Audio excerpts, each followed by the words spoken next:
We are recording.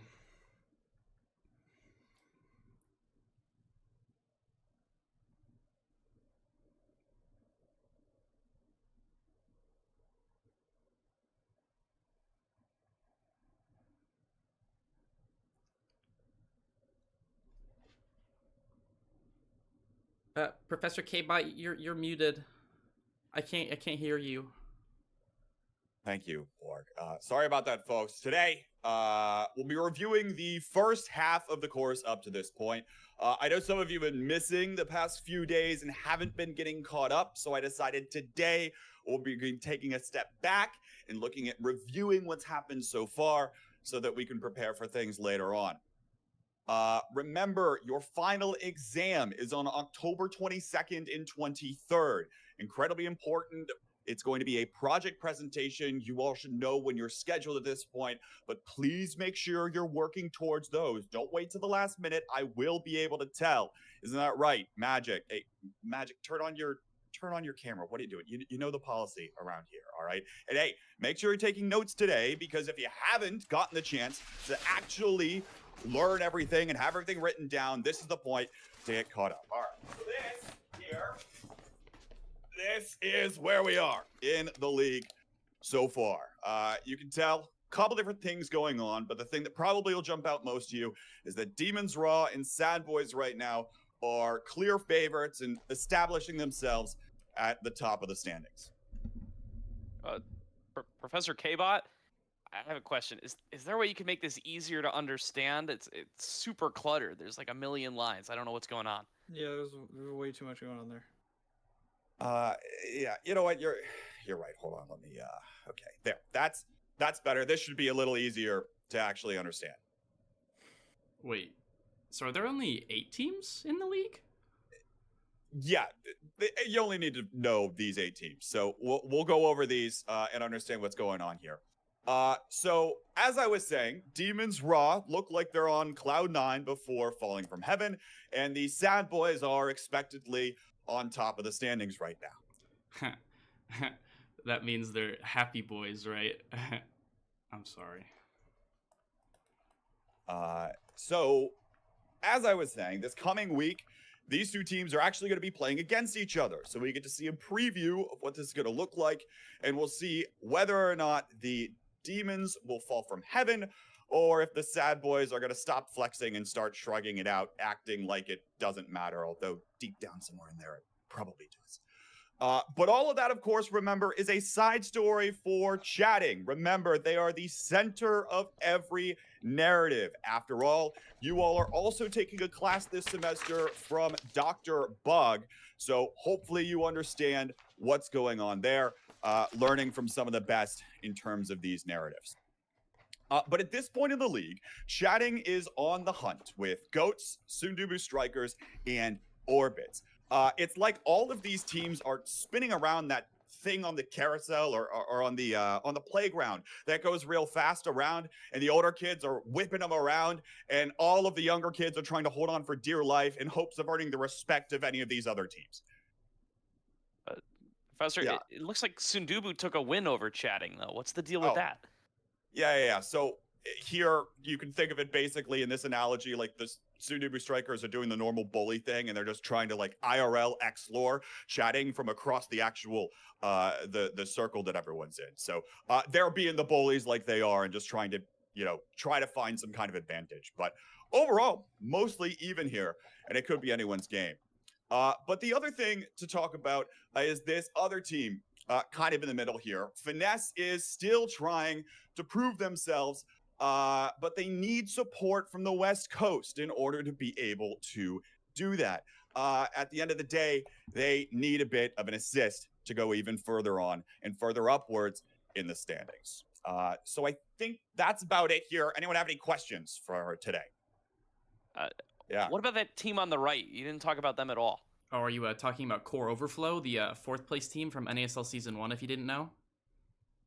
Yeah, they're all right, I guess. Look, I gotta run, folks. I will see you all not next week. We are off next week but we will be back in 2 weeks, meeting 2 times. So check your syllabi. The schedule's getting a little complicated with break weeks and all this stuff. So enjoy your holiday, and I will see you all later. Class dismissed.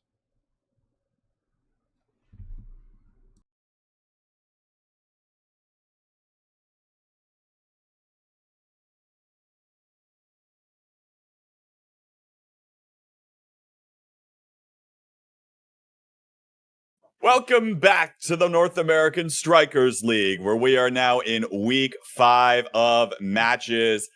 My name is K-Bot. Yes, you did just watch a little cold open there. Hope you all enjoyed it. I am now joined by Daftgrass, of course, permanently tilted as always, Kainoob striking his sad boys pose, and Vaughn himself, who's probably about to do much the same. Vaughn, I'll start with you. How you doing this morning? Good. I'm excited to play Demon's Raw. I've been looking forward to it since literally the start of the season because we were projected as the 1 and 2, and that's what it's looking like it's coming down to. So I always like playing close competitive matches, which is all I'm expecting today. Kainoob, you looking forward to it later this evening, I guess? Yeah, I am so excited. That's why I posted this image of doing the sad boys pose. I cannot wait for that match. All right. Well, as a little preview for that match, let's have the two of you actually square off in this little thing we like to call Draft to Last. You see the strikers and the awakenings they've picked up to this point on your screen now. And while Vaughn and Kainoob are both studying that, I'll go ahead and go through this explainer. Actually, wait, let's do this a different way. Daftgrass, I'll have you say hello to the broadcast and explain what they're about to do, since you've done it a couple times.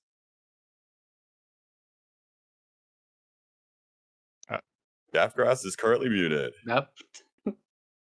Hello?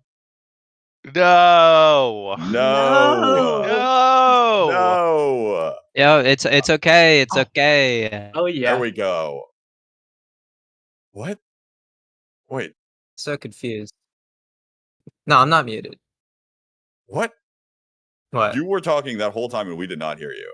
Yeah, I know. That's why I thought it was funny. Yeah, You can Daph, hear me had to do now. yeah, you had to do a bit by the where you go, okay, my mic's working, and then you just mouth the rest of the words. That would have been crazy. That would have been crazy. All right. All right. Well, anyways, you guys suck.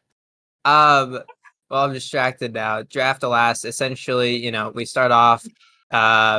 We get a map. It's picked from one of the NASL matches already played. First we have Kainoob. He gets blue side. He gets 10 seconds.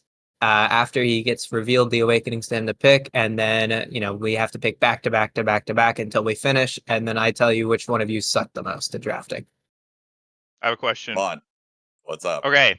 Player D has more trainings than all the other trainings. What's up with Oh, that? yeah, that's true. Wait, why do Is that a that? visual? Whoa. Wait. Is that a clerical error, or is that like they were the first pick?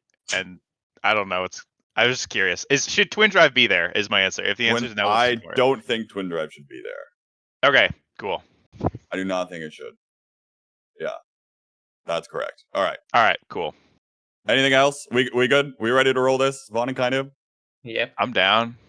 All right. So I'll go ahead and reveal the carousel. Kainoob, you're up first. I need an awakening from you for this Rasmus. It's Amy up, so I'm gonna say Deadeye. Okay, Vaughn.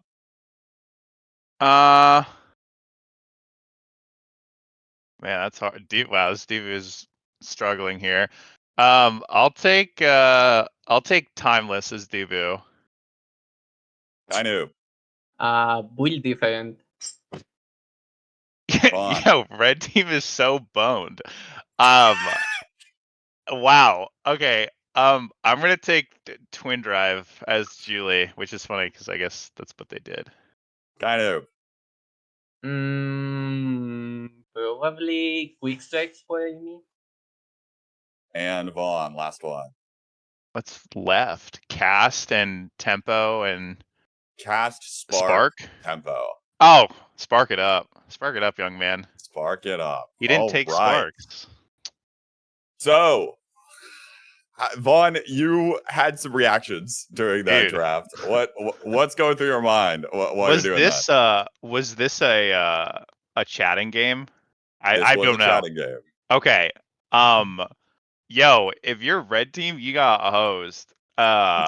Like, so Amy has such gigabytes this draft. It's crazy. She has timeless twin drive, and like either one with Happy Star or Surge, I feel like the game ends on Amy's app. And then this Rasmus went Super Surge instead of Spark for fun. By the way, for fun, I think you should if you're playing these kind of characters, you should go Spark if it's the opening awakening, unless you super benefit from Surge. Um, I think lowest of low keys kind of. I think you should have gone Spark first pick as Rasmus because it would have given your Amy something to take no matter what, even if I double denied you. All right, Thoughts? Daftgrass, who won here first? Honestly, looking at this, it's definitely is really difficult. But I also like the idea of what Vaughn just said with the fact that, taking Deadeye on the Rasmus is good, but at the same time, that means Amy's going to get nothing at the end there. It's not like Dubu. I mean, if Dubu's forced to take Deadeye, then it's really bad. So for this one, I am going to give it to Vaughn, even though I think that red team draft sucks horribly for them. Yeah, I think blue team's chilling, but my god, like that is Kind of. brutal. What's your thought process here then? Honestly, since his aim is up, Erasmus with Deadeye is like one of his beasts. I Yeah. think his other option, like bounce rate, is Spark, but I will honestly take Deadeye so I can give my Julie BD, because if Dubu denies BD, Amy just gets timeless. So it's basically getting 2 Bs for the forwards. That's fair. All right. I'll reveal what happened in the actual game. This is Sundubu Strikers versus Jakara chatting game Whoa. 2. Where this comes Whoa. through. Grimella takes quick strikes first. Vaughn, what do you think? I know Grimella's in chat right now, so I think say your Grimella piece. needs to be. I mean, Spider-Man's Grimella's best friend. That's all. Nowhere's understand. My God, we took quick strikes first. I guess they decided. I don't. So who won this game? Genuinely interested. Who won this one? I So think it was Sundubu, right? ironically, Sundubu ends up winning this game, but Sundubu's up 2-0 when this draft happens. Jakara chatting wins the next set 3-0. That's fun. That's funny how that works. I think Yeah. I'm just remiss to ever give Amy in this draft timeless. I think that's a mistake. I like getting the sparks and like giving yourself the insurance, but I think on goalie, I would if we were in Sad Boys comms and Caleb took Spark over timeless from Amy, we would have flamed the shit out of him. I'm sorry. There's no universe because she has X special. But otherwise, I mean, it makes sense. I am shocked though that Grimella opted to take quick strikes over Deadeye. I think it was Deadeye or the Spark. I think quick strikes was a mistake. All right. But it feels good, so I don't blame him. But any other reactions here, Daftgrass, Kainoob? Things that stand out to you? Or I think we've about covered it all. Timeless extra special Amy is a bit weak. Yeah, just a bit. Notoriously weak on the Amy, right, Kainoob? I'm just flabbergasted with giving Amy timeless. All right. Well, mistakes might have been made, but they might be able to bounce back. And indeed, they were able to take the series overall. Let's take a look at the standings here, heading into week 5 of play with our teams raring up to go. You see, of course, your two teams topping the table, and Daftgrass, your team is not looking so hot down there towards the bottom with Oshino Coreflip. But a lot of these things are continuing to shake out. And of course, we see the week 4 matches on our screen right now. What were our reactions coming out of Super Week, Daftgrass? I'll start with you. 05 comfort zone, baby. that. Other than that, look, I think the middle of the pack is like obviously like decently close, right? You have Core Overflow, Sundubu, Chikara, plus Goats, all like in that 3-2, 2-3 zone. So the fight for 6th and 5th are going to be really tight going into this latter half of the season. On that note, let's take a look at that fight for that 5th and 6th place as we take a look at the percent of qualifying scenarios here. This is the basically, if you were to take every single possible combination of wins or losses, this is the percent of scenarios where each team will qualify for playoffs. Of course, you see the effective locks on Sad Boys, Demons Raw, and Finesse. They basically only have to pick up 1 or 2 matches in order to secure this. But then as you start to get down to that lower parts, to Daftgrass, your point, we see Goat Esports, Chikara chatting very close with one another, where only one of them is likely to make it. And of course, at this point, the reason Goats is ahead of chatting is because Goats picked up the head-to-head victory over that team. So if it comes down to equal ties in records, Goats will have the go-ahead, and that's the extra couple of percentage points you see in those scenarios. Vaughn, if you had to give it here to Goats or Chikara chatting, who do you think? Actually, I'll word the question this way: who do you think is going to have the better chance in the playoffs if they do make it? Better chance in playoffs. Recency is Chikara, but well, actually, if I was super recent, Goats has looked really good the last week or so. I think that Chikara has posted more wins on like the top teams if I'm tracking my results correctly. But I think Goats behind Fudgy as kind of their pack leader, ringleader, are a good team. We just played them. And if I will say after playing them, if Kiliast plays like he does in our first game versus him, that team is pretty damn good. I'll be honest. I think though their ceiling is high, but they don't reach it enough as much as chatting. If that in my head, that's how I process that. But I do actually say I'll cut ahead and say I do think Goats is making playoffs. I do. I actually am down. I have my rationale. They're making playoffs. Interesting there. Of course, plenty of matches yet to play, and only one of the remaining 4 matches will take place today as we take a look at the schedule for each of our teams. But most notably, there are a ton of very important matches today. If chatting can pick up a match over Finesse here, that'll be important. Core Overflow versus Sundubu Strikers could establish which team is going to end up in a 4th place, skipping out on the losers bracket and getting into that winner's placing in playoffs. And then, of course, we see the rest of the matches on your screen. Kind of pick one match here besides your own that you're most excited to sit back and watch today. Honestly, the Cow versus Sundubu and Finesse and Shading are so interesting to watch because I think they can go like back to back. Both of these teams. Yeah, certainly going to be interesting matches to watch. Especially, I mean, looking at the Finesse versus chatting, there are so many storylines between Liari and Lilybud, and then Drew Danger and Joker all at the same time. I don't know whether there's going to be more love or hate on the pitch, but we'll see what it ends up being in just a little bit as those teams are getting into their matches right now. But first, we've got to run through some predictions here, and we'll try to go through this as soon as possible, starting with the second match of the day, Core Overflow versus the Sundubu Strikers. Daftgrass, I'll send it over to you first. Who you got here? I'm a big Leo Leon fan, so I always got to root for him. Kainu, who do you think's gonna win and why? I'm feeling like a Sundubu striker. I believe on them. We just got a lot of believers here. Vaughn, who you got? Kayla, do we have official word of which roster Core Overflow is running? The answer could I be have no. not received it. Okay. That does not mean it doesn't exist yet, but I have not received it. If it gets piped in the next little bit, I will be sure to let you know. Okay. I think that if Cal runs their main roster, they actually have a higher chance of losing because of the central debuff that their 2 Canadians have.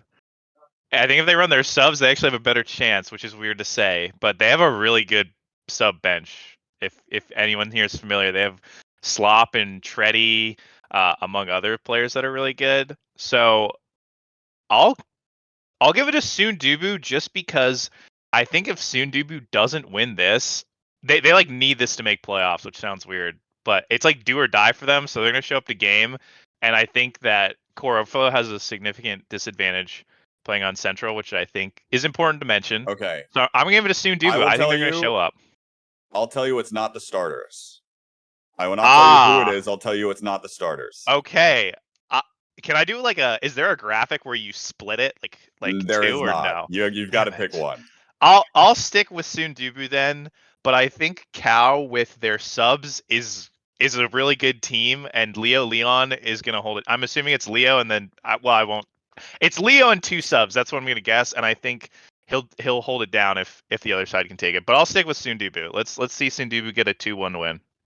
All right. I'm thinking it's going to be Sundubu, and they'll probably break out from the mayhem that's happening at the bottom of the tables. But hey, I don't know what's going to happen. I think there's something to be said for roster synergy, so I will always prefer the team that's playing with their starter roster. Now, Orbits versus Winterfall, and I just deleted names for some reason. That was cool. Orbits versus Winterfall coming in here. Kainoob, I'll send it to you first. Who you got? Oh, this is a tough one. I must say it. I will go with Winterfall. I still believe on them.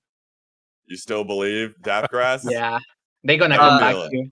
Look. I didn't get to do this last week because but I will go back and I will say now that I know that Koroflo is not playing with their main roster, I will say Sundubu, just to be clear on that. Oh, how cheesy! I will swap that, but look, I can't ever root against it. 05 comfort zone, baby. You can only go up. You can only go up. Vaughn, how real is that? Hey, last week there were 3 Winterfall predictions, and then K-Bot took the graphic off and he didn't put a sweep. I'm gonna give you a chance to redeem yourself. It's Winterfall all the way. I just won a tournament with the Borg 24 hours ago. No, sorry, 14 hours ago. And that guy's a beast. So it's Winterfall. All right. And now's K-Bot, now's your chance. Let Vaughn, me see 4 shields. I'll do it. I'll do it for you. Yes. Yes. I will also say I forgot to give this one, but it will be Coil coming in for Orbits with Hook Resets and Lumos. Oh, the Quangle! Big shocker. Don't ban Estelle, coward. Do not ban Estelle. Let him cook. It's why would he play Estelle? Don't ban Zentaro. It's on goalie? Yeah. Oh, well, I was already see the Quangles. All right, well, whatever. Goat versus Oshino core flip. Vaughn, your team that you are hyping up at the beginning of the season is struggling. They are 0-5. Do they pick up one here versus Goats? Yes. Yes, they do. I think that they had the hardest schedule out of any team. If you look, they lost like really close games. They went set 5 both games to finesse. They took us to set 5 in a game. They've played against literally the 1st through 5th seeds. They're going to clean everyone else back up. They're going to claw their way back up. I think if Merchant is alive, I don't know, that guy never actually sticks around and plays their games, but it's Oshi. I think they're literally going to win every game and make playoffs. I'm an Oshi believer. Daftgrass, send it to you. Who you got here? I'm a big Fudgy fan. Even if his music taste is pretty bad, but I'll give it to my boy, the Luna Goat. So Goat's definitely taking this one. Kainoob. Goats all the way. Westies, oh yeah. Westies rise. Wait, these guys have been playing so good recently. Like that is true. If Gilius is like on a good day, they do all this. I must say. I'm thinking it's going to be Goats for that reason too. I want to believe that Oshi can take one. I really want to. I'm rooting for him, but my brain's telling me Goats, so that's what I gotta do. Gifted sub if Oshi wins, K-Bot, and I'll gift you a sub if Goats wins. I am not a betting man, so I will not take that. Sad Boys versus Demons Raw. Can I assume that the 2 of you are going to lock yourselves? Yeah. Let's move on. That is what it is. Daftgrass, who you got in this one, though? Hmm.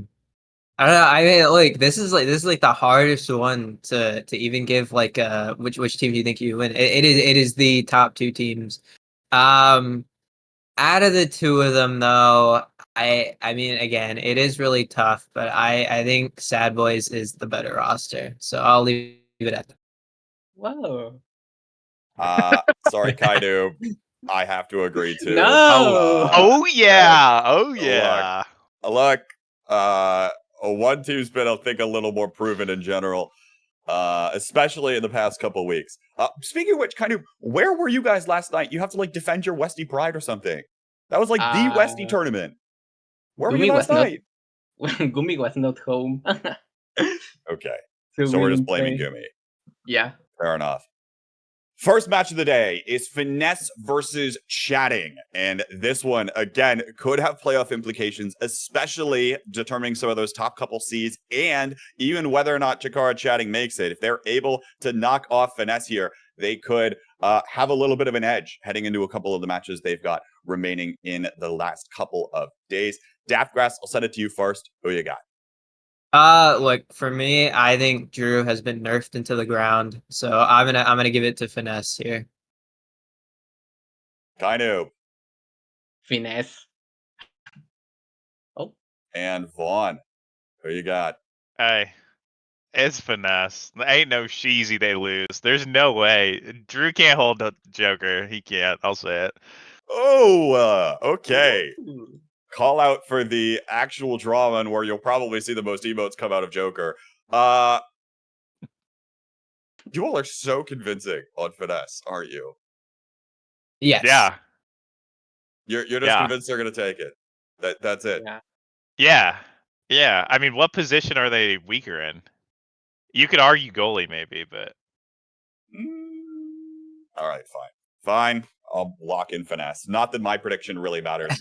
Folks, it's Finesse versus Chikara chatting up next. Gordo and Levendrunk are on the call. We'll send it over to the two of them now.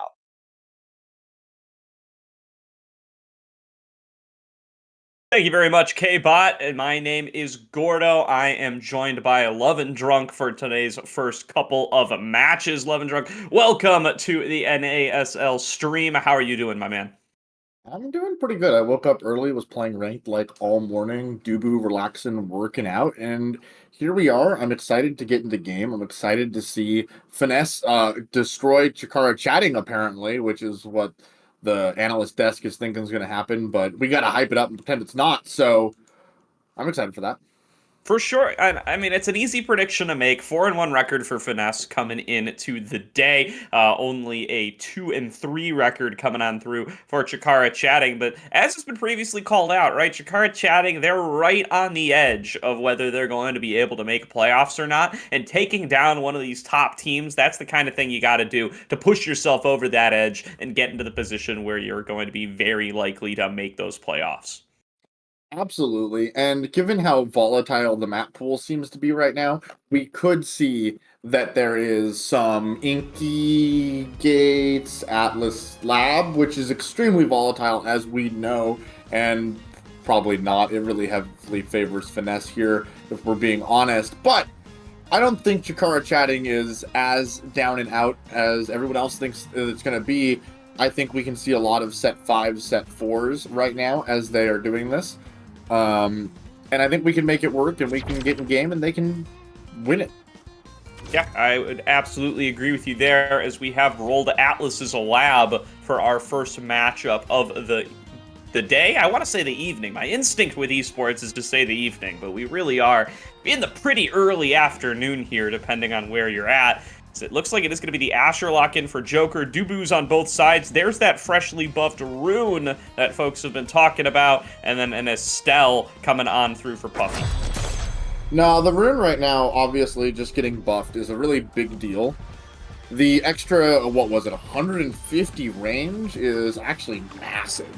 And Liari's Rune has looked great this season, by the way. I've had the honor of casting it, I believe, twice now. This will be the third one, as they're already starting off fast on the side of Finesse here.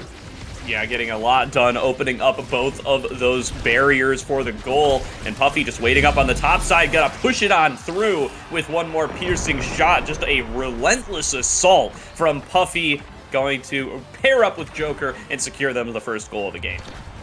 Yeah, that was a faster than expected start. We didn't talk about Awakenings here, but we do have Bulk Up versus Monument, the Awakening duel, as it were, which is why Opabug is on the Asher here instead of the Juliet that wasn't banned away. They opted to ban Atlas away from Evil Drew instead, and we're going to see how that impacts the game going forward here, as we expect normally Oppa, who's almost dead, by the way, in the back lines, to be playing that Juliet. Yeah, absolutely. Interesting that the Monumentalist pushes Liari over onto this rune, can really make that pick a whole bunch more powerful. Meanwhile, Lilybun just pulling out the KO on the other side. Evil Drew Danger with a nice little core flip there to defend up against Puffy's assault. But now it's going to be coming on down towards Joker, and with that numbers advantage, Joker is not going to get pushed back away. The soup from Lily to try to keep up that aggression, but it will get snuck past away, and Liari using that additional range from the rune to knock things back on over. But Puffy with a little bit of a breakaway here goes in for the core flip, gets it knocked back away by the beach balls, and Apabug going to be the one who ends up low on HP as a result into the stagger. Already used the dodge, and now just going to be out of the action for a little bit longer. They are, and Puffy moving in, passes it straight to Joker, and there we go. The 2-on-1, Evil Drew can't quite handle it, and there is another goal on the side of Finesse. They're doing a really good job of shutting down Opabug here and making it so that Opabug isn't getting to play the game. They're constantly putting damage on Opabug. Liari hasn't quite found the space yet in the midfield to cook with, but here we go. Here's a Vanish for some damage and core control there. And they're finally being able to get something, but Lilybun just clears it out. Puffy makes a move on it, and again, Opabug's almost KO'd, and there we go. Opabug's gone off the map. Now, without Opabug, just going to be tougher and tougher to play this one out. I mean, it's mirrored Asher picks for both teams, but Joker clearly coming out ahead in the matchup, just able to avoid a lot of that excess damage that comes in from Lily playing the Dubu aggressively and Puffy just landing these piercing shots and these Crystal Thorns. A nice back and forth between Puffy and Joker. Just gets a textbook goal in the top corner there, and that's going to be a 3-0 set going over to Finesse. Yeah, maybe the analyst desk did their job right here. We'll see how the Awakenings are going to impact this going forward. It is worth noting that there is a reverberation here, which is potentially going to pair well with that bulk up. I don't think anyone's going to pick it early here. Evil Drew going for the Catalyst, which is really strong. We have Estelle, extra special. There's the reverb pickup for Joker. I know Joker really likes these stagger Awakenings and scaling. Spark Focus for Oppa, which is fine. Evil Drew gets Timeless late, and Liari gets Twin Drive, which is really powerful for Rune. Sorry, did I say Evil Drew? I meant Lilybun gets Timeless, denying that away from the Rune. So we'll see how this comes into effect here. Obviously, it's hard to say that Finesse didn't win the draft here, but it's not an overwhelming win, and maybe Chikara Chatting can play their way out of it. Very possibly here, as now going to be scaling up a little bit more thanks to that second round of Awakenings. It's going to be especially helpful for Liari here, who now has access to that Twin Drive, going to be blinking around the map just a little bit more frequently, and it's a 1-goal barrier to 1. Opabug staying alive for a bit longer this time, but as I say that, going to get rocketed off the top, and Joker going to take a second one while they're at it. That's going to be 2 down for the side of Chatting, and now just with a free reign across the map here, Joker going to finish off that last goal barrier, pushing Drew Danger back into the goal arc, and just in time for the respawns. Looks like they will be able to dodge out of the goal for now. Puffy playing aggressively now with very low stagger overall, but going to avoid going down, and Apabug already so low, taken out once again, and rocketed into the goal from Puffy. There's going to be the first goal of the set for Finesse. So what I just noticed and took away there is Appa got the Spark of Focus, which doesn't give you really more pressure in the midfield and going forward into the goal box. You're not getting more damage. You have it doesn't help you stay alive as much. So the returns on that aren't great. And with that, we're really, planning on scaling? You just went down a set very conventionally 3-0. I don't think we have time to scale Opabug, but Chikara Chatting is going to look to make it work, and Drew is doing his best to hold it down, and they do find a kill there on Puffy, so who knows, they might be able to take a barrier there and even pressure a goal here soon. Yeah, and you know, a big part of scaling, it's not just the awakenings, it's the levels as well. And something about Omega Strikers is that comeback XP is kind of crazy in this game. So getting that 1 KO does give Apabug a whole boatload of XP and gets them back up to even ground alongside Joker. They were down about 2 levels for a little bit there, but now going to be a lot more room to play with. Puffy, though, stepping up now, looking to be able to score. Liari still stuck at level 2, and that's not what you are looking for on this rune. Going to take them a little bit before they will be able to be competitive. Puffy knocking it on down. Joker going in for the shot. Another follow-up from Puffy, and just cannot get it past him. Evil Drew Danger clears it multiple times, but gets it stuffed right back in their face. Unable to find the clear angle there. One of the things to note about scaling, of course, with the levels is all you get from that is stagger, which is part of why Joker really prefers these stagger awakenings, because Joker is performing pretty well right now, and Joker mid-game can get these levels that are outside of the awakening draft and continue to help Joker scale, continue to help Joker have more cooldowns available, more damage to put on Apabug, who is almost dead again, out of evade, out of stagger, and probably about to be out of time unless Joker and Puffy can find the goal here, but Drew is holding it down. And Liari is just struggling to find any way to make this work, and somehow Appa is... Okay, never mind. Yep, not very long for this world. Gets taken out again. Joker now pitting him on the top side, looking for Liari.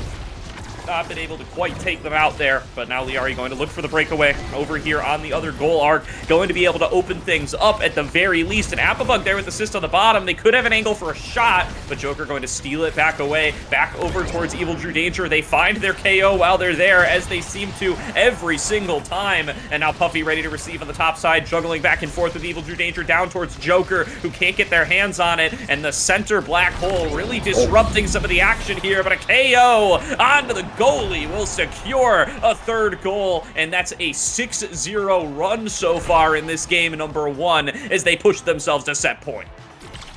Yeah, and to say that things are looking Grimella, although Grimella's not in this game, I've been saving that one for too long. Maybe this is it. Maybe this is what turns it around. Let's see Chikara Chatting get on the board at least, so that we can hype up a convincing game 2 here. Quick Strike going the way of Puffy. We got Drew Danger getting the pancakes. The Lily Bun gets the hat. We have a Spark, the Stagger Spark, which is Joker's favorite Spark, I'm pretty sure. Rapid Fire for Appa. And Liari with the Heavy Impact. This draft, again, heavily favors Finesse, which they won the set, so we do tend to expect that. And you can see it's already paying dividends as they get out to a very quick start, taking a goal gate right away, unfortunately giving one up there in return. Appa already taking a lot of damage. Doesn't have any more survivability there. No, did take Spark. I'm sorry, I got them mixed up, but it doesn't matter because Appa's gone again. Already with another KO. Liari still stuck at level 3. One more shot from Puffy. Can't quite land the piercing shot, but doesn't need to. Can just keep taking names and taking goals. 1-0 now in this set number 3. Puffy pushes it through once again. Lilybun nowhere near their own goal. Doesn't need to be. Coming up to play aggressive and continues to win things out for Finesse. Yeah, I wonder what the choice was here to keep Appa off of Julie. I just think that may have benefited them here, as their scoring potential is really lacking right now, which might have to do with how Liari seems unable to find themselves in this game right now. They just aren't able to make anything work in the midfield. They're not winning any of the battles against Puffy FPS, which I have been there before. It is a rough place to be. Core flip from Drew Danger used, pressing it out, and, well, they're putting pressure on Puffy, who's might be going off the map. Asher's both using their flask for that at the same time. Take it over, Gorder. I'm dying.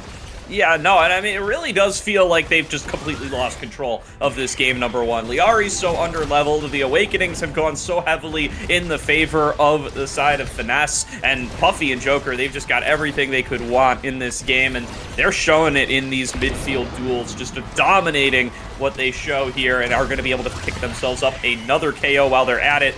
Apabug trying to buy some time, trying to buy some fight back here. We'll see what they're able to do. Lilybun has access to the core flip, though, and Joker down towards the bottom where Drew Danger can't get to it. 2-0 in those match scores, and just one more goal will close out game number 1 for Finesse in an incredibly dominant game number 1.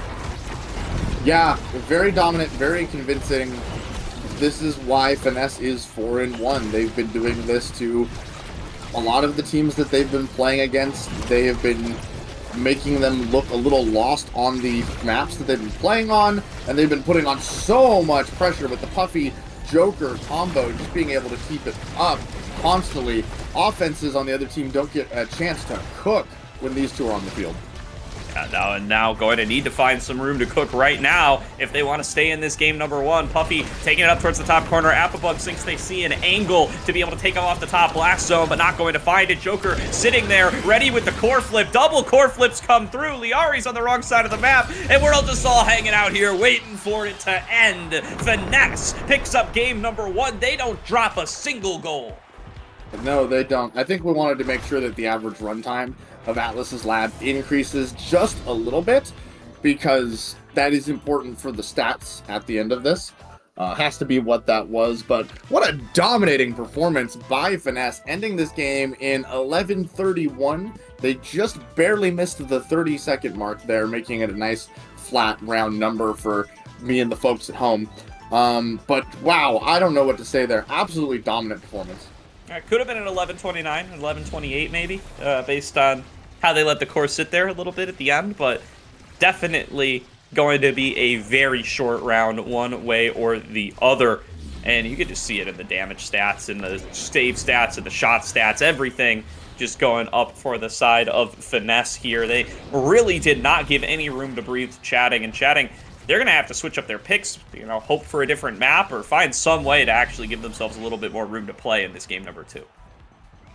Yeah, they are, and sitting here and trying to build the narrative for what's going to need to happen in order for Chikara Chatting to win here is that they're going to need to pull a rabbit out of a hat. They need to find something different in either their team comp structure, or maybe they roll Gates of Obscura and Finesse doesn't know how to play on that map. Something needs to change in how they're playing this game. Maybe this next game they come into it and look for KOs. They try to throw more damage out in the side of Finesse and really disrupt that Puffy and Joker combo in the field and make it harder for them to play the game. Yeah, definitely. And, you know, I think we called it out pretty often coming into the second and third rounds. But they got set so far behind, it got really difficult to come back at all there, right? There were situations that could have been more favorable to them if played out in a vacuum, if played out at a more equal game state. But the level advantages, the advantages in Awakenings ended up really coming up towards Finesse there and letting them just continue the steamroll. Never really got the option to slow things down and give themselves a little bit more room to play with. So gonna see if they can maybe just make that happen. That might just be, it might be as simple as that, right? Giving yourself some space to play, not getting so rolled over in the first round, and then therefore giving you more space to play in those further rounds. Yeah, and the big thing I see is a loss like that is so morally deflating. You didn't get a single goal, right?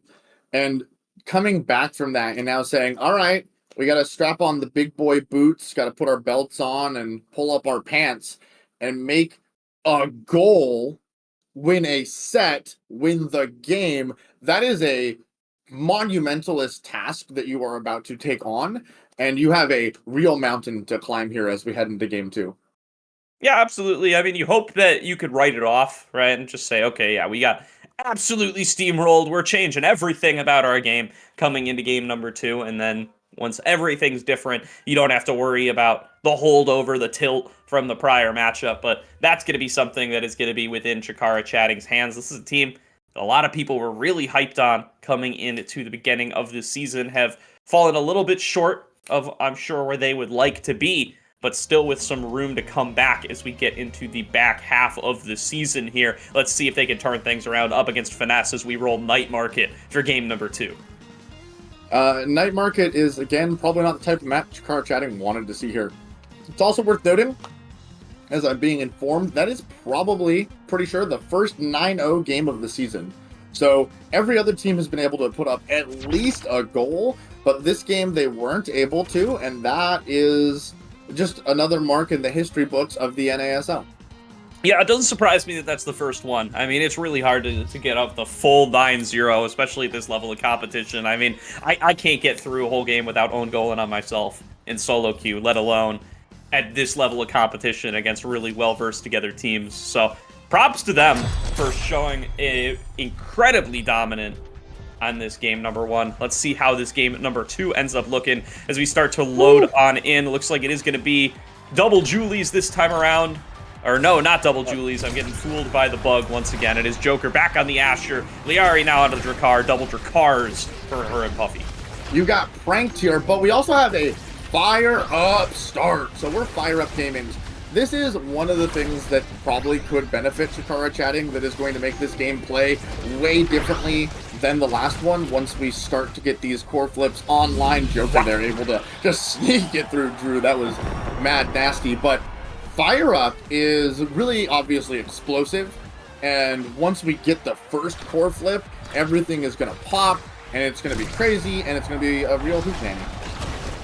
That's certainly what we're hoping for here. Yeah, fire ups across the board, going to really be guaranteeing a whole bunch of these coming on out. Also really just means we stack it up way faster, everybody getting a whole little boost to their own energy once things start on off, as there's going to be the back and forth Tofu Fortresses knocking the core back and forth. Appabug, though, now on their much more comfortable Juliet pick, going to already be staggering Puffy. They've got the core flip as well. Can't quite find themselves the KO. They take a shot. It gets blocked away by Lilybun. It's now Joker rushing back to try to get their hands on this core, threatening a little KO onto Liari, but they stay up, and they do manage to finish on off that last barrier. Open goals for both sides. Joker on a bit of a breakaway. Puffy moving up towards the top side. Can't get it into Joker's hands, and it will end up coming back over towards Lily.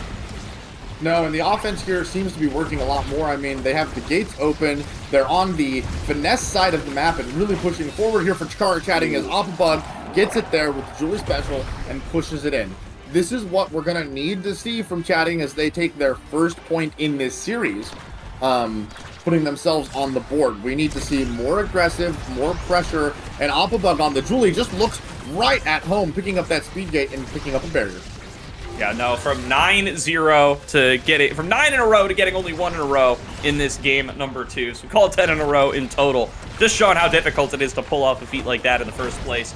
An unfortunate Tofu Fortress from Lilybun, what really seals the deal there. Gets the core stuck on the wrong side of it and then unable to continue clearing out.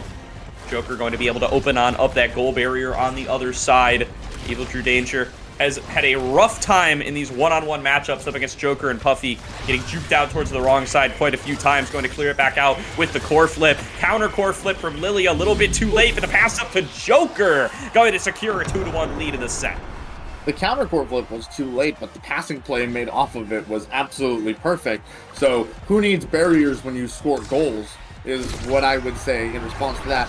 Something else to keep in mind that was, of course, a punishment from last game was just how much Appa was unable to find the map, and right now Liari is the one who's unable to find the map and is going to be threatening to fall off the edge. There we go. This is really important with Fire Up because it resets the energy counter on one of your members, and then they don't get the energy gain from using Core Flip right there, as Appabug's looking to kill Joker, can't quite get it done. Liari respawns. Coming back on out here, has had definitely the fewest time on the map out of everybody in this matchup so far, just continuously getting KO'd in games 1 and 2. And the follow-up soup from Lily, look at that little combo there, going to secure a goal for the goalie and get to win the set for Finesse. The soup Dubu forward off the core flip is pretty gross. Not much that Drew could do about that there. All right, what are we seeing here? Joker's going to be getting built different, makes the Asher bigger, hit harder. That's going to be really beneficial. It's worth noting that none of the energy awakenings showed up here, so we're not going to see that even more volatile gameplay spiraling forward. The rare Juliet Super Surge, most Juliet players don't actually like that because it changes the range of the dash. Appabug, of course, a fan. What else? Spark of Resilience. Notable scaling here for Liari going forward. If they win a set, win a couple rounds, get a couple sparks going, that could be something that cooks. But more importantly for right now, just stagger so that Liari can stay alive a little bit longer. Yeah, and you know, with the Super Surge getting a little bit extra damage on it, can't blame Appabug for going in for the selection. Might be time for Julies to embrace that increased range and just say, hey, you know what, I get a little bit extra damage off of this too. I get a little bit extra mobility. Just got to get used to it. Got to get a couple extra games in there. figure out how to make it work. Is Apabug gonna get taken off the top there from a little somersault from Lilybun? Pass back up to Puffy, going to be able to open up one of the goal barriers, knocked down to Joker. Joker's gonna open up the other one. Liari low on stagger already, but now have managed to corner Puffy, going to try to take them right off the map. Apabug going on through the wall, but Joker on the bottom with the core facing off against Drew Danger. They will be able to pick up that KO there up against Puffy, and that'll give them a little bit of space to play with. Liari now moving in towards the top side, knocking it down towards Apabug, who manages to open on up that goal, but Joker takes one off the top, and now it's going to be Puffy looking to take it away, move it forward up against Drew. Drew somersaults over to get the block. Puffy down to Joker, can't get the follow-up shot though, and Apabug will manage to clear it back away. The clears here by Drew have been nothing short of impressive, which is, of course, what we expect to see out of Chikara Chatting and Evil Drew Danger, as Joker, Puffy trying to make it happen, Appa trying to get rid of Joker. Appa does have that core flip, looking to use it here, doesn't need to, as the log gets it here from Evil Drew Danger. That's two. That's two there. Well, then, as we are going to end up with a little bit more competition here from Chatting coming into this game number 2. Looking to fight back in this set number 2 here and see what they can make happen. Apabug dashing on forward as pushed through the beach balls there. Evil Drew Danger wants to take that one back if they can. And is now going to be looking to see what they can push on through. Lilybub clears it out with their own soup.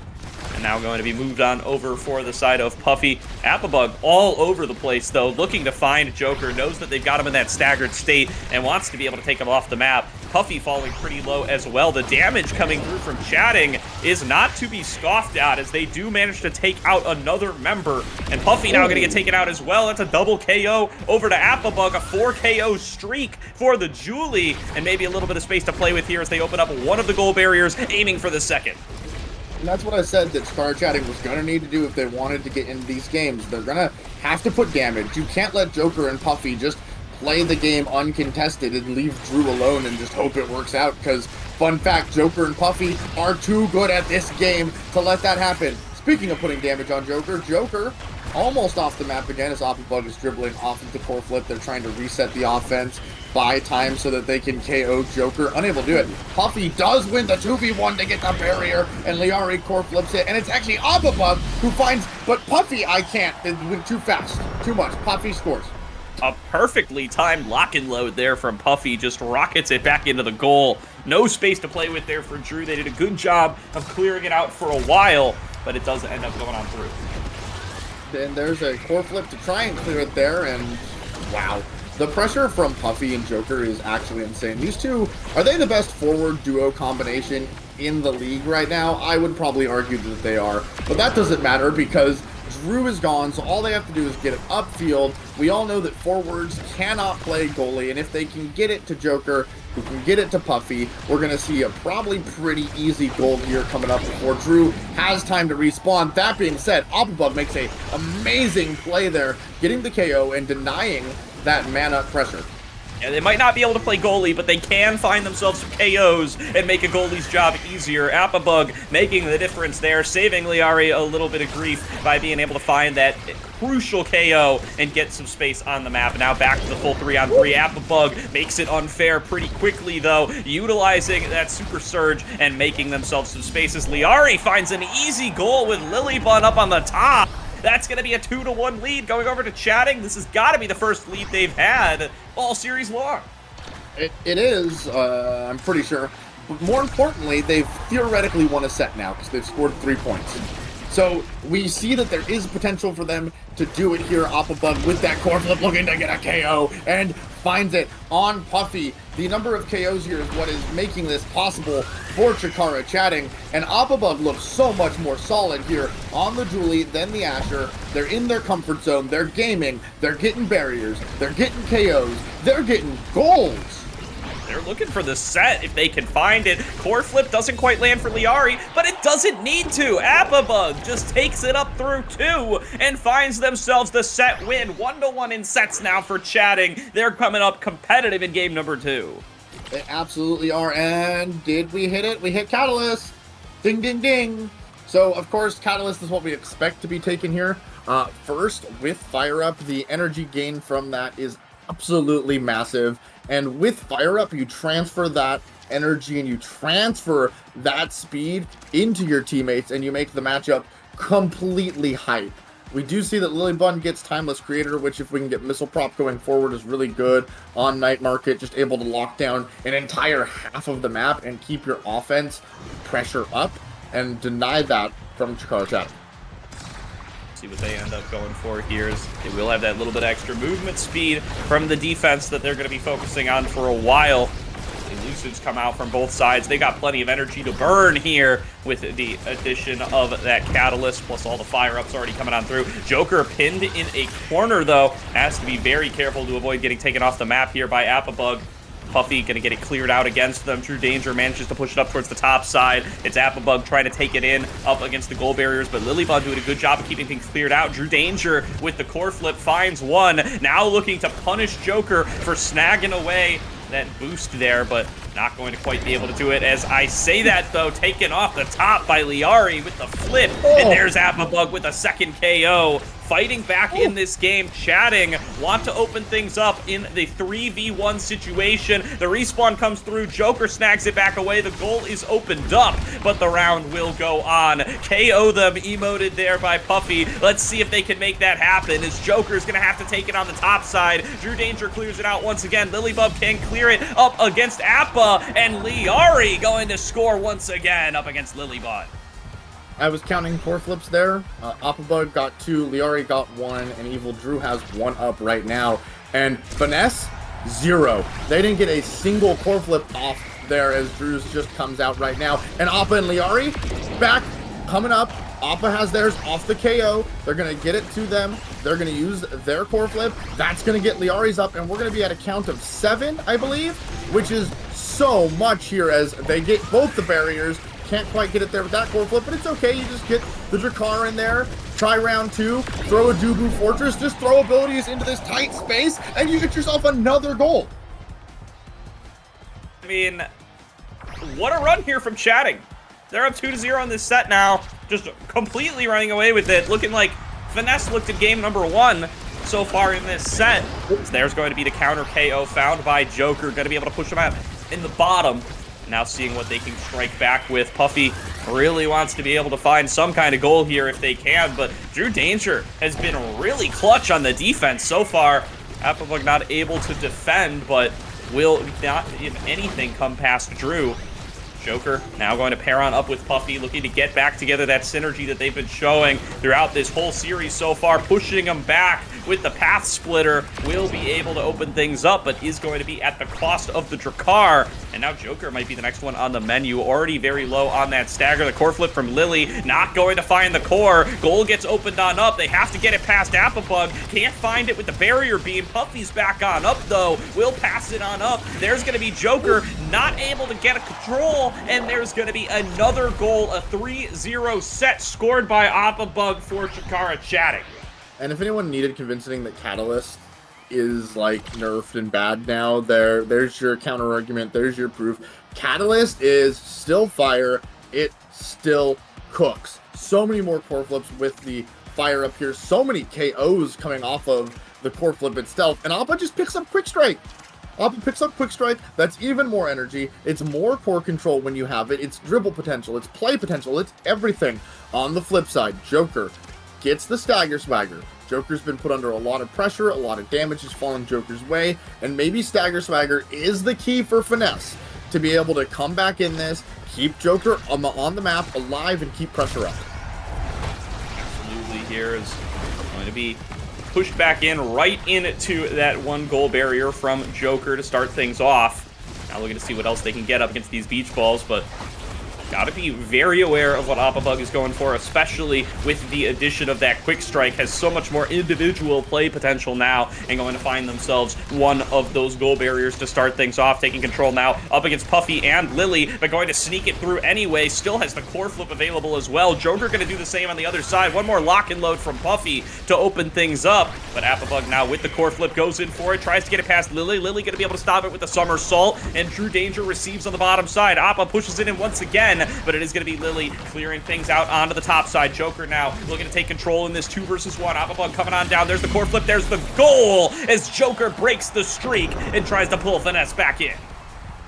Absolutely good performance there from Finesse. The reason this worked out is because they were able to stay on the map. Finesse stayed on the map, nobody got KO'd, and Appa and Liari couldn't quite find any way to make it happen with both Puffy and Joker alive. That was a really good dash punch there, though, and there is a KO on Appa. So not only are Puffy and Joker on the map, but they're putting more pressure onto Appa, onto Drew, and they are making this game so hard for Chikara Chatting to navigate now. Ooh, but Puffy just pushes it right in up against True Danger. The juggle back and forth, not going to end up going in Chatting's favor, and now Finesse up 2-0 in set number 4. We might be going the full distance here, Levin. I think that would be exciting. I think that'd be hype. We would also get to see Finesse win, because I hate to say this, but Egoist is still on the table. And Egoist in this game is going to go pretty hard, and there is just no way that Chikara Chatting can get it, as they aren't going to be the first pick if this goes to a set 5. Lilybun has core flip, but Appa finds the KO onto Puffy. They're making it work. Drew's pushing up. Core flip blocked. Unable to find it, though, just yet with the mana pressure. Absolutely here. Lily going to be able to keep up the defense. Puffy's back on up, and is going to be able to keep their goal barrier safe up against the beach balls. Appa hanging out inside of that goal arc, looking for some aggression up against Lily so far, but this is going to be Joker taking control on the bottom side. They do manage to open on up the goal. Appabug unleashing the Flame Flurry. Only finds a little bit of damage onto Puffy. Can't get control over the core. Lily clears it back on over. Puffy trying to take it past Drew, but Drew will be able to clear it back out once again. Joker now on towards Puffy. Joker on the bottom, knocking it up towards Puffy. Knocked back away by Liari, who keeps up in the assistance on the defense. Lilybun not going to be able to get it past the soup. Is going to end up having their goal opened up. Appabug looks for it with the dash and finds the goal 2-1 in the set. The increased dash range here from Super Surge has been so useful. I don't exactly understand why Juliet players have been hating on it for so long. It seemed like with just a little bit of practice you can be good with it. Core flip right off the start. 1-2 probably. Buckle my shoe indeed. Liari and Appabug find a barrier. Can they find another? Joker able to get it away. Drew getting control of it and sets it up for Appa, who's able to find it now and able to find the goal, sneaking it right past Lilybun. Appabug just popping off up against Lilybun there. Lily just can't put anything together. Throws out every tool in the arsenal, but none of them find the core. And another goal scored by Chatting, who are now a goal away from being able to win themselves this game number 2 and take us to a game number 3. Remember, this is such a crucial game for their potential to make playoffs. If they can pull off this upset, it'll increase their odds substantially. Ooh. But Joker wants to put a stop to that, going to take out one and going to open up for Puffy to be able to clear open the goal, pushing it through and taking us to set number 5. Right, and as we get into set number 5, reminder, Finesse is getting Egoist here. And I think that Egoist is going to push. Oh, it's unfortunate that it's Lilybun in the front. You still have to take it, and it's not bad on goalie, but it's so much better on Joker or Puffy here. It gives you so much more pressure when you get that core flip. It's still really strong on goalies, which of course is why Lilybun is going to take it here. And you know what? Lilybun really locked it down for Finesse here this set. So that was really impressive there. Spark denied from Liari, who has 2 of them. Which is an important thing to look at. 1-2 punch coming out for Liari, looking to get those KOs. Tempo swing as well, looking to get those KOs. And even Drew Danger picking up heavy impact. They're looking to get some KOs here. Absolutely here, and that's really been what's dictated who's winning out in these rounds, who can build themselves the numbers advantage, who can have the ease of opening up these coal barriers has made so much difference in who's been able to come out on top. Lilybun going to get pressured by Appabug here, going to end up losing one of those. Puffy going to be able to shoot it on down to be able to get up one on the other side. There's the full open. Joker looking to pick it on up, dashes forward, blocked by Appabug, but can get it past them once again. Knocked down towards Puffy, going in for the lock and load. Can't find the shot as Joker continues to control the movement speed boost. Knocked back away by the beach balls, opened up by Appabug, but Joker has the core flip at the ready. There's going to be the flip, the counter flip. Drew Danger can't get it past. Lily flips it back back onto the other side. Everybody has core flip now. Appabug going in for it as well. There's one from Puffy, but nobody's able to sneak it past the goalies. Puffy now pushing back Appa and Liari with Joker up on the top side. This gives them a chance to look for the goal, but pushed back away by Appa as Puffy takes a fair bit of damage here. Knocked on away. Puffy taking it down towards the bottom. Joker coming in on the top to receive, but Lily has to defend up against Appabug. The core's on the top middle now, knocked in towards Lily and smacked in there by one more quick strike shot from Appabug. Absolutely great finish there on winning the strike war from Appa. We saw 6 energy bursts used in, I don't know, about 5 seconds, which was absolutely hilarious and wild. Lilybun able to position now better with that Egoist, and Drew Danger wins the core flip, but Lilybun's gone! They're probably going to be able to take both barriers here and open up the goal, but Joker, Puffy locking it down. Can't lock it down against that core flip, though. Drew has core flip. Drew looking to make the pass, just takes the shot himself as Appabug clears the way. 2-0 Chikara chatting. 1 goal away from being able to win it here. It's going to have to be a reverse sweep in the set for Finesse to be able to win out this series. Otherwise, we are destined for a game number 3 here.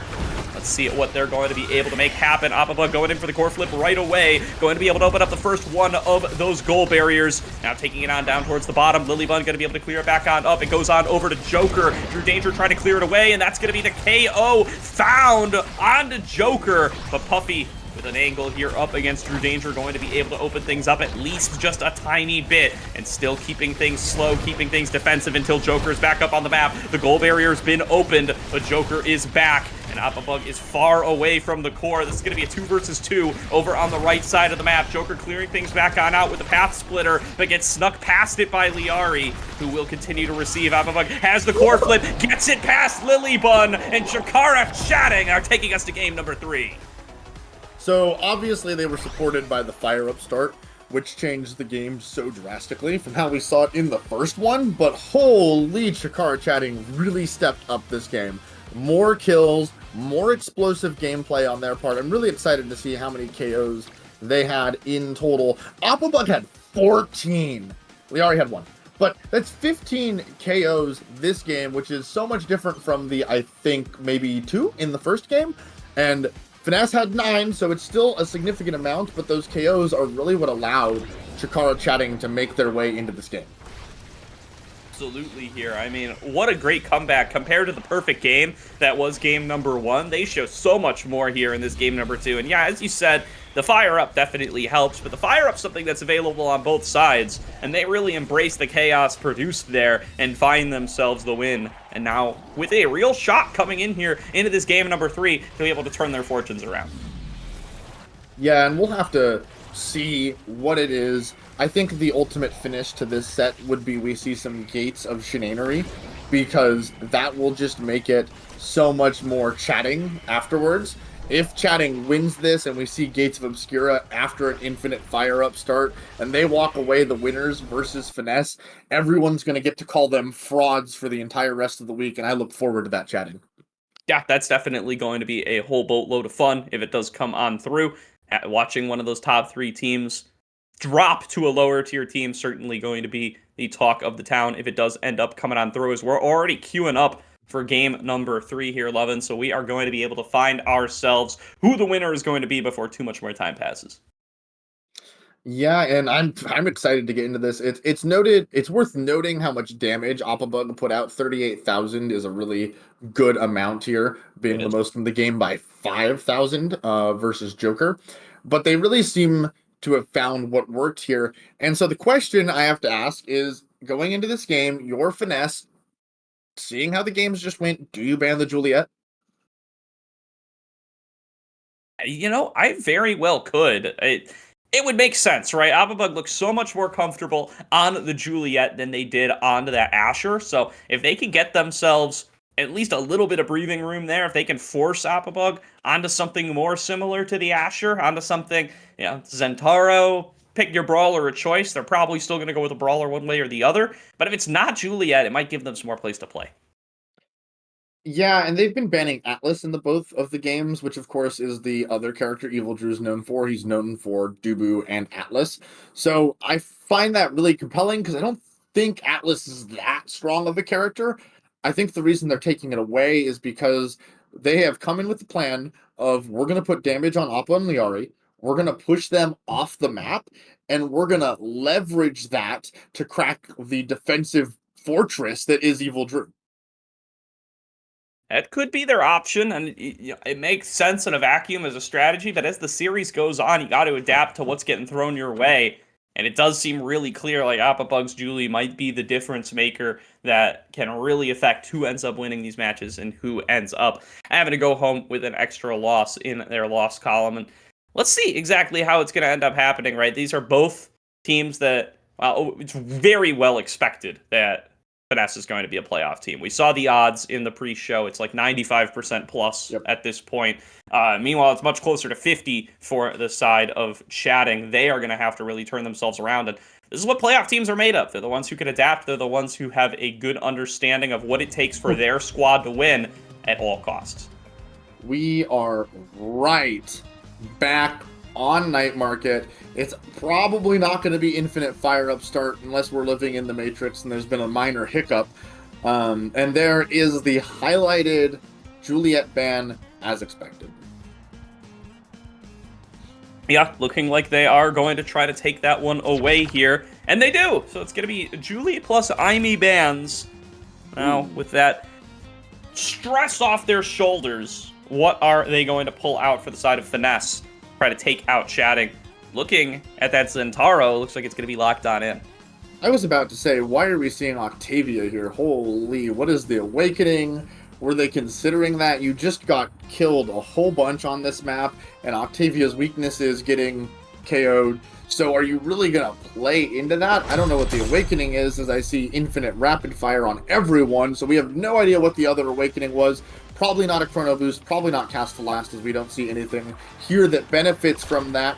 It looks like Chatting's going with the same strategy, but now they have the heals to help out and make sure that players can stay alive, and Appabug, of course, has to be on that Asher because the Juliet was taken away. So we'll see how much of a difference that makes as they are able to open up. Drew is out of position by a reasonable margin and gives up a barrier, but it's the first barrier. We give those up for free as they're now going to try to push it forward to Appabug, who doesn't have the speed to get there just yet. But there is that Atlas heal coming out, making a difference, and helping Liari win the damage war against Puffy.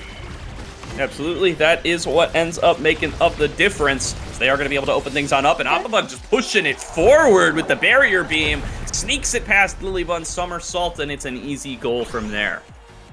Yeah, no, absolutely, an easy goal indeed. Something else I want to point out is that Appabug does have that Vicious Van Brace for that extra sustain. So they have noted that Finesse has come out, and Finesse has said, we're going to put damage onto these two midfield players, and we're going to make sure that they don't get to play the game, and Appa has adapted wonderfully. Absolutely, and see if they do just feel a little bit more comfortable here on the Asher after having had that first game. Was something we were critical of before, but a good start at the very least. Now looking to try to bring the punishment on towards Puffy, who is already very low on stagger. Joker, though, with a nice rush forward, going to be able to find themselves that last goal barrier, and the addition of the suit from Lily going to open things up even further. Great block there. Joker has access to the core flip if they need it. Going to have it knocked up towards the side. Now looking in, they have the dash available as well. Going on through in a 1 versus 2 situation. Passed back up by Puffy. Cleared out by Lilybun, who now has the core flip and is going to have to use it. Knocks it up towards Puffy as well. Joker now going to have it. Joker sneaks it in, knowing that Drew Danger can't reach the corner in time. And we're absolutely 1-1 right now.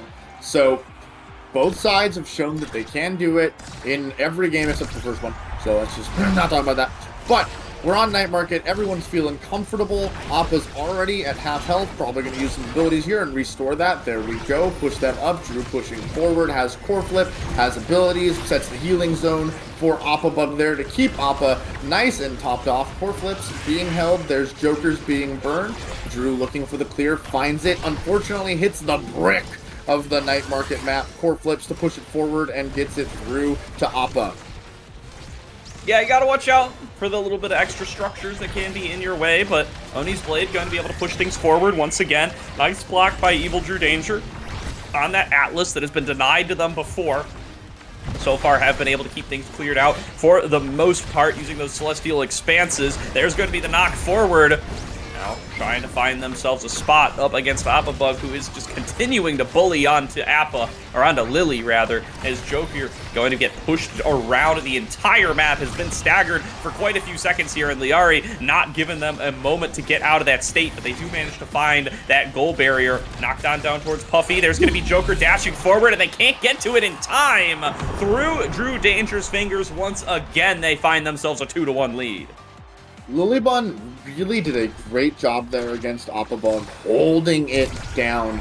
Something I want to point out that we've been seeing from a lot of these playoff teams is they are very comfortable with their midfielder coming back and double bullying, the thing that everybody would tell you does not work and you should not do it. And I just want to point that out because it is something that Chikara Chatting doesn't do. Not that I think that's a bad thing when you have probably the best defensive goalie player in the game in Evil Drew Danger, but I've noticed that Demon Raws, Sad Boys, and Finesse all do this. They'll run back, and you'll watch Puffy become a little bit of a double bully there for a while. Absolutely here, as they do manage to open things up, and Joker with a quick KO plus goal combo. They get themselves up 1-0 in the set score in game number 3. That was a pretty dominant performance after giving up the first point. They really felt like they hit their groove. They found their rhythm. Nothing here that's like insane for Joker on Zentaro. You're of course happy if you get Big Fish or Heavy Impact here or Quick Strike. All right. I did not see that one coming, I'll be honest. Maybe I'm not a knower. Timeless on Drew, Pancakes for Lily. Those are both good tools to help them be a little bit more proactive in the speed and the size, making you be able to play a little bit more forward there. So we're going to see more goalie pressure here. Also, the heal will last longer now, which can be really important in this damage-focused game. Absolutely here, and looking rough for Appabug, ending up here with the Castellas. Probably not exactly what you would have hoped for. Going to at least make the Path Splitter a little bit more effective, but certainly plenty of better options they would have rather had on that Asher. Going to be able to push things forward, going to be able to open up the goal pretty early on. Puffy just trying to take some shots at Appabug as they run back and forth.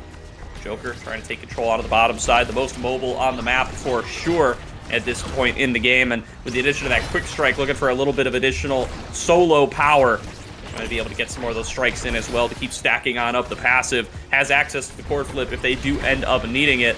Taking it down towards the bottom side, dueling back and forth to themselves, dash forward. There's going to be the core flip from Drew. Can't catch it on the response, so Joker going to have it cleared up against them, but right back to it. Going into the Oni's blade, going to get knocked it past. And there's going to be Liari trying to keep the pressure in onto that remaining goal barrier. Joker taking control on the top side. Puffy ready to receive on the bottom. Appabug pushes it forward, gets the opening up against Lilybun, who has to expend their own core flip, knocking it down around the map as the KO is found, make it a double for the side of Chikara Chatting, as Appabug now just looking to smack it in and get themselves a 1-0 start.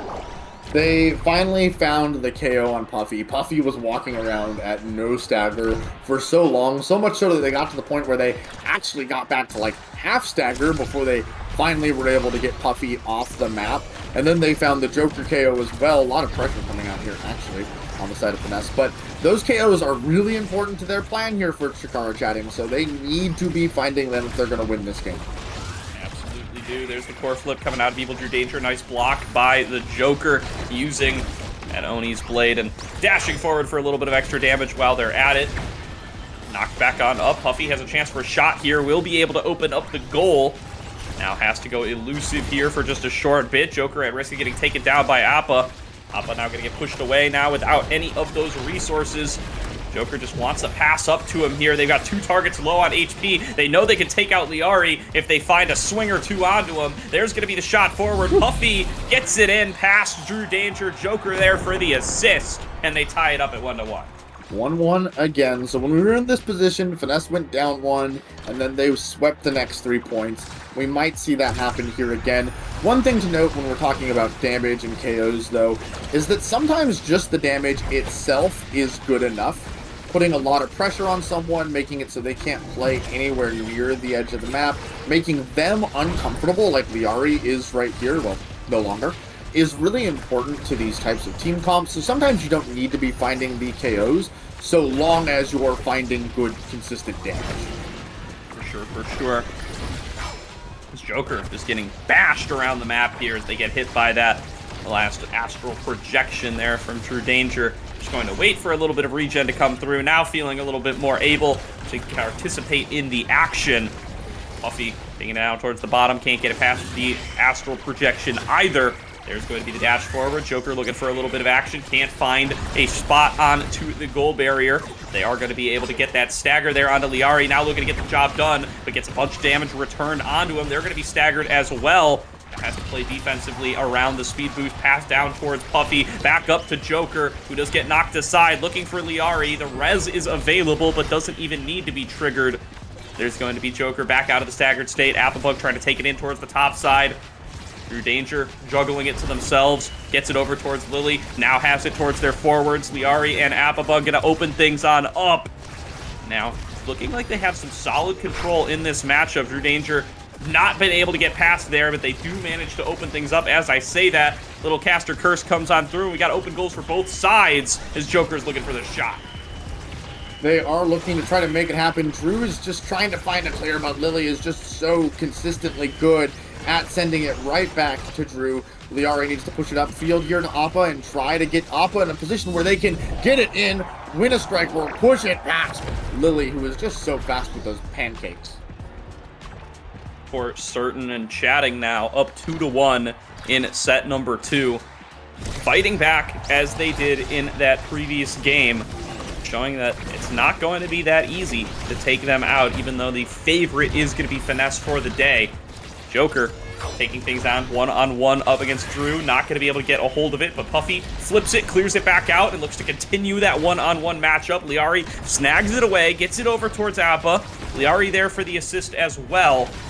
Drew going to be at midfield using the Cosmic Expanse to make sure that it stays that way. One more shot from the Oni's Blade, though, will open things up. Passed on down towards Puffy. Joker looking for the follow-up, knocks it off the top, but can't get a shot on goal for it. Evil True Danger was able to keep up the defense. Astral Projection knocks him back away, as well as the core. Liari now gets it over to Appa, open things up. Joker now looking for some control over the core, has had their own goal opened in just a couple of seconds. There's the flip coming through from Drew, knocks it back over towards Applebug, pass to themselves. Puffy knocks it towards the bottom and trying to find just any kind of angle they can here to get a shot on goal to take us to round number 5 in the set, but it's not coming through. Lilybun can't land the soup onto the core, and Liari sneaks it in for a 3-1 set win to Chatting. Both teams are having a really hard time pushing it through these goalies. Evil Drew and Lilybun are just absolutely locking it down and being menaces on Night Market, which is, of course, exciting to see. Monumentalist here for Evil Drew, making those abilities of them damage even more, which is just going to help build what their team is going for. Liari takes the Stagger Swagger, noting that that's been really important. Reverb for the Stagger. Prize Fighter here for Puffy, and that extra damage is just what we're looking at. Can we get these KOs? Applebug takes Spark, which they're hoping to scale, and the movement speed helps them position and score some more goals here. Definitely does. Oni's Blade coming out from Joker once again, trying to get it past Liari. Applebug ready to receive on the other side. Lilybun, their work cut out for them here, have had so much defense necessary in the last couple of rounds. They do manage to open things up very quickly here, though. Good showing from Joker and Puffy. There's going to be the core flip, a nice snag away from Drew, and they get the KO for Joker while they're at it. Applebug does not want to give up on this push, and will have it back over to them from Liari. Liari has the core flip available as well. Doesn't manage to land it onto the core, but pushes Puffy back out of the way. The respawn from Joker can't take control of the core, but Puffy manages to clear it out once again. Knocked away by the Oni's Blade. Applebug pushes it through up against Lilybun in the one-on-one, and that's a goal for Chatting. I'll say it. I'm a Chatting believer right now. I see the line. I see the angles. They're not even finding the KOs too much. They only got one there, and they're still making it work. Liari is playing the Strikar in the midfield really well, helping to enable Applebug get in position, get the barriers just like that, and find the goals and get them past Lilybun. Yeah, absolutely. I mean, Applebug and Lilybun, this one-on-one has really started to have the tables turn. Applebug been consistently able to push it past and get some really good shots in up against this Dubu. all the clearing tools in the world available to him, and it just doesn't always end up coming on through. And the last couple of times, it's ended up coming up Apabug. Liari now at midfield, dueling with Joker. Joker so low on stagger, has to go into that core flip just to get themselves out of dodge. Doesn't land it onto the core, doesn't particularly get much damage for it either. They end up losing a goal barrier. Apabug now looking for a little bit more. There's the core flip from Drew, knocked over towards the left side, comes around the entire map. At the end of the day, it's going to be in the hands of Puffy, knocked back over to Joker. Liari clears it out once again, though. And it's been really about rocketing it right past the center of the map and dueling with it on either side for the clear. No, they have been just ping-ponging this around. It's rare that it's staying on one side of the field for very long as Joker and Appa are dueling it out. Joker does come ahead in that, although Joker is still very injured, but does have core flips. So they're going to take a barrier here, look to set Joker up, but the size creations here are making that Cosmic Expanse a real monster to deal with, as there it is. Puffy and Joker are able to push it through and find a way to get it past Drew Danger. All right, 1-1 now in the set number 3. Game number 3. Game is dead even at this point in time. They approach the core at midfield. Apabug going to be the first one to get the touch off, but it is going to be Joker moving it over towards Puffy. They find themselves their first goal barrier. They want to play these out fast before the sustain that Evil Drew Danger brings to the table ends up making a huge difference. Puffy already incredibly low on HP, going to be set into stagger, going to get taken down by Apabug. The Oni's Blade not even going to find its way out of the core. They managed to open on up the goal with the core flip from Drew Danger across the map, knocking it down towards Apabug here. Liari's there for the assist. Drew Danger coming out to make sure that it's their midfielders who have the control. Knocked forward, Apabug trying to push Lilifun out of the way. Liari gets it over to him once again, off the top corner, cleared back away by the Soup. That combo disrupted once again as Joker has access to the dash, looking for a little bit of extra damage, does have access to the core flip, pushes it through to be able to open up the goal, and now ready to be received. One more would do it, but Liari saves it with some help from Evil Drew Danger, and the two of them managed to keep this round going. They are keeping it going. They're keeping it alive, and I'm so impressed right now with Drew Danger. Apabug here making the attack. Can't find it there. Just barely misses the dash. Able to keep it away from Joker is Evil Drew. Appa being slowed. Can't get in there. Trying to find the angle. Almost a core flip, which may be relevant very soon. Liari trying to keep it up here through to Apabug, who is going to do a little dribbling, try to set themselves up. Evil Drew can't get it past Joker as the ego check falls the way of Joker. Very nicely done by Joker there. Love the stuff coming on through. And they do manage to take it to a 2-1 lead. Finesse. You know, they may be very close to securing playoffs, but positioning matters. Seeding matters. They do not want to drop games to lower seeded teams like this, and they're not looking like they're going to. They slam this set number 3 so quickly here, closing it out 1-1 a second ago. Now it's 3-1, and it's a 2-1 lead overall to Finesse.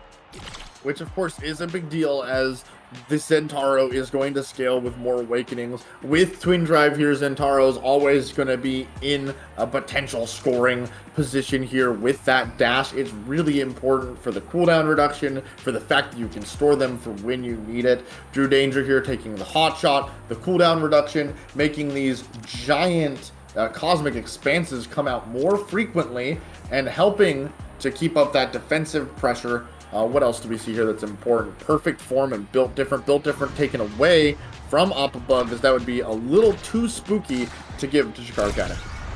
Yeah, absolutely. And, you know, it's not too shabby on Puffy either. We'll give him a little bit of size, a little bit of space to control the core while they're at it, a little bit of damage on their impacts as well. We'll see what that's going to end up making a difference for.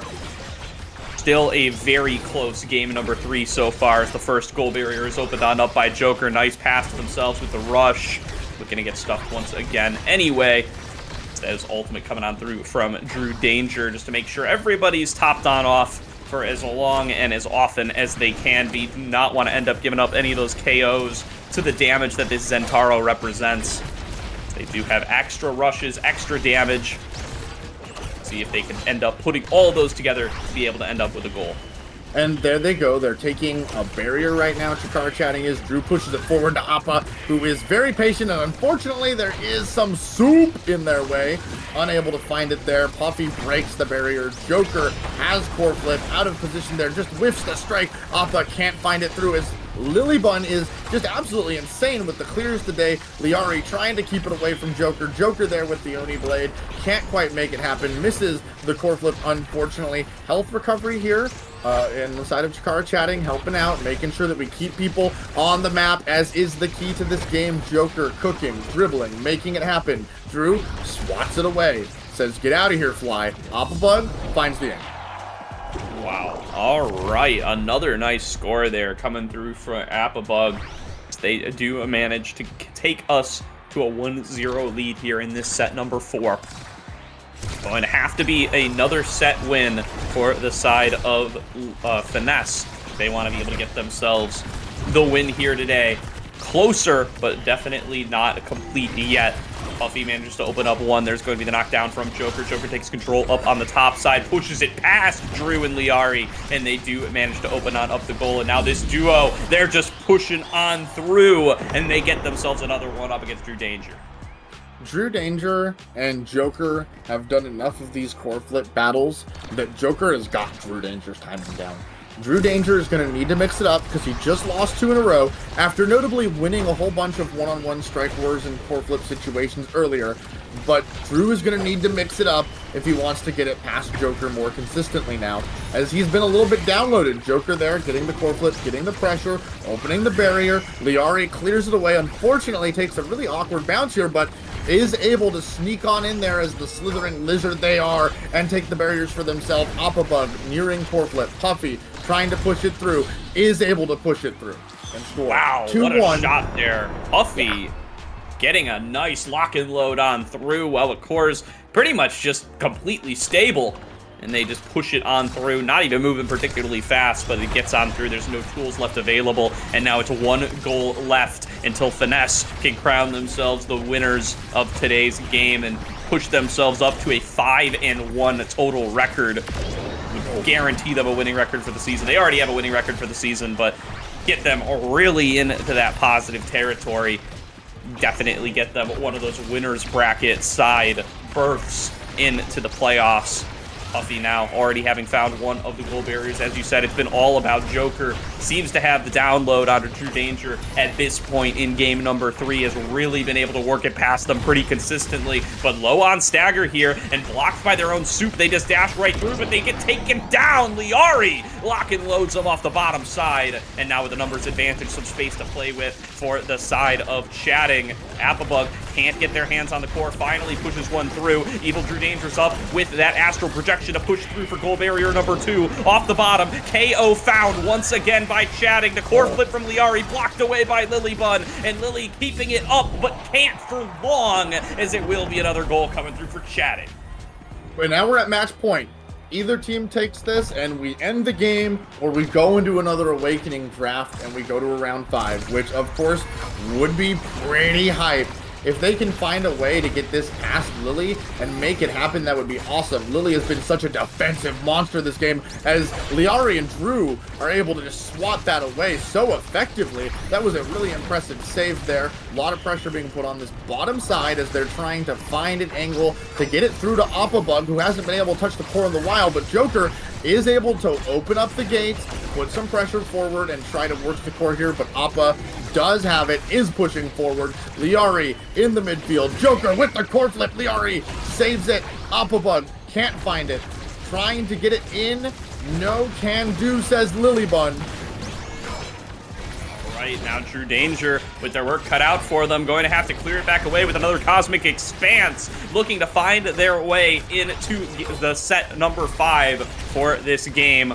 Their last chance to stay on up and keep this series going, but Puffy with a breakaway on the bottom side looks for the lock and load, blocked away by Evil Drew Danger. Joker ready to receive in the goal arc, but pushed back away by Appabug in that stagger. Liari ebbing out with the defense, going to be able to clear it back over towards Appabug. Lilybun going to clear it out onto the bottom side and is going to have the assistance of Appabug the whole way through. Joker still staggered, has to go evasive for a little bit longer. Lilybun flips it back away. There's the counter flip from Puffy and gets it right past Evil Drew Danger, snags it first, and wins the match for Finesse.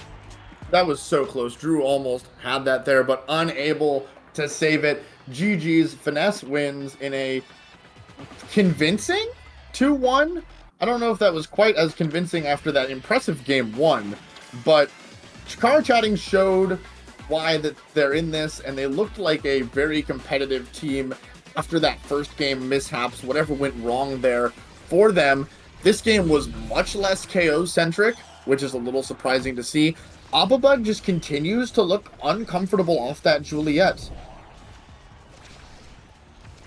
Perhaps a bit there, definitely showing some light in that set number 2 at the very least when they were able to tie things on up.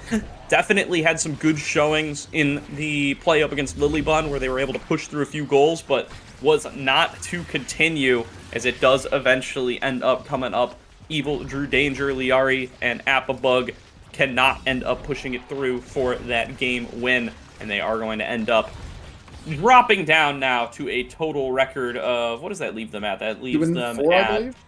yeah, 1-5, right?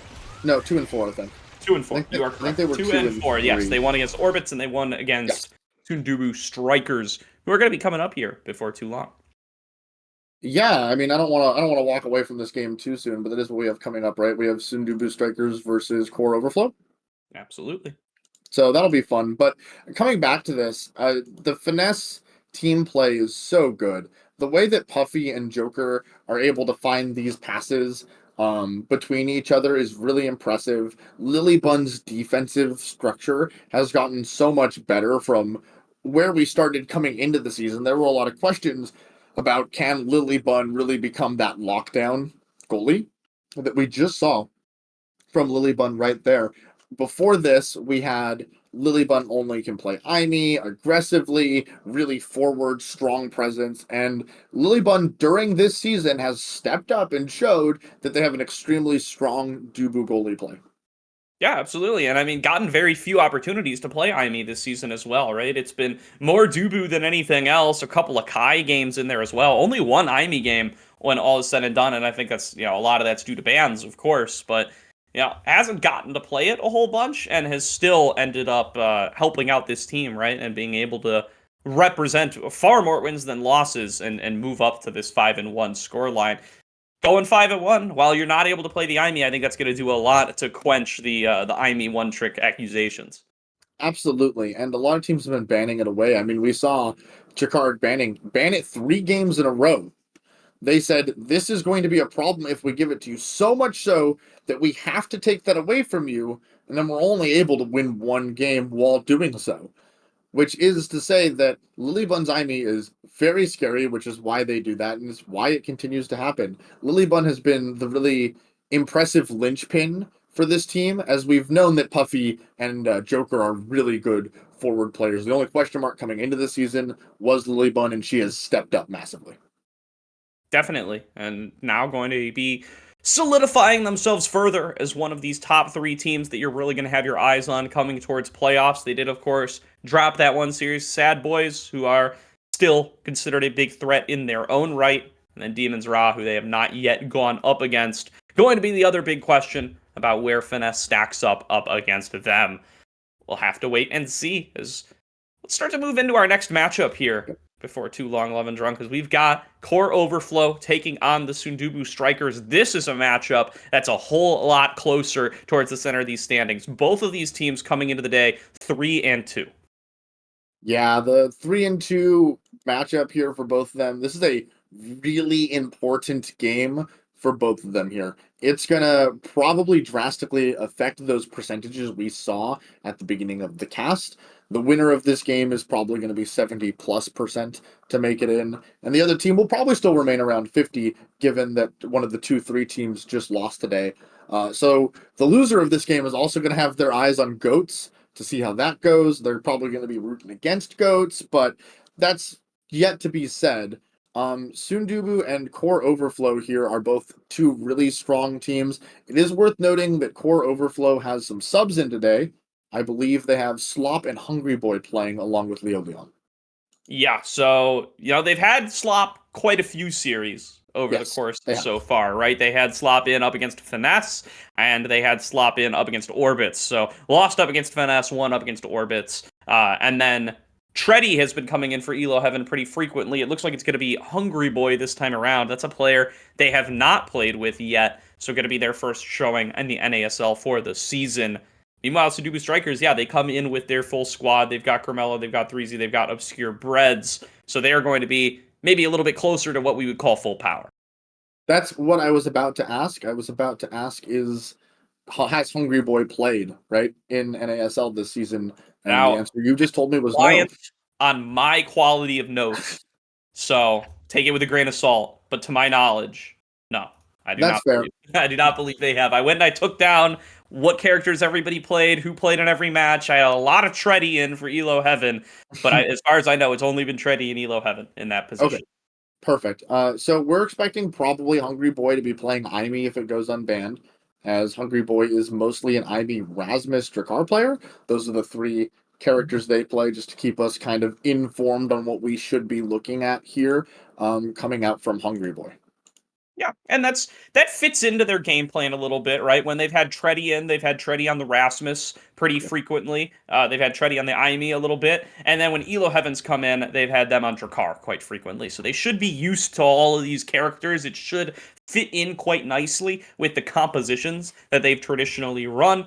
Streak and Slop, of course, play some similar stuff. Slop has been maybe a little bit more favorable towards the Kais and the Drakkars of the world than Streak is. But both of them, generally they're both playing Atlas. They're both playing Kai as necessary.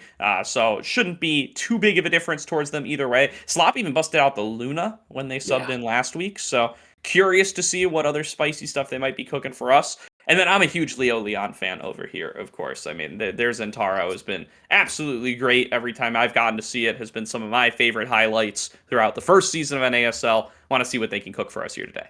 Hard to be a Leo Leon hater. But of course, on the Sudoku Strikers, we have some massive threats as well. Grimella is this insanely good, mostly, primarily a stealth midfielder, right? Obscure Breads, known for locking it down on Dubu. And then 3Z, really strong on a lot of different characters, plays X, which is always fun to see. And of course, just a notable good guy in the community. So this is a really fun game too, because there's a lot of personalities in this game that are known throughout the community. Slop is known for streaming. Leo Leon is just one of the biggest names. I believe they won NASL Season 1 in the East, along with some other people who I don't remember right now, but I know they were on the winning team. And then we have a Hungry Boy who's here. Hi, Hungry. Yeah, definitely was on that light squad that ended up winning out, Leo Leon. So definitely a person to look at as a defending champ here for the NASL before the leagues emerged. And yeah, I mean, this means a lot to the standings for both of these teams, right? We looked back to the beginning of the day, both of these teams sitting in at around 85-ish% to qual for playoffs, but they certainly want to go up to that 95-ish% round that they're going to be able to get to with a win over each other. And then, of course, there's that winner's bracket that you want to look at, right? If Finesse, Demons, and Sad Boys are the teams that you would expect to be the top three, there's one more spot in the winner's side, and it could very well go to one of these two teams. A really aggressive Aimi here for Obscure Breads, with that Chrono Boost having that extra blink range and being able to just move so far across the map. Interesting. This is a really easy, a really fun, interesting, exciting pickup here, as 3Z, with that pressure from Obscure, is able to pick up two barriers right away and get us started in Game 1. Yeah, run back of the rune. Didn't see too much success of the rune on Atlas's lab in our match earlier. We'll see if Grimella can show us a little bit of something different. Gonna keep on trying to push the core over towards 3Z. 3Z and Leo in the lock steps so far, keeping their positioning very close to one another. And there's going to be the addition of that sentry turret to really try to push it on through, very close to a goal, but Obscure Breads with a nice clutch save there. Now getting pushed forward. Leo with a little bit of a breakaway here. Obscure Bread's going to be able to keep up the defense, though, and now it's in the hands of 3Z until Leo steals it back away once again and is just going to push it on through up against two members. That was an impressive start there from Leo Leon, getting the barriers, using the core flip, almost gets the goal, but was saved by the strongest goalie in Omega Strikers, the Goal Gates themselves. Also worth noting that there are sparks abound, as everybody besides Obscure Brez did opt for that spark of strength, which is going to help with potential scaling here, as 3Z is able to get rid of Slop and remove the Atlas from the game, hoping to set up a strong offensive attack here. Obscure Brez gets in there. Grimilla gets a double banish, but they still can't quite make it happen. 3Z goes back to recover. Yeah, love the double banish there coming on through, but not quite able to capitalize. They just can't get the shot off in time. When you don't have that debuff duration yet, it's just really hard to sneak it on through. So Grimella with a great shot, but not quite able to get it capitalized on. They do manage to open up the goal barrier anyway here. It's now Hungry Boy keeping it aggressive on the other side, trying to get it down towards Leo, but Grimella sneaks it past Slop on the other side, just takes it in that one-on-one. That was some really good aggressive play there out of Obscure Brez to get that up to Grimella to make that play happen. And that's what we expect to see out of the IME goalie here, right? Either you win in 15 seconds or both your barriers are open and you're being threatened under a lot of pressure. Because the secret to IME goalie is that you have to keep it away from your goal gates. You want to keep it on the enemy side with these blinks, with the glitch pop, with the turret, and really just put so much pressure down that your offense is never playing defense. Absolutely. Here's Obscure Brez throwing on down that firewall sentry just to keep things cleared out. Goes in for the cyber swipe and continues to keep up that defense. Great showing there from Obscure Brez, not giving up a single goal barrier. As I say that, Leo will be able to push in for one, but that's the whole goal opened on up by 3Z Breezy on the other side. Clears it out with another glitch pop, has Grimella there for the assistance, gets it out past midfield, is looking to play aggressively in their own right, but will take the eject button right on back. Now 3Z now wants to try to find a little bit of control over that core. Grimella waiting on the other side, has the core flip available. Be on the lookout for that one, as they can take a big shot here. Now going to be blocked away by Slop off the centerpiece, as there's going to be 3Z Breezy pushing them back into the corner, and a big shot cross map. Obscure Brez with a glitch pop finds a 2-1 lead. This IME goalie pick seems to be working out really well, and Obscure Brez is playing it so well, both defensively, offensively, finding the clears and putting so much pressure on the side of core overflow here. But 3Z Breezy is also being able to make it work in there. This Asher pick's working out, as we see 3Z seems to be pretty comfortable on that pick. Obscure Brez gets a barrier, can't quite get the second with core flip, but is able to push it through to 3Z there and say, hey 3Z, make it work. I'm going to set you up. I'm going to keep it up there. I'm going to give you all the tools you need to take these barriers and put Slop in a bad spot. Nice little combo there from Obscure Brez and Grimella. Obscure Brez trying to build themselves a little bit of a KO off the back of the banish, throwing out their glitch pop as soon as they emerge. Gets a little bit of extra damage there onto Leo for their troubles. Leo really wants to try to push it on through. Obscure Brez going back to the defense. There's Hungry Boy with the cyber swipe. Leo pushes it into the bottom corner, and that's 2-2 in set number 1. Looking as competitive as was promised from these two 3-2 teams. Absolutely. Grimella looked to be a little DC laggy there as they were just stuck walking into the corner, but I guess everything's good now as they don't seem to be jittering around. So that might have had an impact on that. There is a banish. There's the Atlas in response to that banish, and Obscure Brez places the sentry turret. But what's that? 3Z is gone, you say?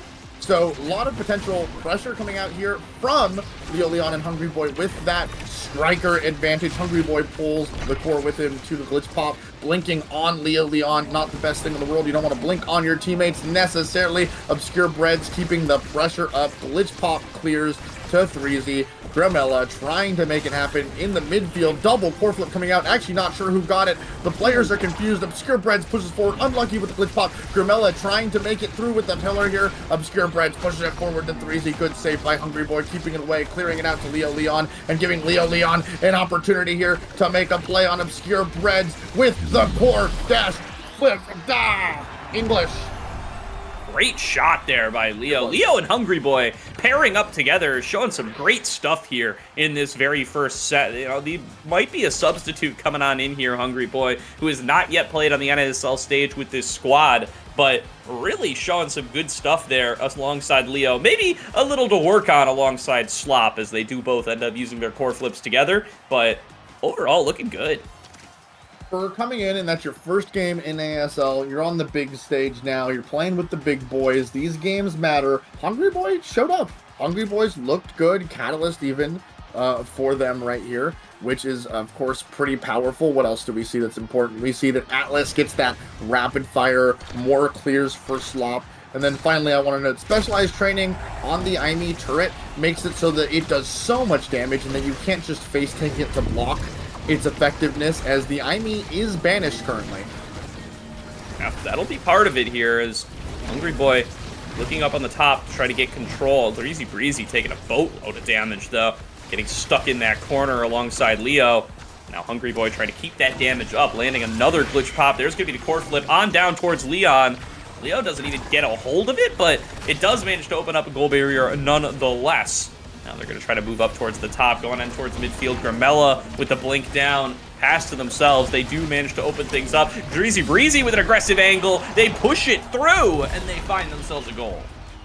They did find themselves a goal. That was a really good play by Grimella, passing it down to themselves. The rune blink, the movement part of it can be really hard to utilize. It takes some setup because, of course, your first one starts backwards, so you have to use one forward and then set that up, and that's just really good foresight there by Grimella. Looking for the KO there on Leo Leon. Puts a lot of damage, unable to find it. Unable to find a barrier is Leo Leon. Hungry gets both of them, though, with the core flip, but as punishment, they are off the map, and Breezy Breezy is trying to make it happen here, but they're also gone because of the power of the galaxy on Atlas Lab. Obscure Breads, Grimella, no power play being made, little dribbling, trying to get it through. Leo Leon gets it past a core flip from Obscure Breads. Very nice stuff there from Leo and from Hungry Boy. That's the second time Hungry Boy has taken a shot off the core flip towards the barriers and angled it really well to be able to get a 2-for-1. That's very nicely done. It was blocked away the first time they went for it, but they get it successfully this time. That's good heads-up showing there from them to be able to make sure they're getting as much efficiency as possible, and they are opening up that goal barrier as quickly as they can. Yeah, and Leo Leon finds a KO here on 3Z, but Obscure Breads with the pressure, gets the barrier, gets the goal, and does it all himself, wall man down. That's crazy stuff there, as they do manage to thread it through right as the gates open up.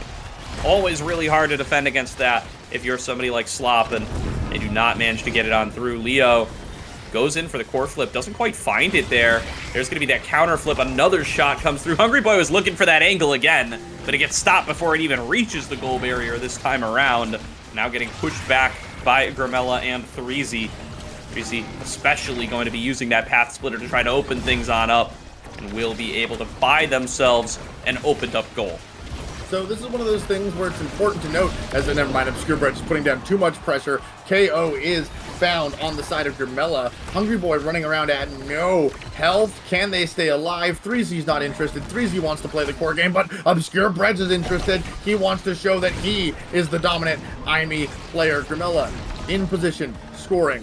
Misses the banish. Obscure Breads gets the clear. Leo Leon, dash punch puts it in. 3Z has the core flip. Can't quite get into position, being stuffed by the Atlas. Good core flip there from Slop to keep it away from 3Z. Obscure Breads keeps it on the side of core overflow and places a sentry turret with so much pressure. Core flip available here, trying to push it through to 3Z Breezy and make it happen. Hungry Boy in return core flips Leo Leon. Hungry Boy trying to get set up here, but they can't make it happen. Obscure Breads with the own goal, missing the bumper. Oh no. That's a big difference maker there, as Obscure Breads tries to knock it up towards the top side.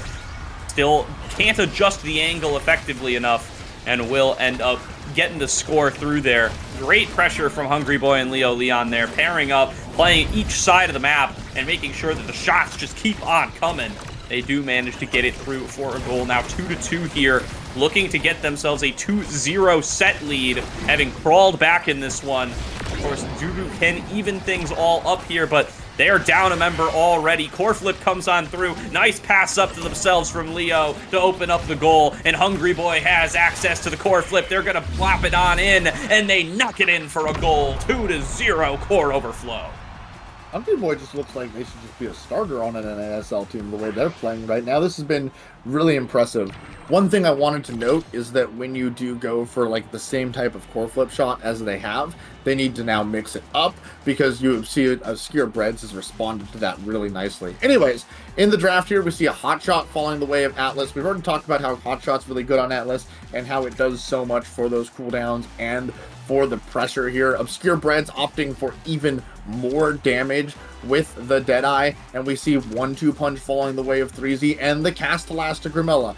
They said, we're going to deal damage. Our game plan here is to find these KOs, and Core Overflow has been the one that's been finding the KOs here. Hungry Boy picking up some swagger here with the big fish and the size enhancement.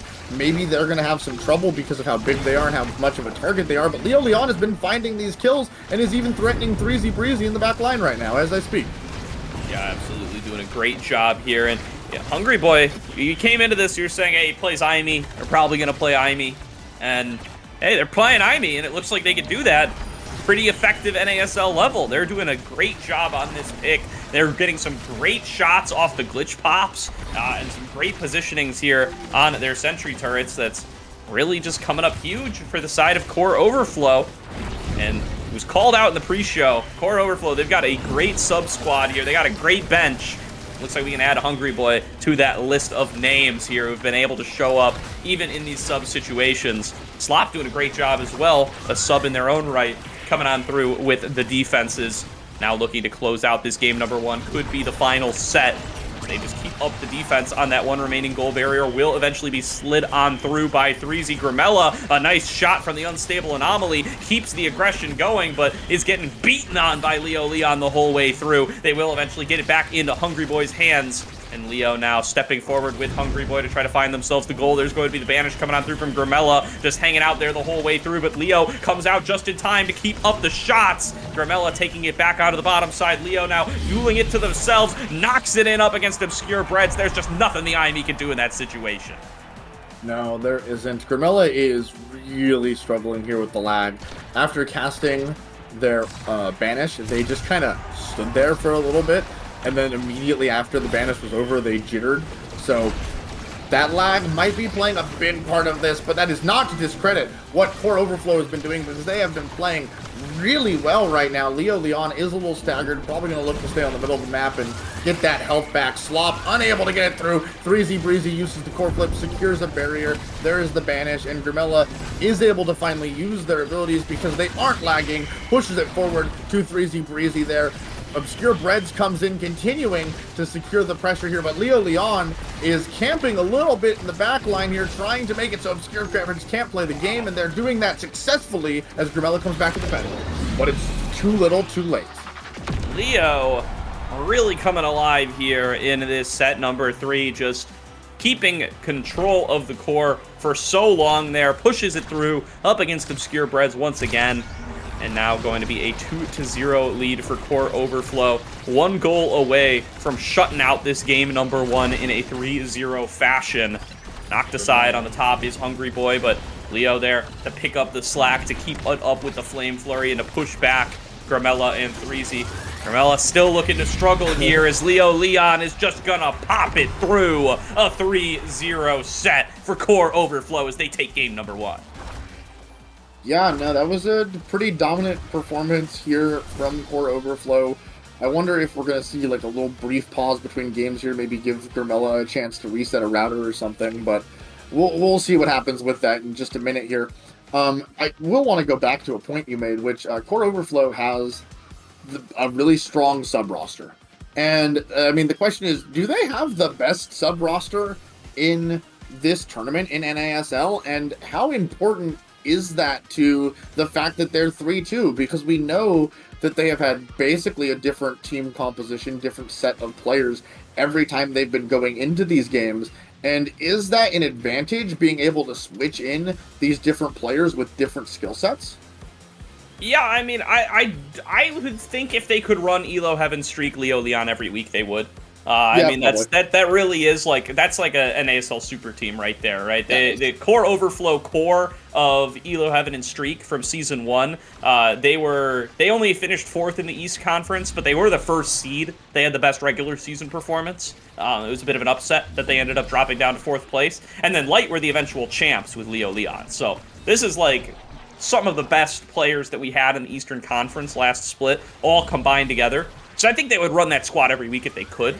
But if they can, which seemingly they can't, the fact that they're able to keep subbing in these players back and forth and are able to keep finding success has been huge for them, right? I mean, they've run Treddy Streak Leo, they've run Treddy Slop Leo, they have run Elo Heaven Slop Leo, and now they've run Hungry Boy Slop Leo. These are all different trios, and they've been able to win some matches on every single one.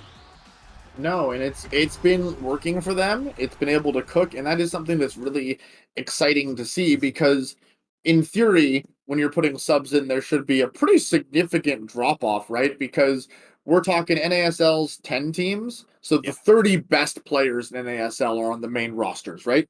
So there should be a pretty decent drop off when you're going to a subs, but every time a sub comes in for core overflow, they look like they're just part of the team. And if I didn't know any better, I would just tell you that they were, because Slop and Hungry Boy looked like they belonged right here. Absolutely, Hero. I mean, if Hungry Boy or Treddy can play brawlers like Leo does, put the 3 of them together. That's a new team right there for next split, baby. Looking as we start to look towards promo tournament and things like that. Yeah, they've looked fantastic. So I mean, definitely gonna be some eyes on them coming into future seasons. I assume they're playing in NASA. I do not know that for a fact. That's my bad, but very good showings from these guys for sure. I actually don't know that. Is NASA are NASA players allowed to sub in NASL? I actually Yeah, don't know the answer. Okay. I'm fairly certain they are. If I'm not, if I'm telling lies on stream, I'm sure Saya or Somebody will who- let us know. Yeah, no, yeah, somebody will that's tell me I'm a liar, and then I'll correct myself. But believe that no, they are. which does make for an interesting point, as you know, the end of the season will be coming soon, and we'll be looking to the next NASL and what teams come off the sub roster, and is there a sub roster team that qualifies? Like, does Slop Treddy pick up another forward player, a brawler player, and then do they just go on and run the NASL tournament themselves? So it's a pretty interesting matchup thing that we're seeing, and I just find it really interesting that they have such a deep roster, which is something that we often talk about in like live sports like football, baseball, and how much that matters. It's not something that's talked about in the esports scene very often, and it's not something that matters very often. Yeah, I mean the other thing that does matter in esports that doesn't matter in T sports there is also the ping, right? That's gonna Right. be the thing about Streak and Elo that also always comes up in these conversations is that they're Canadian, and so they have a rough ping to the central servers. So I don't know if that dictates who starts in what matches or not. But I do know that that's kind of a rough situation for them when it does end up coming on through and might influence some of these sub usages as well. That makes sense. We, as a community of people who want high level competition, we would wish that all of the players get into these games where they have zero ping.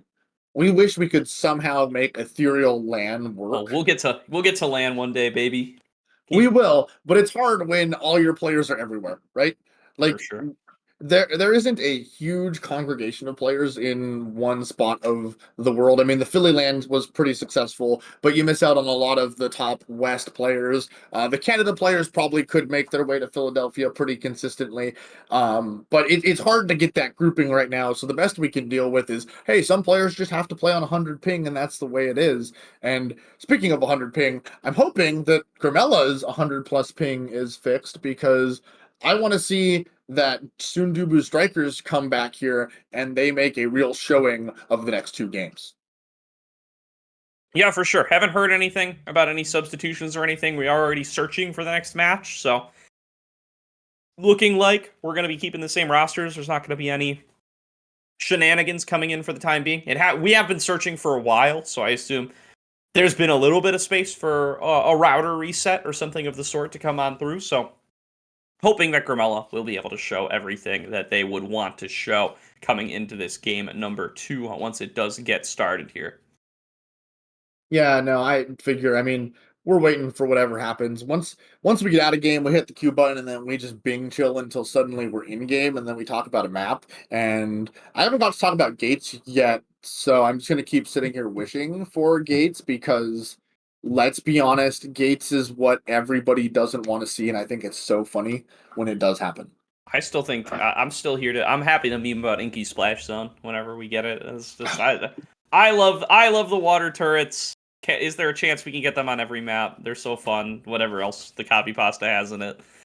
I think we should make a new map where maybe a turret just spawns randomly every 5 seconds or so and just like picks 2 random vectors on the map and just. I think that Yeah. would be fun. I think that'd be great map design, and I think Audi devs, if you're listening, hire me for creative, fun map designs. I'm your guy. For sure. For sure. I'm sure. I just like that. Like I've kind of gotten to the point where these maps have grown on me a little bit, right? I don't hate Inkies and Obscura as much as I did when we first started. And I think it's a cool sign that they're trying out like some really different maps. Now, if we can get some map pick ban in there, if we can get a little bit of map selection in there, I go off the walls all you want with these maps, right? Then you can really strategize and plan for them and make some adaptations as necessary. So, assuming that that's in the works, which I choose to believe it is, then I'm perfectly happy to keep getting some of these goofy maps. I have gotten word here. Grimella did restart router. They restarted PC. And that's what's taking us a little bit longer to get into this game number 2. But once that is done, we'll be there. Yeah, and until we do, what I want to talk about is map design and map making. I think they need to get a tool out there to let the community make some maps. If we can get some like Mario Maker-esque map tool, I think that'd be really cool for the community to play around with. And then you let the community design all the really bad maps. And once in a while, monkeys at a typewriter produce a Shakespearean poem, and monkeys working away at map making will make a map that will be fun and interactive and really cool to play on. No complaints here. Would love to see something like that end up coming on through. Whatever the case is, definitely want to see how that can start to impact us here in the NASL and what we can get done map-wise there. So we can take a peek back on over towards our playoff standings for both of these teams. Yeah. They are both very, very likely to make playoffs from their current standing at 3-2. They're about 85%-ish apiece. But I want to talk about that winner's bracket, right? Getting that second life in the playoffs, being able to start on the winner's side, makes so much of a difference. And who gets to be the 4th team on the winner's side? It very well could just come down to this match, right? Assuming that these teams are as closely matched as the standings would have us believe, the head-to-head is going to make all the difference in who gets that 4th spot. It will definitely be making a difference. And so this is a big game for pushing one of these teams to the top half and one of these teams potentially to the bottom half. Maybe they're both from the bottom half and all of this is irrelevant, but those top 3 spots and just getting a slightly easier road through the playoffs is of course a very real thing. As if your road through the playoffs starts with playing against Sad Boys or Demon Raw, you're looking to be for a real bad time, honestly, because those are who we would probably just predict right now are going to be our playoff finalists. That'd be pretty boring if that's how the season works out. So I'm excited to see some turmoil and chaos, some monkey wrenches, as it were. But we are finally loading into game 2 of Core Overflow versus Sundubu Strikers. Absolutely. We're in a very long loading screen here, so I'm not going to get too excited yet.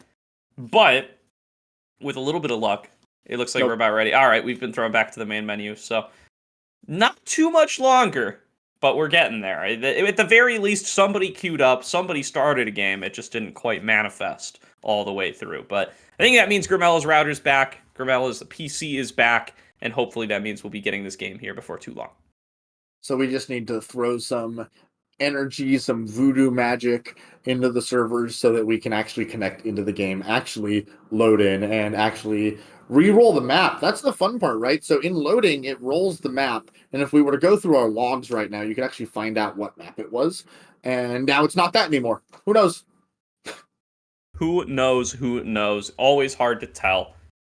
As we are gonna see where we end up actually rolling. I'm still throwing in my coins for Inky's Splash Zone. I think that's going to be a good way to close out what could be the final match that we cast for the day, Love and Drunk. I mean, it's going to depend on whether or not Sundubu Strikers can take themselves a win and push us to a game number 3. Then we'd get the full 6. Then we'd get the longest block that you can have in the NASL. We would, except that 9-0 sweep was a little short, so we wouldn't get the full. Every game was Oni Village length. So hey, speaking of which, Village. going the full distance, 30 minutes, you get the full 3-hour plus fun time of Love and Gordo, which is best power duo casting combo. Probably not, but we're chilling. Yeah, definitely the case here, as looks like we are getting on to Oni Village for our second game of the series. Everybody back on in here. Going to be a Luna ban and an X ban. See how that affects our decision-making coming on in to game number 2. No, and there we go. We see Slop on the Atlas, Hungry Boy hovering Estelle, which seems to be solid. An Octavia pickup here is pretty spicy. 2 Octavia pickups. We are definitely looking at Cast to Last or Chrono Boost. Hungry Boy does go back to that Aimee. And then finally we see a Kai here. This is... wow. This is going to be explosive. What the Awakenings are and how this pans out is really going to matter as we make our way into Oni Village for Game 2. Yeah, there's got to be something... yeah, all right, Chrono Boost is here. That is why we've got some Octavia selections coming on through. Prime Time going to be the other selection here. And let's check out how these Octavias are going to end up doing it. Leo Leon, he is the big Octavia player in this matchup, I feel like. He's already busted it out a couple of times, if I'm not mistaken. And I am mistaken. It is not him. It's somebody else. Somebody in our previous game had been playing a lot of Octavia. Joker and Daft Grass, I think, are the Octavia players. Yeah, Joker was the one who had played a lot of Octavia. I'm mixing up my notes from our previous series and this one. So this is the first Octavia game for both of these players. Yes. See how they're going to end up being able to navigate on this relatively niche pick. No, it is a awkward pick because it is very feast or famine.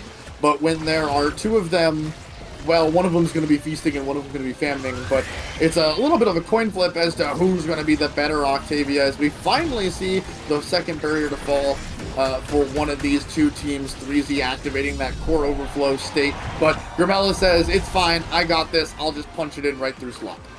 Yeah, absolutely here. So, going... I love We're that. having some fun up at the top of the map there, as going to be... nice early goal here earned by the Sundubu Strikers. See if they're going to be able to keep that momentum up here. Leo fully stacking on up that flow state, though, keeping things on going and making sure that they are going to be able to really dominate this map as much and as often as they can. Going to have it just barely drop on off there, and now it's 3Z Breezy who's the one feasting in the matchup. Going to keep things on up, but is taking a lot of damage for their troubles. Zooming around the map, though, as Leo keeps up the pressure in the bottom corner. And now it is going to be the drop-off here for 3Z. Leo looking to finish him off, but can't quite find it. And now it's going to get pushed in past Slop to be able to open things on up for Grimella. The KO is found, though. Hungry Boy gets the job done. And now they've got a numbers advantage, trying to keep that pressure up. Leo taking full control, ready to get on in and tie us up at 1-1. Leo just sitting there going, open, open, open, open, open, open, open! Waiting to strike it in there is so funny. The interesting thing about this game and the way it's going to pan out is, of course, it's all about who can put the damage onto these Octavias and prevent them from getting the core, even if that's just staggering them, right? And as characters go, Aimee is stronger at KOing than Estelle is generally, and Kai is stronger than Atlas generally. So it's interesting to see how that's going to pan out and which of these damage-dealing threats are going to make the difference as Leo Leon is able to open up the barriers and sneak it in through Gramella there. All right, nicely done there, Leo. He's gonna do this every time. They'd love doing this. All right. Well, that's fine. We don't need to comment on it. But Leo with another follow-up goal there on the Octavia. Nice showing there in his first NASL game on the pick. Doing pretty good so far here. Threezy gonna want to try to replicate that performance there if they can. Gonna see. They've been taking a lot of damage though. They're down in levels now. They've gotten KO'd once or twice. And Hungry Boy has been able to keep on up that pressure. Leo, nice job using that base drop to make sure that they're going to be able to keep stacking on up the movement speed. There's the counter from Threezy, but kind of gets the core stuck on the wrong side of dodge, and now is going to end up getting knocked out there by Slop on the other side, just threatening that Atlas a little bit too much. Let's see what they're going to be able to get done here. Still keeping up the movement speed. Leo is racing across this map, and so far is not going to be stopped. I mean, he is all over the place. Now still managing to keep those stacks up, managing to outrun everybody here. Misses the shot, though, and now it's going to end up dropping off, and it's Threezy Breezy now, who's the fastest one in the West. What can they make happen here? Moving on forward, knocked back away by the Astral Projection, looking for the KO, dodged away by Hungry Boy, and now Threezy going to be incredibly low as well as their flow state drops off in the same breath. Yeah, no, the battle of the Super Saiyans, who can be the fastest one, is always really exciting as Threezy's able to find it there in the overtime with the primary from Octavia. So we're going to the set point, and this is really important because the winner of this point, the Octavia that gets to draft first, is going to dictate how this game goes. If Threezy Breezy or Leo Leon win their team's sets and start first, and then on top of that, we see Castellast, that could just spell game over. That is the volatility that Leo Leon and Octavia bring to this game as Leo Leon core flips it, taking a barrier, opening the gates, and setting themselves up and core overflow to be the better Octavias. What a stun by Hungry Boy with a blink there. Pushing it through is Leo Leon. Very nicely done there, and that base drop was about to go crazy if the goal didn't end up getting scored. Could have been 3 KOs there, at least 2 for Leo if he just kept advancing forward with that much movement speed and that much damage coming on through as we get into the draft. That is really gross. Twin Drive Octavia isn't quite backbreaking, but ooh boy, that's hard to overcome. This is more opportunities to use that speed, less cooldown on it, and it just gives you basically infinite speed. You just keep hitting the button, you just don't stop hitting the button because of the time it takes to use it and all of that. Now, Threezy's pickup here with the peak performance is also really noteworthy because that gives you just a little bit more stagger, and stagger is something that Octavia really enjoys because, as you noticed, they've been getting put under a lot of pressure here. They take damage quite a bit because it's just one of the easiest ways to shut it down. Of course, Threezy being able just to keep that speed up, the Super Saiyans are going at it right now, and who's going to come out on top? Well, probably the one that's at full health, as they can no longer compete with Leo Leon as he pushes Threezy Breezy away and keeps his own speed going. It is about to deactivate, and it does there, but Threezy Breezy is gone, setting up the power play, and there it is. Just reactivate it because you have Twin Drive. Use the core flip, can't quite get the barrier, that's fine, but with this increased speed, you're going to be able to outmaneuver and just sets up so much play potential. Yeah, absolutely. I mean, you called it out at the beginning of the game, Levin, that one of these Octavias is going to be feasting, one of them is going to be famished, and I think it's pretty clear which is which. Leo at level 6, Threezy at level 4. Leo gets first pick, Threezy gets last pick. Leo gets the Twin Drive, and Threezy gets the Twin Drive we have at home, which is the peak performance. So definitely going to be really rocking it here for Leo as he is looking to run away with this game. See if they're going to be able to keep it up here in this second set. They still are in that flow state, and they are never going to be removed from it with the addition of that Twin Drive.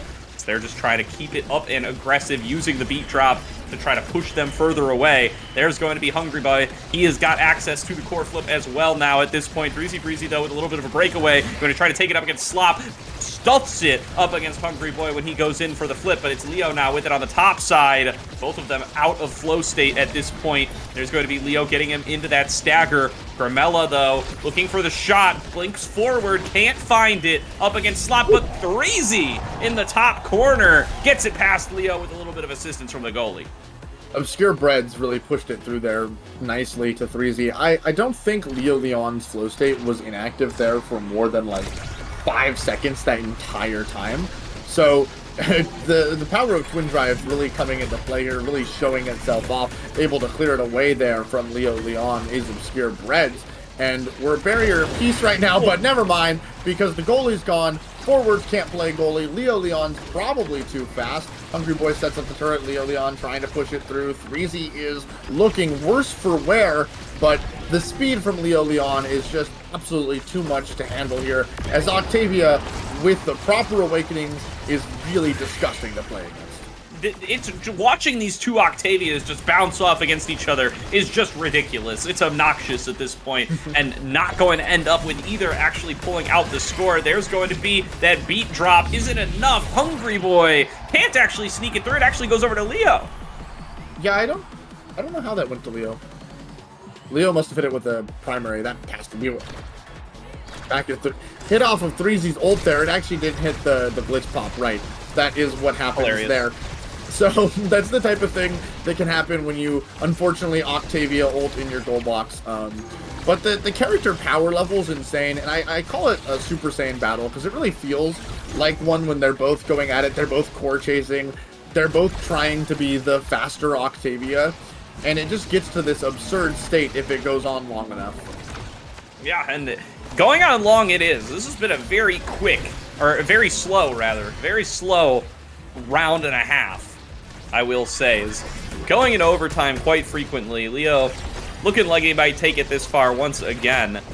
So they've got themselves a little bit of extra speed. There's going to be 3Z in the flow state as well, racing across the map, trying to find some good shots here, but Leo's been able to match them in most scenarios. Does throw down the core flip, can't quite find it onto anybody.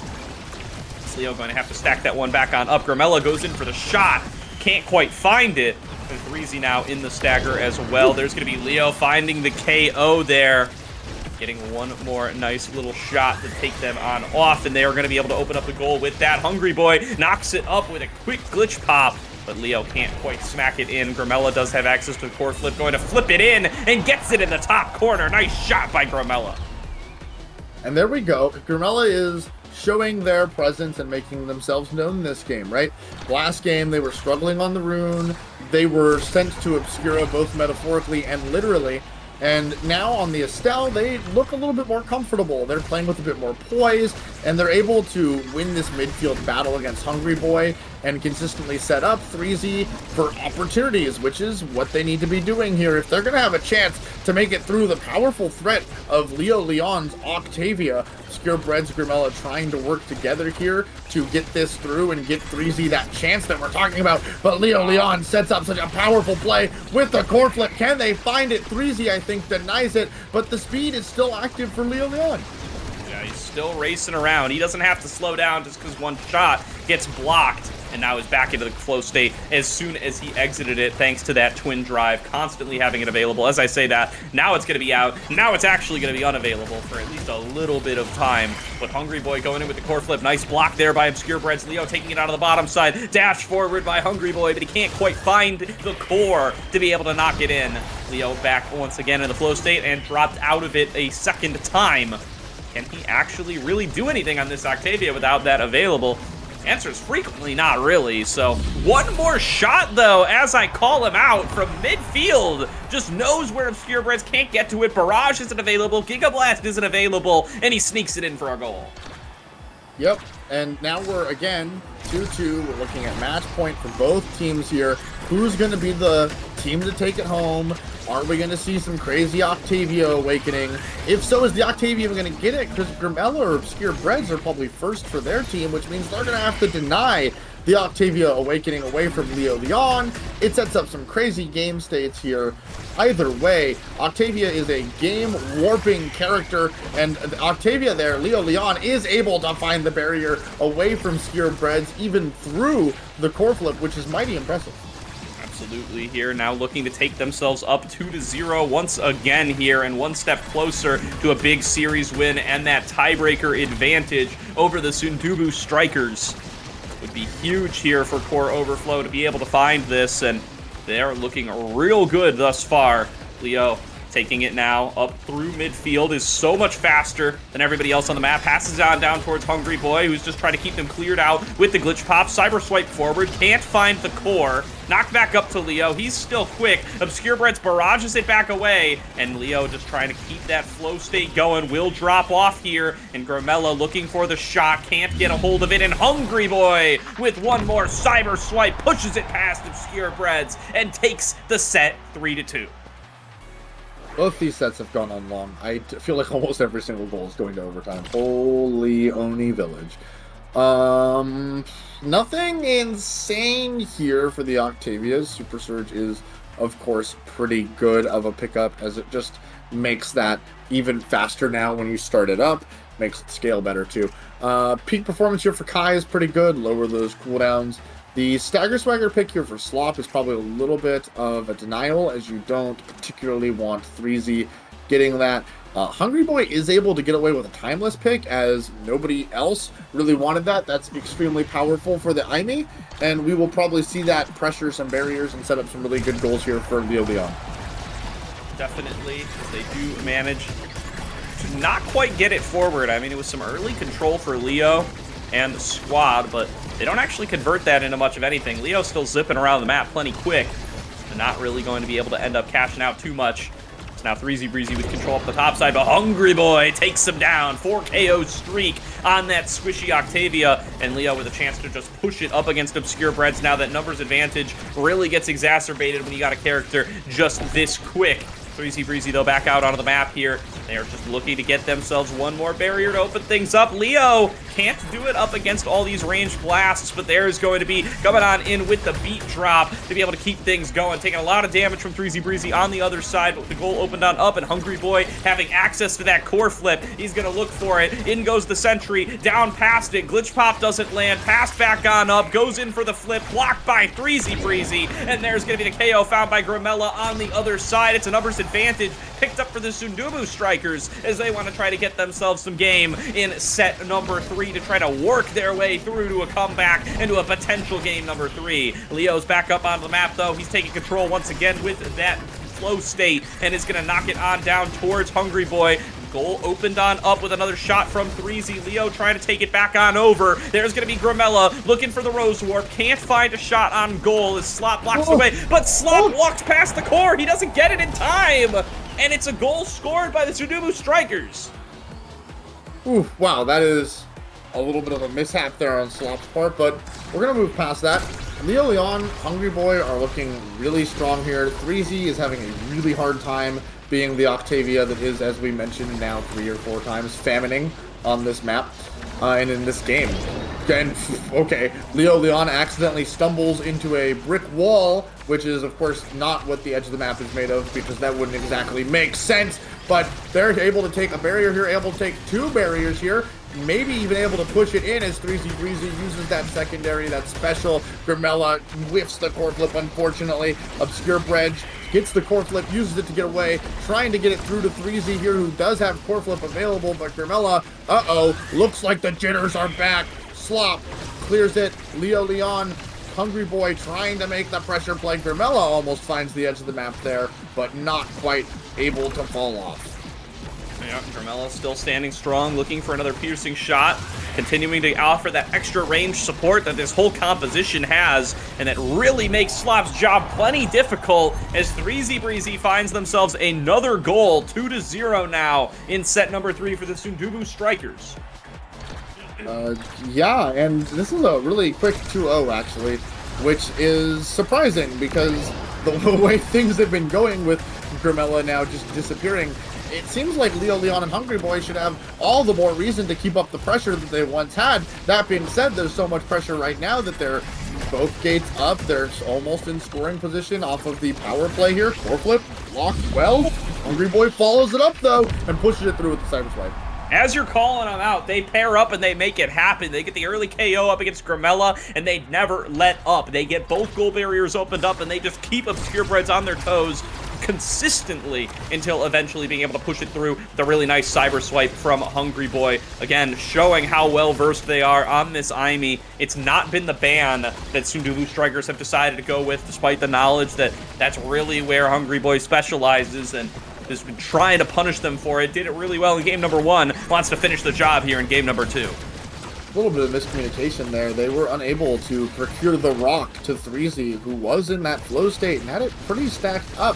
His own team kind of passed around him a little bit, which is just not exactly what you're supposed to do with the Octavia, but Leo Leon is constantly in there, constantly hitting the core, making it easy. 3Z unfortunately has to use his secondary special there, actually, to get that cleared, looking to get the core flip off here, trying to push it through, and there we go. There's the barrier taken. Obscure Breads has a core flip. Look for them to use it here to push the core up the field and get it to 3Z and score that way. That is probably going to be the game plan here, but instead, they set up an opportunity for Leo Leon to get in there and score it. There is the push-up. 3Z can't quite find the angle to make it happen. No speed boost there on either Octavia. Leo Leon's is back and active because of that twin drive, as aforementioned. Grimella, core flip, Egoist.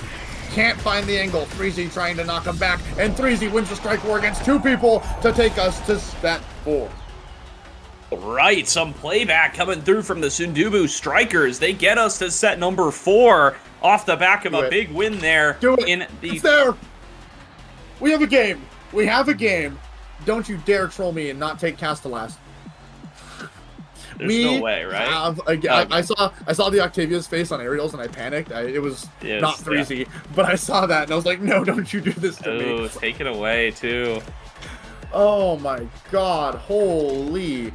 Castellas, I don't know which is better. I think Castellas Chrono Boost is probably better than Chrono Boost Twin Drive. I guess we're going to find out, because this is going to be really dominant here. And I hate to say this, but if Sundubu Strikers win this set, the Quick Strike is going to be available, because Quick Strike hasn't shown up yet, and that's going to just push the 3Z Breezy Octavia to the next level. That being said, Leo Leon is still relentless. Leo Leon is not giving up, despite the Castellast on 3Z. Yeah, somebody check on Streak. I see that Streak called out in Twitch chat that they predicted that there's going to be one set win for the Strikers, and that's going to be Castellast. We're here. It's the timeline. Let's see if it's going to be enough to drag Sundubu Strikers back into this game and back into this series. There's going to be a nice core flip coming on through there to try to slow things down, try to keep themselves an option. There's the core flip from Leo. Nice block by Grimella, as they're going to be able to keep things going in this game. And there's going to be the move forward. The round not quite done yet, as it's going to be going on over towards Hungry Boy. Can he get the cyber swipe? He finds the KO, but there's one returned onto by Leo on the other side. It's going to be a 2-on-2 now, looking forward. Hungry Boy stepping on up. Grimella, though, looking for the shot onto that top barrier. Giga Blast not quite going to connect. The respawns come through. Both Octavias are on the map once again, and it's going to be Leo looking to try to make the difference. 3Z now bullying Hungry Boy, pushing him further back away. There's going to be the core flip coming through from Grimella. Gets scuffed back away by Leo as he's pushing forward with the special. Gets the KO onto the goalie. Can he push it past 3Z? 3Z guards it again, but Hungry Boy has found himself a second KO. The core flip has got to come through here, but Leo not even going to need it. He just finds the goal with the help of Hungry Boy. Those KOs were really powerful and really impactful in just making sure that they're able to obviously secure that goal there. I think 3Z had flow state active for about 60 seconds that last round. Like, once he activated it, it just didn't stop, which is, of course, the power of the Castellast, which, again, we have already mentioned. Hungry Boy unable to push it through here, and 3Z, again, keeping that flow state up. We got to pass to him, though, Grimella. That's one thing this team doesn't seem to practice with the Octavia a lot, because they aren't pushing the core to the Octavia, who needs to keep that flow state up. Good block there by Slop. Hungry Boy's turret putting in work, putting a lot of damage on Grimella at that, as the game state has slowed down a little bit yet. No one has their speed, and there we go. They both find it, instantly activate it, because the Octavias are hungry and ready to strike. Oni Village things. Game continues to drag on. It's a 1-0 lead in the set for the side of Core Overflow. And they are definitely going to want to try to close this one out sooner rather than later. They've already seen they gave up one. They lost the most important awakening they possibly could have had in this game. Will it be enough for the pullback to come on through? They are going to be able to find their second goal barrier. There's going to be another sentry turret popped by Hungry Boy, but the core is kept away from it the whole way through. There's going to be the flip coming through, a counter flip from Obscure Breads, and now Threezy trying to take it aggressively up against Slop, who clears it back out with the Cosmic Expanse. It's going to be Leo now coming in on the top side. Hungry Boy knocks it back on up and over using that glitch pop. Gramella ready to play on the bottom. Leo drops off of the movement speed once again, can't keep it up for long enough, and there's going to be Threezy trying to score, goes in with the Sonic Boom, but it's not going to quite be enough. There's the counter out from Leo, and again, the defense from Obscure Breads is just fantastic. He will not give up this barrier. But again, they passed it away from Threezy there, and Threezy's flow state expired. Not that it matters, because Gramella makes a great shot, but that's just the type of team play and coordination that I think they're really missing with this Octavia here, because Threezy does get in there and trying just to keep that flow state up ends up burning the core flip, which wasn't actually needed, again, because Gramella made a nice shot, but it's really hard to know that, and as the Octavia, keeping up your core flow can be like first and foremost, and I keep calling it core flow, which is really hard because of the team's names, but is what it is. Yeah, it's your flow. It's your flow state. It's your core overflow state.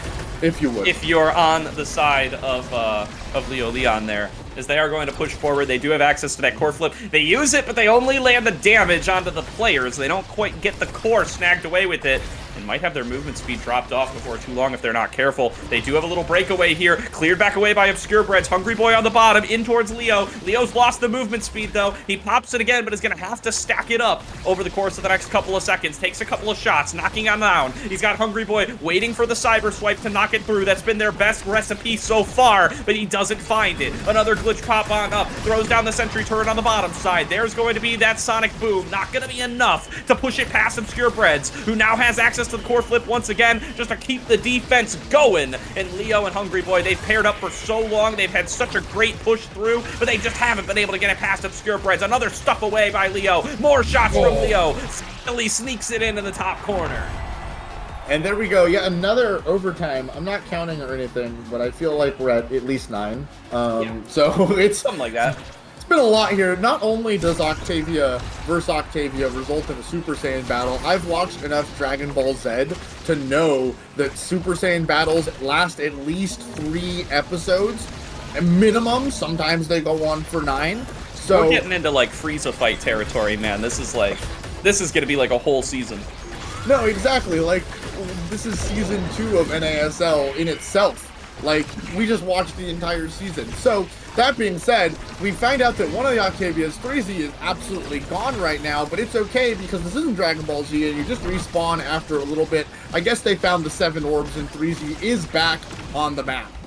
Absolutely here, as they do manage to get their allies back, and they are 1 goal away from closing out the series and getting themselves the win here for Core Overflow, but easier said than done. Obscure Breads has been a brick wall. It has been so tough to get anything past this Kai. Leo, though, secures themselves a numbers advantage, takes Gramella off the map. Obscure Breads keeps up the defense with the barrage. Knocked back on down towards Hungry Boy. Leo has lost their movement speed. Threezy as well. When will they bring up the flow stage once again? It's going to be a little bit of a longer cooldown, maybe perhaps slightly shorter for Leo, as he does manage to open up the goal that's so huge.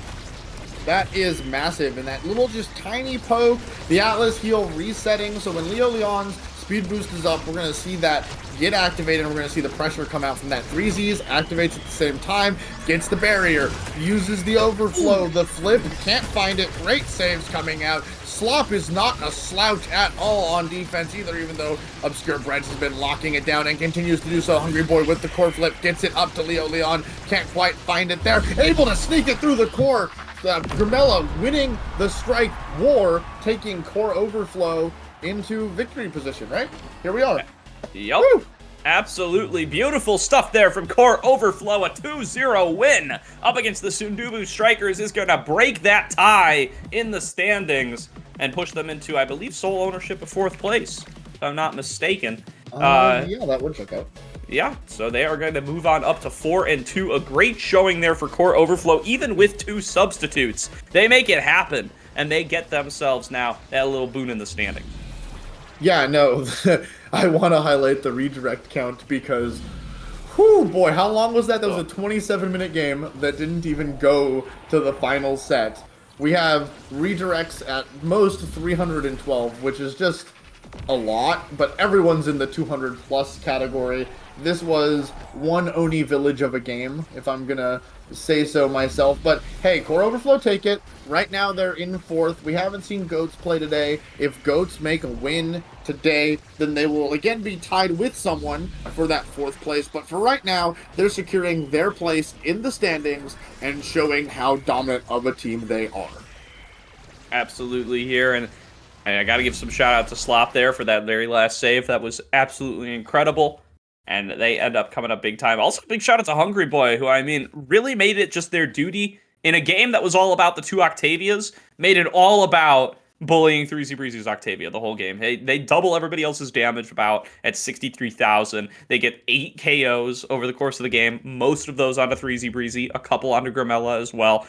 And really just keeping the way cleared here up against them. Some great defense from Obscure Breads to allow them to finally be able to find the goals they needed.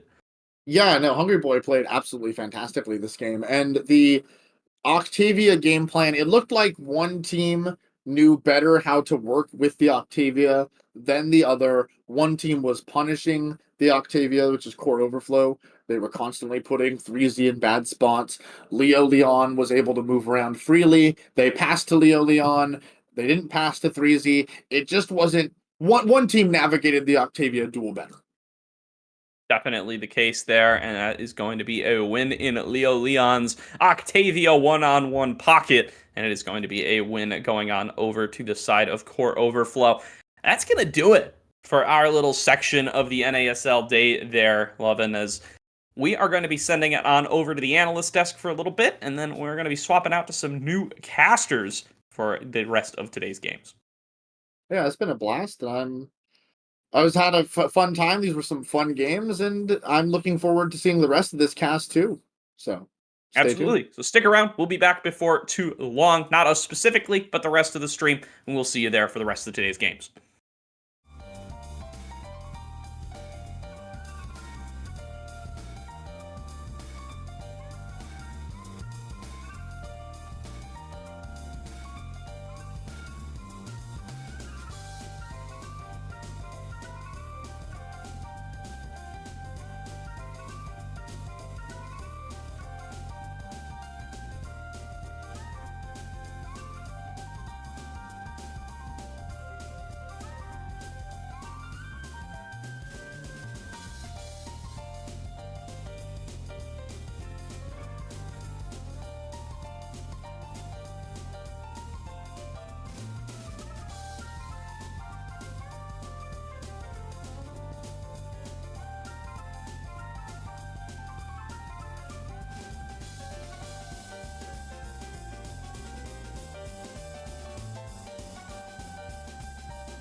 Welcome back to the broadcast of the North American Strikers League. We are in week 5, and we just watched a couple of matches finish up, being Finesse taking a 2-1 victory over Chatting, and Core Overflow taking it 2-0 over the Sundubu Strikers.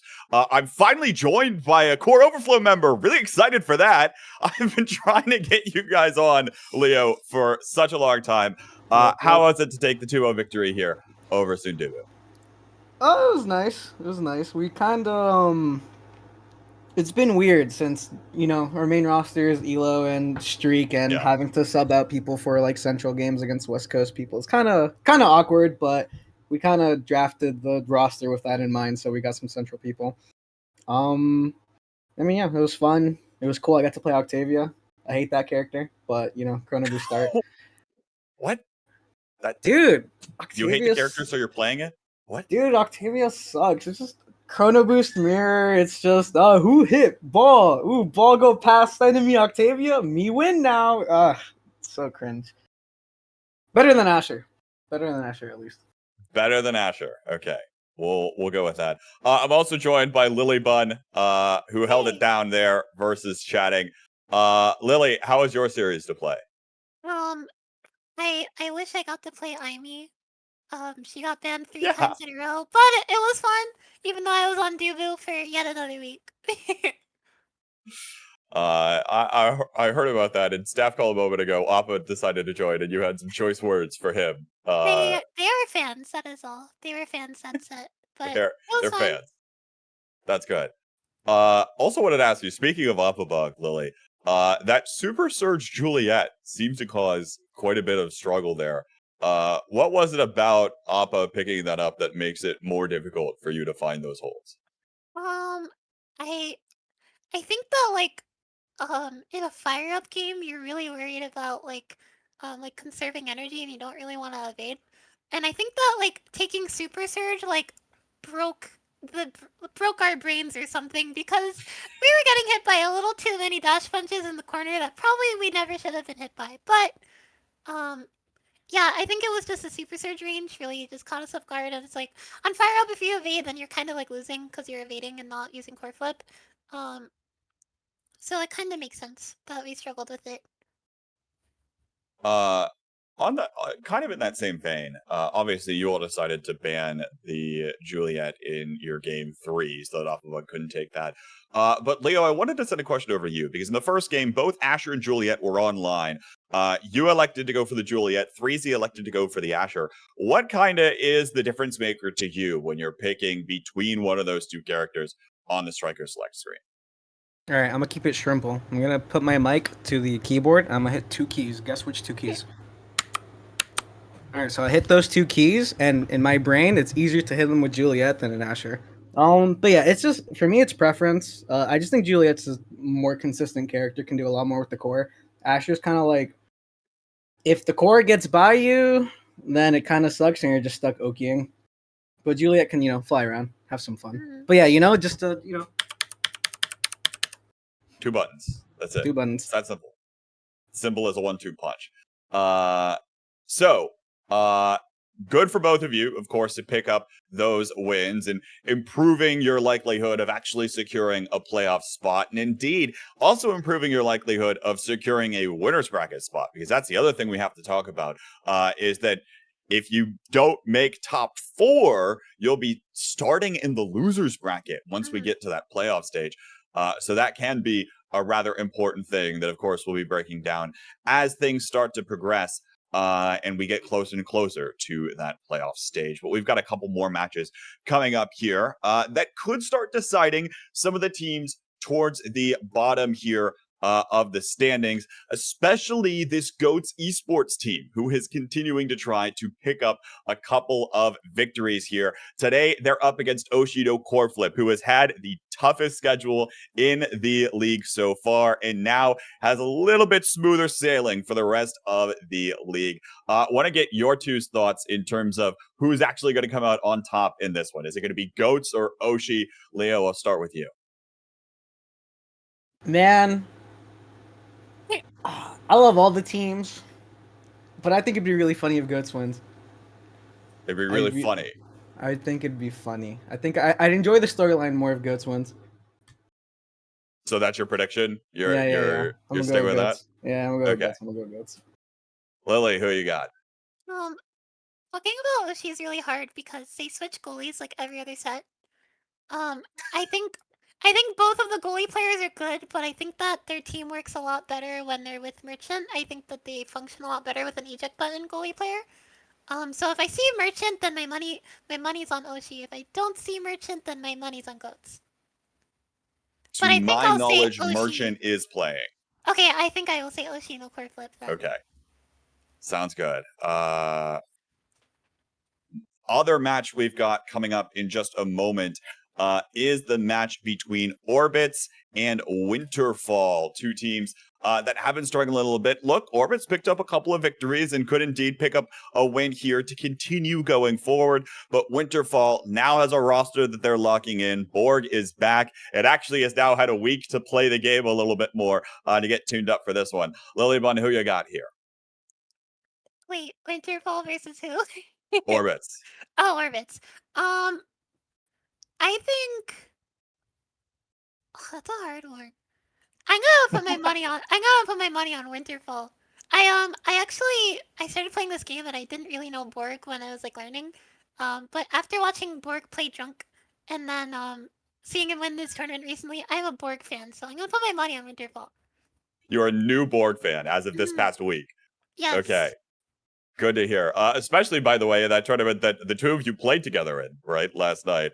I played against unfortunately, well, I mean, no, but you and Leo played together, right? Oh, I'm yeah, not crazy. true. I thought you meant Borg. No. Yeah, I played with no. Leo and unfortunate truth, that team took 1 too many L's last night. Leo, who you got in this one? We love Borg in this household, baby. We love Borg. So you're just going Winterfall? That's it? Yes, just sir. because we love Borg. That's it. We love Borg. Shrimple as. We love Borg. Okay. Shrimple as that. Folks, I think the players are about ready, so we're going to send it over to Saya in Magic 8 Ball, who will have the call, starting with Orbits versus Winterfall. Hello, all you wonderful people. Welcome back to the North American Strikers League. This is week number 5, and we have got some very fun games to show you for the last remaining chances at the playoff picture, what it's going to look like as we get into these final weeks. And Saya, things are looking a little grim for a few of these teams, but things are hopefully looking up in their favor. Yeah, and it's a little bit difficult, right? When you just look at the numbers, teams like the Sundubu Strikers, they took a loss today, and you think they're fine, sitting at a 3-3, but their remaining schedule is the 3 top teams in the entire league. So their loss today is potentially devastating for their playoff chances. I think it was a must-win game. We'll see what happens in the following weeks, but those sort of scenarios are just not good. No, I believe Sundubu Strikers has a good chance of sticking to the playoffs, but they're probably going to end up fighting for that 5th, 6th spot, which is going to leave them in the losers bracket of the playoffs. And I'm sure we'll get many people talking about that over the next couple of weeks as we get closer. But for the next match going on, Orbits versus Winterfall. Borg is back, and I want to hear what your thoughts are on this. So less than 24 hours ago, he did win a tournament with Megaverse and Vaughn, and those are 2 very solid teammates, but importantly, Borg did not look the same compared to his 1-5 Arcadian run. He looked unwashed. He looked like peak form Borg. The Borg we know and love, and with the goalie of Orbits this week being Coil on his alt account, Coil 2, I'm not quite sure if this Orbits roster can stand up to Borg plus Daftgrass and Mystic, who have been performing. And you'll see right here, they're going to be very scared of that Zentaro from Borg, not letting that one go through as the Vice comes in on the other side for the ban. And I've always been a Borg fan, especially after the coaching lessons he gave to me to help me not sound like a alpaca on this microphone. But it's going to be interesting to see if Orbits can put something together. They've still got their classic compositions. They've still got the fundamentals. They just need to put it together to try and, again, fight for that last chance in that playoff spot. We're going to get right into this as these players are ready and raring to go. This is Orbits versus Winterfall. Yep. And it looks like a certain Daftgrass has his name off on my screen, if that happens on your side too. That's quite unfortunate, but it's an interesting start. It's full Egoist, definitely going to be warping this game around, as both teams have players that know how to use the speed before using their flips. That maneuverability will make a difference here, as Borg, not on a brawler really, on that Rasmus, won't be punching people to death, unlike Lumos, who has opted for the X, and it's just in there. So many strikes coming out from the X Maximus, and now looking for the goal with the Hook Resets backup. Hook Resets allowed to play the main as well, notably, and that is the first goal going over to Orbits. Right, and Hook Resets looks fantastic here. Easily being able to buff up that X and get them right into level 2 to get that X's Maximus into Daftgrass to make sure that there was no chance for him to even get close. A beautiful dodge there from Mystic. Really important to stay alive here as much as possible and utilizing that Egoist, but all in all, we really need to see not only a step up from Borg and Mystic, but to make sure that they are playing around Daftgrass and keeping him safe. Yeah, it's a little bit dangerous, especially because this Era X Atlas comp is just so stable. The Atlas can heal just in case Lumos takes too much damage. Hook Resets is absolutely controlling the midfield, and this is the era that a lot of NASL teams have banned away from Hook Resets on purpose, so it being left up here is a little bit scary to say the least, as Borg is once again shrunk. Lumos almost staggered, but Coil should have that res up in just a few seconds. But Borg winning the strike war, getting the barrier, huge opportunity because Hook Resets did not land the shrink, and now maybe a chance for Coil. Walks up with the flip, is playing the midfield, trying to get it to Lumos, but Lumos is staggered still, and with the core drifting over to the left side, it's not looking as good for Orbits. Oh no! Lumos getting tucked away into the bed by his goal by that turret, and a nice couple of shots from Kai, and that's a goal over to Winterfall. They're still not out of this, and there's a lot of people riding this hope for this team. They just need to keep putting these goals together. Overall, that was a good sequence, and pulling down this X is going to be everything, and you can see the adjustment already being made as another amazing KO comes through for the members of this team, and this is exactly what you want to see, Saya. This is how you disrupt the stability of this comp. Yeah, and the passing plays come in. The continued offense against Coil is enough to get both barriers, but oh, and a KO on Lumos using the black hole. Now Mystic jumping in, using the turret to set up. But right now, they cannot get another hand on it. They need that last strike to send it into the goal. Mystic going for a strike war situation, but waits too long. Coil gets the strike out. Once again, a chance, and Mystic wins it this time. Winterfall take the lead. Hook Resets has been doing a wonderful job at maintaining that the rotations with Coil and doing superbly in that scenario specifically, but Limbo's going down a second time during that point means that there was just no pressure for the team to even try and turn that thing around. Hopefully they're able to turn this one around though. Yeah, now it's getting a little scary for Daftgrass as Coil is walking up with a flip, but once again, Daftgrass picks the right side to send it away from not getting baited by that flip, and Coil is forced to go back on defense. Hook resets in an open net, barely misses the angle, but it would have been saved by the barrage anyway. Good plays from Daftgrass coming out. The turret fades away as the core gets through, and now it's Daftgrass on the offense, but pushed away by Coil's primary. And once again, the clears are there with Borg with the follow-up with the positioning. This is Borg at full potential, but will we see the goals come out? Because Borg is being beaten up right now, but finds the right position, but cannot get a strike onto the core as Lumos continues to walk up with the flip. The goal is open. Flip forced out of Daftgrass as now Lumos sending it up to Borg, who is staggered, sent away by the Expanse. Mystic has the flip in front of the net and will secure the set for Winterfall.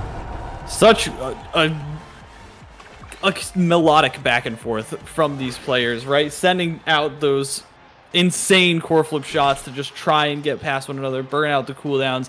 But all in all, Daftgrass holding strong, and I think that he's easily the player to look out for during the rest of this set. He's going to be making that difference. But the very, very useful Timeless Creator and Twin Drive going over to these players. Yeah, well, Atlas got Twin Drive. There's not too much to say. That is incredibly powerful here. And the side of the team that got Atlas with Twin Drive also got Catalyst in an egoist start. Incredible amounts of energy going over to Orbits. The Build Different and the Cast to Last are denied away from Lumos to X, but that is just incredibly good pickings for that Orbits roster. I'm not sure if Winterfall can overcome the defense of Coil just pressing the secondary twice. They at least have the chance to maintain like presence, right? That's just one draft that you're not gonna win. You just have to try and win the next couple and turn this thing around. But really, that's just hyper unfortunate. But speaking of unfortunate, Borg making them make unfortunate errors, right? Borg has been doing everything to overcome the differences in these compositions, the potential offsets that X is able to offer. Yeah, and Borg doing so much damage onto both Lumos and Hook, but Lumos is getting in there, taking damage, but dealing it back in return. The flip comes out from Borg, but it's flipped away by Coil too. And once again, Hook resets and Mystic half flips are jockeying for position in the midfield. Lumos as well, and if they can get in front of the barrier, that could be it. And it is now with the dash, doesn't even need the flip. And this is incredible for Orbits as they keep the flips rolling. This is really something. This is what we saw during that first point during the last set, right? We just need to see this. They can keep this momentum going, or if Winterfall can make another quick adjustment. But it seems like finally they have some mojo going. Finally they're able to use those awakenings that they got off of that carousel to make something happen, but not able to keep up the defense as Kai runs forward, and Daftgrass able to send a nice one through the net using that Egoist perfectly. Yeah, absolutely flawless gameplay coming out as well. I don't know what to say about this. It really depends on which team can maintain the energy economy, because that egoist's power cannot be understated. As now Lumos taken out, that is not good for Orbits, as they not only lose that member on the team, the striking disadvantage. They're losing both barriers, but also that energy long term. If Coil goes down here too, this could be devastating for their future sets. As Lumos is trying to defend here with the old strike, trying to get it out as the rescue comes out from Coil to save that energy, to save the point so far. But right now, these cannot get any barriers. It really just can't get anything going. They've been able to rotate so perfectly. Even when Mystic gets low, even when Borg gets low, they're able to find these passes so consistently, opening up those lanes constantly. And Borg showing off there exactly why it's so important. It doesn't matter if players are staggered. The goal is what matters in the end. Yeah, and now, well, it looks like, once again, the barriers are being forced. So much pressure coming out from the side of Winterfall as a double barrier with that. Now it is Orbit trying to return it back, but it's so difficult. Oh, the hook resets flip. Only gets one barrier. If that was two, that was the opportunity, but it is simply one, and now Borg is still alive. Mystic is pushing forward. Daftgrass is there as well. The spin sends it back, but Coil has the strike in time. The defense comes out from the dash of Lumos, and once again they hold, but it's still looking scary. Oh, look at the dribbles. Mystic trying to get fancy footwork. Borg not able to land the Death Touch on that core, not able to send it right back towards that goal. The clear goes through, and now they're in a really rough spot here. Mystic getting taken down in that health bar by that black hole. And the ultimate from Hook resets on this characteristic era, able to send this one to that goal barrier, and players are looking very dangerous, Saya. Yeah, it's not looking too good for Winterfall at the very moment, but any opportunity could be a goal here. You see Daftgrass has so much meter. Lumos, though, in front of the goal, baits out the flip, but it's still cleared away. That's still a lot of damage. That is meter in the favor of Orbits here, as Coil has a chance to use a flip. Has the expand, set it down in midfield. Coil walking all the way around the world, but it gets past them, and Hook resets his left to goalie, as now Borg trying to score. The flip up from Mystic. The primary is enough to dribble it on the top side and secure the set. Going for it all. That Atlas flew a little too close to the sun.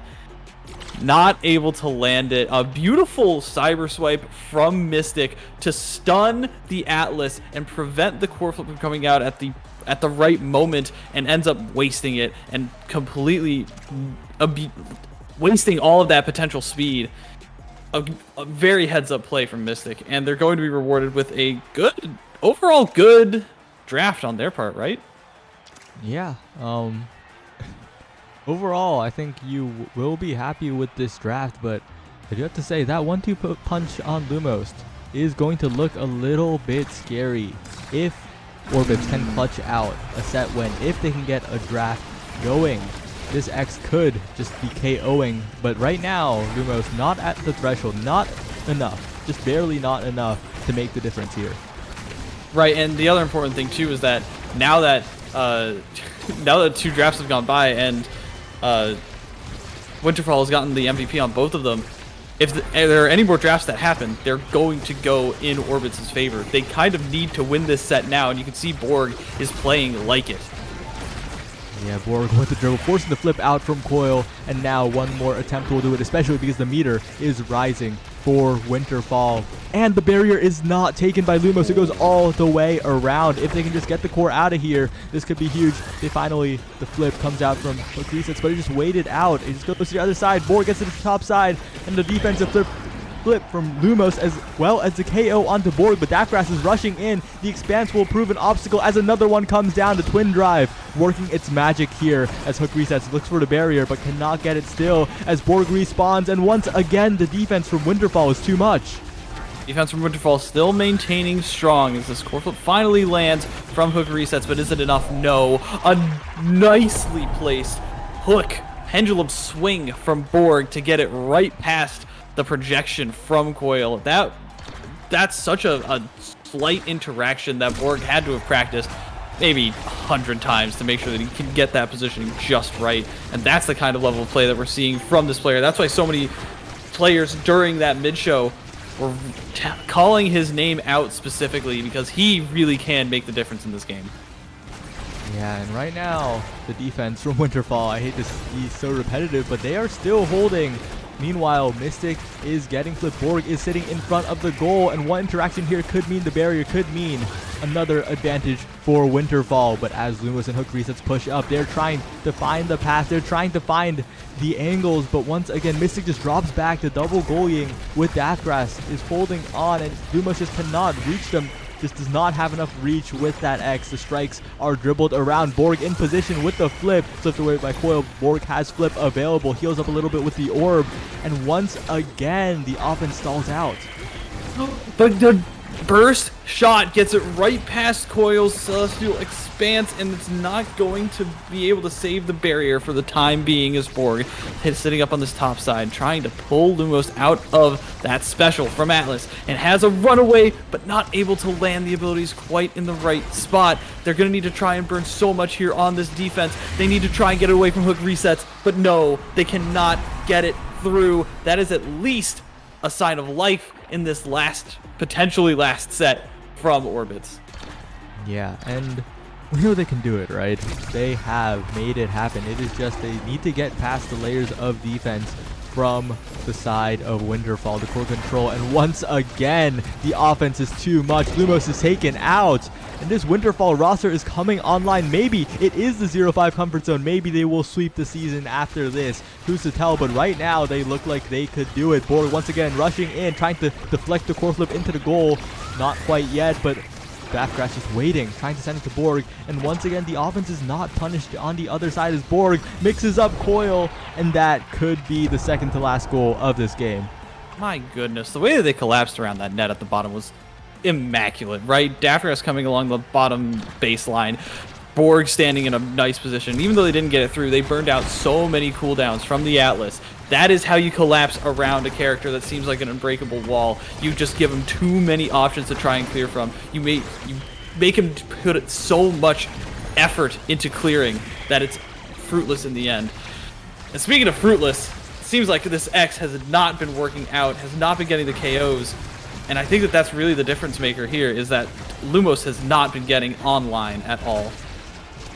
Yeah, we're just not seeing that same presence when everyone's just running around with ego speed. But that Strike War win will even up this set. We'll give Orbits a way back into this game. It all comes down to this point, as Winterfall really wishes that Daftgrass would have flipped there. Maybe could have made the difference, as the meter is looking very, very good for Orbits right now. And the KO onto Daftgrass. This could swing the entire game, but Coil unfortunately self-barriering. Lumos though getting two in front of the net. Flip comes out from Mystic, but the Strike War win by Lumos will extend the game. Orbits are still in this. How did everything go so wrong for everyone? That's what I want to know. Just a quick burst from Lumos sends Kai off the map, and then all of a sudden it was chaos. There was no energy burst. Barriers were falling and flying like it was nobody's business. Coil missed a secondary to prevent the barrier from falling, but then sends it right back the other way. Two flips get burned, and all of a sudden the Maelstrom comes through. That was insane, incredible. And of course, the X gets quick strikes off of this, as well as the extra special for the era. This is going to be a monster of a team to deal with, especially after that momentum swing. Yeah, it's going to be a little bit scary for Winterfall, but Borg does pick up the Stagger Swagger, so even if he is the one under focus, he will be just fine, as now it looks like with the quick strikes, Lumos is unleashed, trapping Mystic in the bottom right corner as the NATO from hook resets comes through, and with extra special, you know that those NATOs are going to be even more frequent. Lumos is going in. Orbits have truly scaled, and Magic, this could be the massive turnaround. This is what I was talking about. This is what I was afraid of. That's why you saw Winterfall fighting so hard for that last set.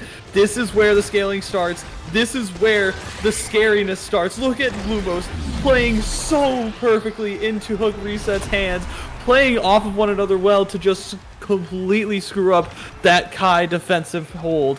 This is the presence that this X-era combo can have, as well as the support from the Atlas to absolutely hold it down on the other side. It's just that we didn't see the chance to get it rolling. Now it is in full force. Now that there's too much to handle, they can't fight back, right? Because Lumos can't get focused down. He's got the Stagger Awakenings. He's got the presence and the fighting potential to keep himself in the game longer. And this is the difference.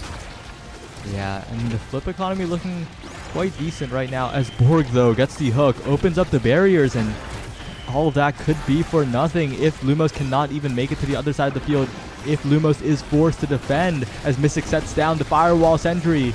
The extra special has been denied by the Era, but it is still so powerful as flips are online for all 3 members of Winterfall. Mystics is dribbled around by Coil. The core goes backwards. The flip available from Borg, but the missile propulsion primary from Coil will defend it yet again. The secondary is a little too small, but still saved away by Coil, looking to be the goalie for this team. Really holding it down at the moment. Still making it happen. Dribbling it off the top side. Saved away by Hook Reset still. And these 2 members have held on until the Lumos respawn.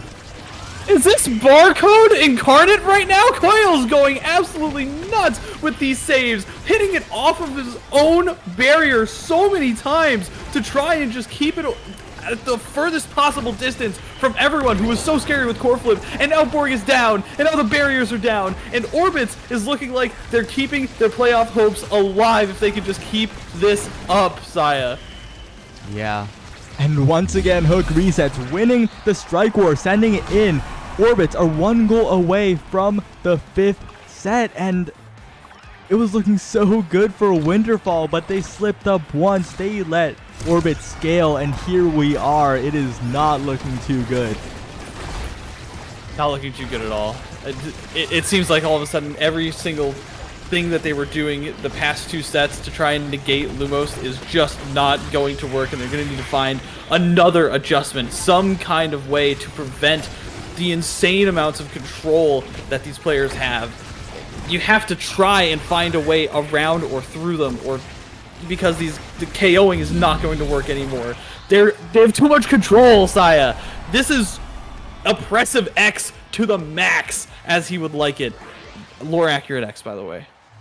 Yeah, now with Hook Reset's first pick, there are a lot of picks available to fire up if you're going the energy route. Probably the pick here, unless Chrono Boost is opted for.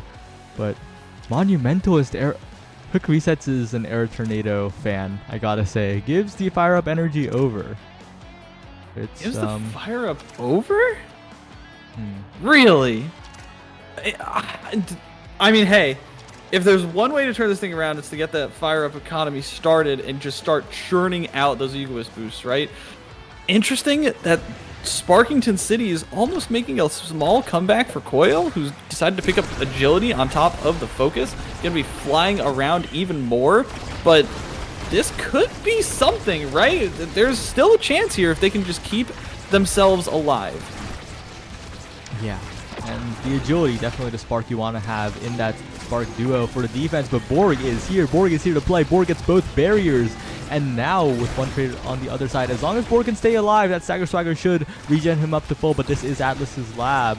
There aren't many safe spaces to stand, but Borg managed to survive. Mystic gets the shot, and Winterfall, despite the scaling, are still holding on. Overall, the builds from Winterfall are still good. Like Castellass stacks Kai on top of Hotshot and Fire Up, like that's still a solid build that you have to really be careful of playing around, as well as the specialized training from the Ivy, as well as the perfect form, meaning that she's going to have that turret up at least a little bit often, as well as being able to churn out just a lot more presence on top of the power. So even though this goal barrier is open, it's not Jover yet. Yeah. Though Hook Resets is looking for a pass, and a bit of a goalie swap happens. Coil proves it right, sending the core to the top side. And, well, the Orbits, even despite the previous point, are looking as good as ever if they can get the offense rolling, if they can get Lumos in there. Especially with that Chrono Boost quick strikes. This will be scary for Winterfall. I think what's really important is the placement of those turrets, right? You saw Mystic there completely shutting down the angles, completely making sure that this core was staying on the other side of the field, and they're able to get that barrier because of it. Now Lumos has a chance to start knocking things around because he was staying in the same spot for too long. But a beautiful combo from Mystic. Hold on a minute. That's the opportunity, is catching these players when they're lacking, because there's no safe places to stand, like you said, on Atlas's lab. Yeah, and that Air Tornado, okay, it's defended away by Coil, who managed to stay alive. But that earlier KO on Lumos was so devastating because Lumos had full meter. Then the energy economy is swinging firmly in the favor of Winterfall. But that spin sends it all the way around, gets a barrier, buys so much time. Coil respawns in 2 seconds, and if one more strike comes out from Orbit, that is enough to stall it out. Coil now is back, has the expanse, has So much damage being put onto Orbits by Winterfall, though. Everyone gets hit, and the KO comes through to strike as well. And despite the last 2 sets, Winterfall now are sitting 1 goal away. Suddenly, Winterfall became a snowstorm and found their second win. This is simply impressive play, deciding, hey, wait a minute, this last awakening we got on top of Borg's pressure could be the difference in the damage that we need to really start messing with these players and their coordination. We just need to start getting these energy bursts online. We need to start getting the core away from the players that are going to be oppressive with it, like this X, and we can start making something happen. And look, they're able to do so. They're putting so much pressure on Hook Resets and Coil, who are just not able to regen that much in time. But there's a flip here, and this is where things can get dangerous, Saya. Yeah, and now Lumos in front of the net looking to even up the scoreline. Gets both barriers here, but Hook Resets is taken off the map, and without the midfielder, it will be so hard for Lumos to find an offensive play. They're just stalling out for the respawn, and they can without much difficulty because Coil has so many cooldowns left. Sitting on the backside, Lumos is doing most of the defending for now. They get the KO. This could swing everything here. The flip is available from Mystic, but it is deflected away by Hook Resets. The strike war won by Coil, and once again it is being pushed forward by Coil with the shot, and we're going to a final point. Going to a final point, and out of everything that I thought would happen, it was not this. This is going to be the absolute test of execution on both ends. Can the players land all their abilities? Can they stand in the right spots? And Mystic decidedly does not. Dashgrass is going to have to play Wonderworks to make this goalie saves, but nothing is able to go through. Hook Resets and Lumos collapse perfectly on that Kai, and that is Orbits with a nail-biter of a set, going down 0-2, and then clawing their way back as soon as they were given the chance. Yeah, and despite the scaling, it was still so close, such a small margin. If one member got KO'd, that would just completely swing the entire game. But in the end, Orbits were just more stable. They figured it out. They got the offense rolling at the very end. Hook Resets got in there with the flip, and that was the difference. That really was the difference. It's just 1 or 2 slight, maybe questionable decisions on the carousel that could have flipped things in one way or the other, right? That Catalyst going over to Hook Resets, it swung so much potential. You know, even with the tap on the wrist that it got, it's still strong. It can still start churning out those bursts like it's no tomorrow. And as you see, Hook Resets with 208 redirects, not even being the most, I'm pretty sure it's the second or third lowest in the lobby, but still feeling like it's so much pressure, and for good reason. It's 5 assists and 4 goals. Like, that is exactly what you want to see from your midfielder. Yeah, this is what happens when you get baited by Coil. you ban the wrong character and you let Hook Resets play the era. There's a reason every team has banned Hook Resets era. There is a reason. It is not arbitrary. They're not just clicking the era ban for fun. If you give this guy his era, it's not going to look too good. If I know anyone, though, I know that Borg would ban era for fun. Right? That sounds like something that Borg would do. Hopefully he does it this time. That game could be so much different without the constant buffing, without the constant speed boosts as well, right? Obviously it's going to depend on which maps show up, but all in all, like, imagine a game where they were able to just completely convert in that third set and sweep this game, and all of a sudden Winterfall is back in contention for playoffs. Now they have to claw their way through 2 more games and feel so much more weight on their back. They already, I was looking at some of the numbers that people had been seeing for the playoff picture. They have a 3.67% chance to make it to playoffs. 3%. They need every possible win that they can get. Even just one of these set losses is so much more pressure on them to perform. And do you know what's the funny thing about that? What? That is assuming that every game is a 50-50. And in their schedule are the sad boys. So it's not the greatest chance of making it to playoffs. It's possible, No. but definitely not the chance you want to have near the end of the season. Borg is back, but Borg cannot do this alone. and quite honestly, I think it's just all the members of Winterfall really do need to just take that step up a notch, right? Not just, oh, we've got this new player back that's gonna revitalize the roster. Like, no, we still need to make sure that everyone is getting enabled on all ends. And you saw it during those first 2 sets, right? Like, it felt like they were playing like a well-oiled machine. Like, the passing lanes were wide open every time, and all of a sudden that started getting shut down. Yeah, and also, just gotta say, as a notice, both teams will not have a ban this game because, well, one of them was name off and the other was playing on an alt, and also, I believe Orbits will actually be losing bans for the entire series because playing on an alt account is considered worse because it's easier to share an alt account than your main, and something like that. But what you need to know is that this game will have no bans, and that means Hook Resets Era is once again free. My goodness. That is a scary consideration, considering that this is Night Market, a very good map for Era, for those tornadoes on those corner plays when there's only one barrier left standing. This is where she really can shine as no bans come through, and all of these players are going to be playing exactly what they want to, as we're going to be seeing the repeat. They're going to stick with what worked for Orbits.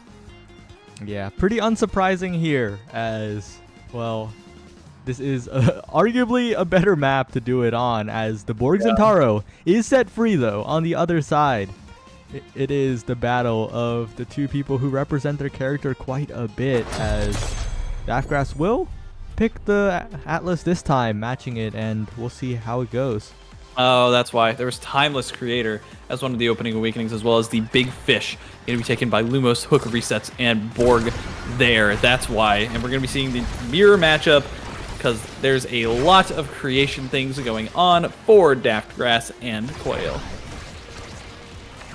Yeah, and, well, it's looking a little wild and wacky as Lumos is being buffed up to incredible size right now. The strike board's incredibly dominating from Lumos at the moment, as once again they're just controlling the midfield. Hook Resets just dropping back wherever to help Coil, and Coil has not had to do much for basically the entire game so far.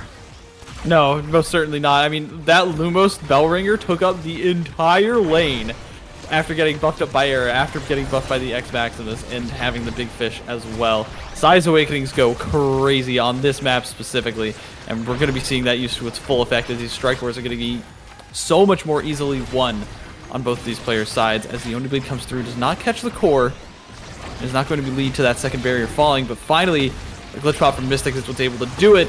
It looks like Winterfall still has the keys to the kingdom. Yeah, Borg now trying to contest the flip, and Winterfall, as you said, still holding on. The flips are online for Orbits, but it won't matter. As the goal goes in, they'll have to save those for the next point, as Winterfall also have built up quite the flips of their own, so definitely not out of the woods for Orbits on this point, as Daftgrass on a much more stable goalie pick has really been holding it down on one barrier.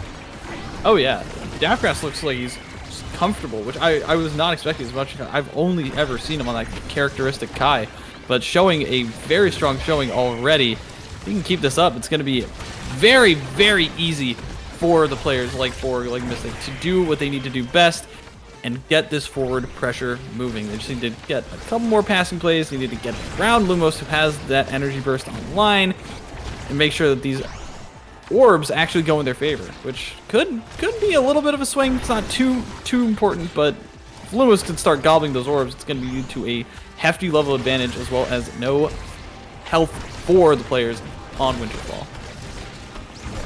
And, well, this is going to be a long game. Atlas is on both sides, both of them knowing that they can press their secondary button, and both quite proficient at pressing the strike button as well. Coil clearing up to the top side as Mystic tries to get some pressure, but as overtime takes over, it's going to be a little scarier for the Atlases, as they'll have to watch where the support is being angled around them. Hook resets, finds it up, but it is not steep enough of an angle to go around Daftgrass as Canelo dribbles it for Lumos, but is still sent away to the other side. And once again, the pressure is being put away by the midfielders as the goalies are just sending it back and forth on the top side, on the bottom side. Now that flip just sends it right back. And the turret will stop Lumos for a moment, but he just tanks it, walks right through, goes for the barrier, has the spin, but still, this is prime Atlas gameplay right now. Borg finally getting the barrier, getting the special, trying to follow up on it, but it is stuffed away by hook resets. Oh, I think he used up a lot of his abilities here. Borg just waiting on cooldowns to try and get someone through, decides to get a couple of dribbles in and sends it towards that glitch pop. A beautiful shot from Mystic. And really, this Ivy has been holding it down in the midfield, contesting hook resets this time around, and making sure that he can still put on a lot of pressure and put pressure on these goal barriers, because he really has been the main one who's been able to get them down. Right in front of the barrier now. Huge opportunity for Orbits. Can they convert here? They do have the flips, but it is still stuffed away by Winterfall. And now Mystic with the turret setup with the flip available. Sends the core forward yet again. Borg too, but the barrier will still be saved away by Coil. And now if Lumos and Hook can make a connection here, no, it gets past yet again. The barriers go down, and Winterfall are just looking so good this match so far. Borg though unable to get the goal. That could come back to cost them. The flip is available. It sends up to the top side, but it still does not score. That was such a close angle. You saw it hit that just that one pixel that sent it in the almost right direction for Borg to get that goal and seal the set away, but not able to do so for the time being. They're going to have to try and make this one happen with no flip of their own. One gets sent out by Coil, not able to land. A beautiful, patient shot from hook resets means that it's keeping it on this side. Has to burn the Ivy turret to make sure that this defense holds strong. And the cooldowns for Borg are coming out, but they're not going to land. This is exactly the struggle of trying to play against these Atlas goalies with a team that knows how to play around it. Oh, nice bank shot from Mystic. Tries to send it to Borg and is going to be able to get the KO on Coil, but not able to find this goal quite yet. 6 seconds left, and Borg needs to find the shot and does finally get it through. Heads up awareness from Borg. Yeah, and that is the first set for Winterfall, but we've seen this story before. We've seen the game where Winterfall takes 2 sets, but maybe this will be a little different, as probably the stacks on stacks going to be coming in for Daftgrass. That speed so valuable as Fire Up is opted for on the other side. I'm looking at Super Surge. He'll probably be denied away by the Era, but that will still leave Aerial's Prize Fighter Specialized up for the Zentaro to take, and Aerials will be the pick here. The additional blink range is preferred, but I mean Specialized is available for Lumos. Goes for Spark. Take Spark? What? What was this draft? What? I mean, I don't think it's worth taking Spark here. I know you have the Big Fish Stagger, but it's Specialized on X. This could come back to cost them. Again, it's just 1 or 2 questionable decisions in these carousels that can really make a big difference that we saw in the last set, except this time around it could be that Orbits made a little bit of a misplay as Coil's able to dribble this one off the top. Already we're starting to see like the stacks on Daftgrass coming through and keeping this defense very proper. The size on Mystic is so helpful, and the blink range from Borg makes it so tricky to deal with. All in all, this could really be a turnaround that was not expected from Winterfall. Yeah, and now it is Borg with the shot, forcing out the flip from Coil, and Coil makes a bit of a fumble. Borg punishes immediately, and Winterfall are continuing to take their lead here as, well, Borg on Zentaro. Borg on Zentaro, indeed. How do you stop this man who has played so much of this character, has been almost the innovator with it, showing everyone what the possibilities that can happen. As speaking of possibilities, core flips are going absolutely everywhere, and Lumos is already very low. Yeah, and now it is Daftgrass here, forced to defend against Lumos, but Lumos wins the strike war. Huge opening for Orbits as Daftgrass is KO'd by the supersized Lumos. And now the Mystic Flip, the slow roll up to Borg will stall the game out for now.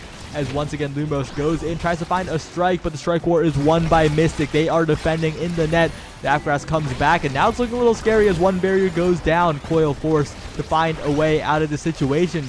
Sends it down multiple times, but Borg finds the perfect timing, and now Lumos trying to score, but the Expanse is there, the primary is there, but Daftgrass gets KO'd again. The stacks erased again, and that is Orbits getting a goal on the board.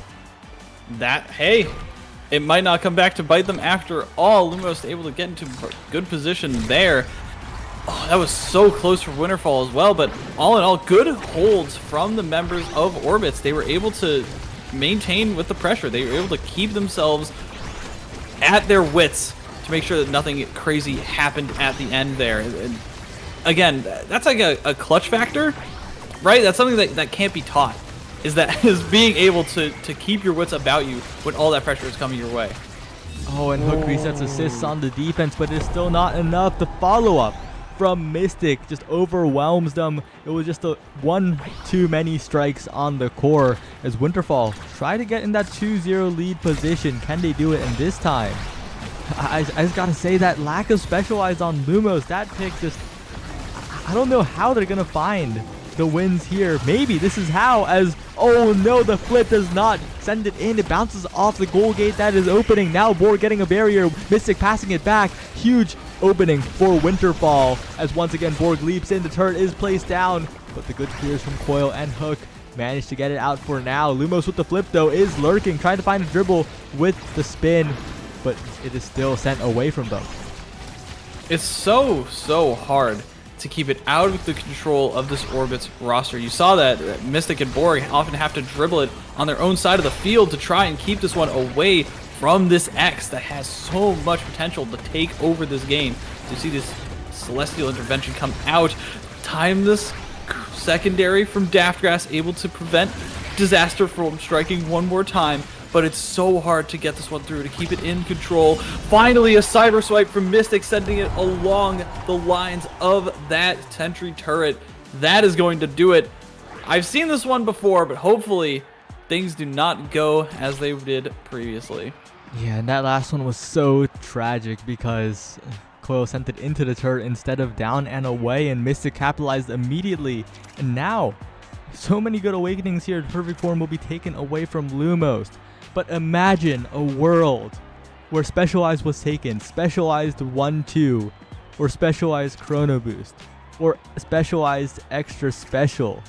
And Extra Special falls. Timeless Extra Special to Mystic just falls. Just give prime time. I think the game's over. I actually think this game's over. What in the world is going on?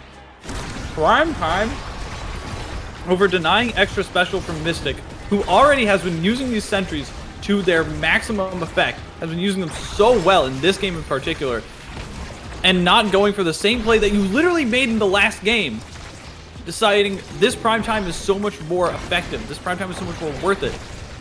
I guess I can understand why, if you're really depending on Lumos to try and take over this game like last time, but that train has already come and gone. Alright, but Hook maybe trying to prove us wrong with mechanics alone. Borg in front of the goal though, trying to equalize the barriers here as Lumos is taken off the field. Borg's in position with the flip, but it's deflected away by Coil as Mystic will send it through. Up to Borg, finding an angle with Daftgrass with the speed. The barrier is still not taken, and Hook resets will play the midfield perfectly, keeping it alive for now. Lumos gets the strike war, but it will still not roll in. Hook resets, tries to go in, but the Expanse is there as well. But Lumos with a well-placed strike strikes it into the fading Expanse, and that will be Orbits getting the first goal of the set. I've seen this one before. Play that number on the jukebox one more time, because this is looking like Orbits is trying to take control of the game once again. After everything that we've spoken about, all of a sudden it seems like they have every single thing going right for them in that last play. If they can just keep this one, again, if they can keep the momentum going, this seems like a very momentum-based team, especially with this X that has so much mental damage associated with it. If they can just keep this thing rolling, it's going to turn into a very, very rough time for Winterfall. Yeah, and crucially, a revive by Daftgrass onto Mystic keeps the striker advantage from happening as Borg has a flip, but it is deflected away by Coil, who has been protecting this barrier so well so far. As Borg blinks back and forth, goes for a KO on Lumos, but Lumos just bounces off the bumper, stays alive, and that is another striker advantage denied, as once again, Orbits can push up, but Borg gets the KO onto Lumos. Coil, though, has held on with hook resets so many times before. The striker disadvantage is still fine in terms of defense. Just waiting for Lumos to stall out, but Coil walks too much up to the top side, saved by hook resets, but the timeless extra special turret will overwhelm them. Borg being taken out this time, though, might mean that something is different as long as Lumos can get in there. Lumos most certainly gets in there, getting a beautiful rebound bounce back to get those two barriers. And this is going to be Mystic finally getting Borg back online to help try and keep this pressure forward. Not going to be able to land the only blade in the spot that they wanted. This overtime boost, night market boosted speed of the core is going absolutely insane. Going to be sending it down right towards Davgrass, but Lewis in a perfect position to capitalize. A beautiful Celestial Expanse is going to be able to prevent that one from going through. But the Chrono Boost X, the Bull Rush, sending that one right in past Davgrass, and that was the craziest situation I think I've seen during this entire set. What a play by Lumos, just drifting past the core, getting it in there. And maybe this is the script. Maybe they are fated to win this set and the next and scale up into the 5th set showdown, because Lumos is just absolutely dominating in the front, getting the strike war wins. But you can't forget about Borg advancing forward, but the Expanse will just completely stop the opportunity from the Zentaro. And now Mystic trying to blink down, but out of position. Hook resets with the flip. The timeless Expanse is still there though, stopping it for now, but the glitch ball sends it the wrong way. Lumos wins the strike war on the flip, and we are headed to set 4. No, this can't happen again. We can't see the same exact thing happen again, Saya. It's these poor folks on Winterfall are struggling as much as it is, but Orbits also wants this chance in the playoffs to get that good spot, to get everything that they need going in their favor into these last few weeks of NASL, and they're going to get cast to last for this X. Oh my goodness. Okay, but imagine if he had specialized right now instead of Spark of Agility with 3 sparks showing up. Like, imagine if he had specialized. Orbits would have taken it in 2 games, but now it is still a game to be played. Winterfall are still in this. They just need 3 points in a set. Okay, so I think after watching Lumos play in the last set, I think I understand it. And it is that he wants to be everywhere. He wants to be so oppressive to the point where he is everywhere on the map, not only when he's forward, but also being able to come back and help out and start punching people around. And I think that was the decision that he made. Mystic going to be able to find a nice core flip there, but if that can work out as it did in the last set, he just needs to start capitalizing on being able to position better. Yeah, and right now, Hook Resets has had to play the keep away game as Borg just blinks in, dashes in with the passive as well. And those are the types of plays that you have to be careful of if you're Coil, because right now it's so scary. Borg cannot get the flip that time though. Hook Resets maintains possession, and this is what the X era needs. The massive Lumos is standing right in front of them, but the flip does not get the barrier. Slightly misangled. Coil stays alive as well. The flip is available against Daftgrass. That is both barriers taken. If Orbits can get it here, that could be the turnaround. That could be the script. That could be the 5th set coming through as Lumos finds it in the open field. Onto Daftgrass, the 3 million dash range, and that will be enough to even up the set.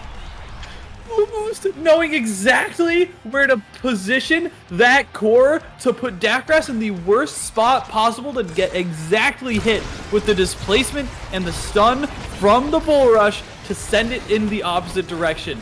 That is the kind of level of play that we are seeing in the North American Strikers League. That is the difference between the high ladder and the highest level of gameplay. And Hook Resets is going to be trying to find this one once again as Lumos gets built right back up, and this composition is at full force.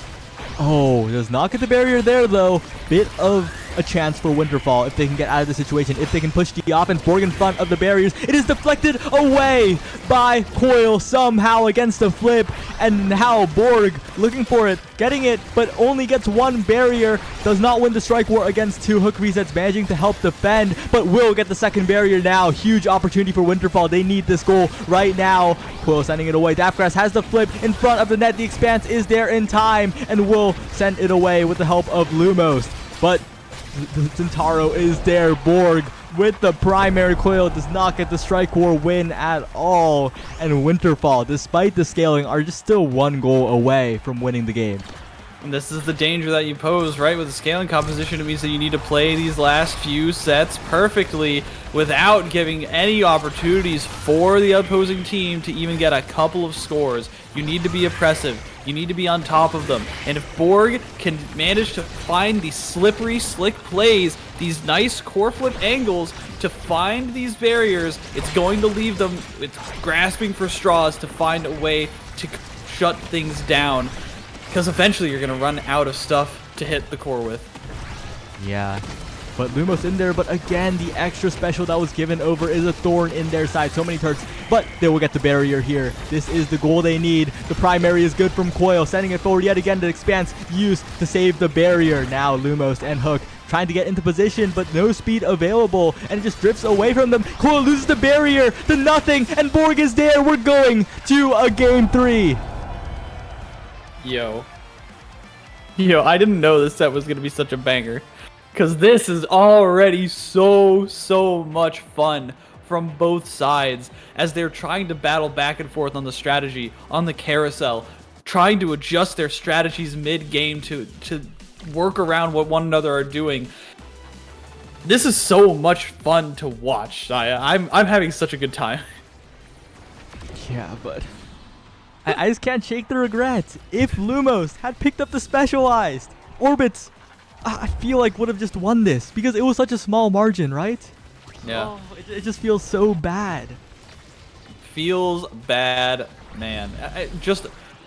It's so rough because in hindsight 2020, like, oh, take specialized, get Happy Star in the next one, but it's like, how do you see that coming? Like, how do you see that coming in the short amount of time that you have to try and draft a carousel that's like pops up right in your face, and you have to try and calculate all of these potential situations?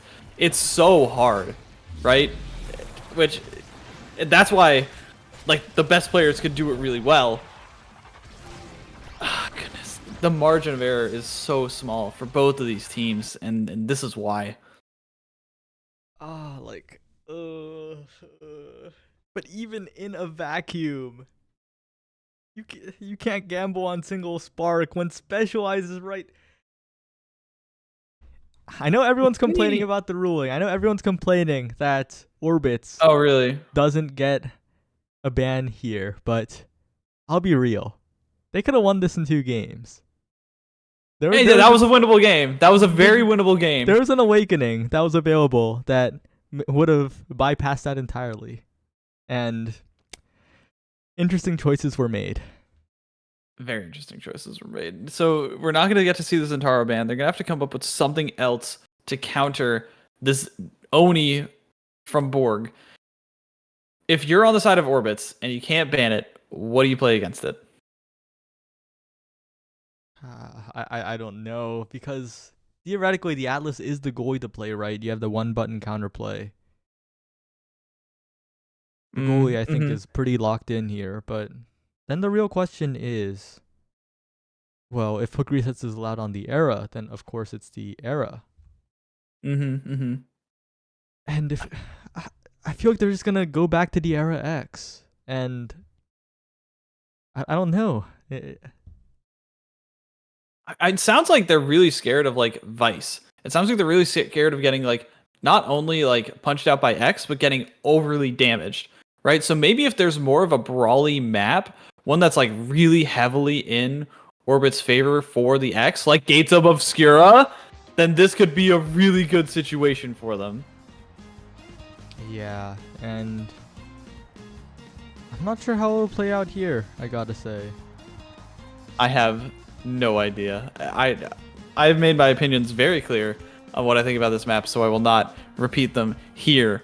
But We're going to see no ban come through for Orbits, and we are going to see the adjustment, the era, finally kicked away to the curb for Hook resets, and it's going to have to play something a little bit different. That's a what now? It's an Octavia coming out from Lumos. And I don't know. There must be a Chrono Boost start, or a CTL, or something. It's anything, right?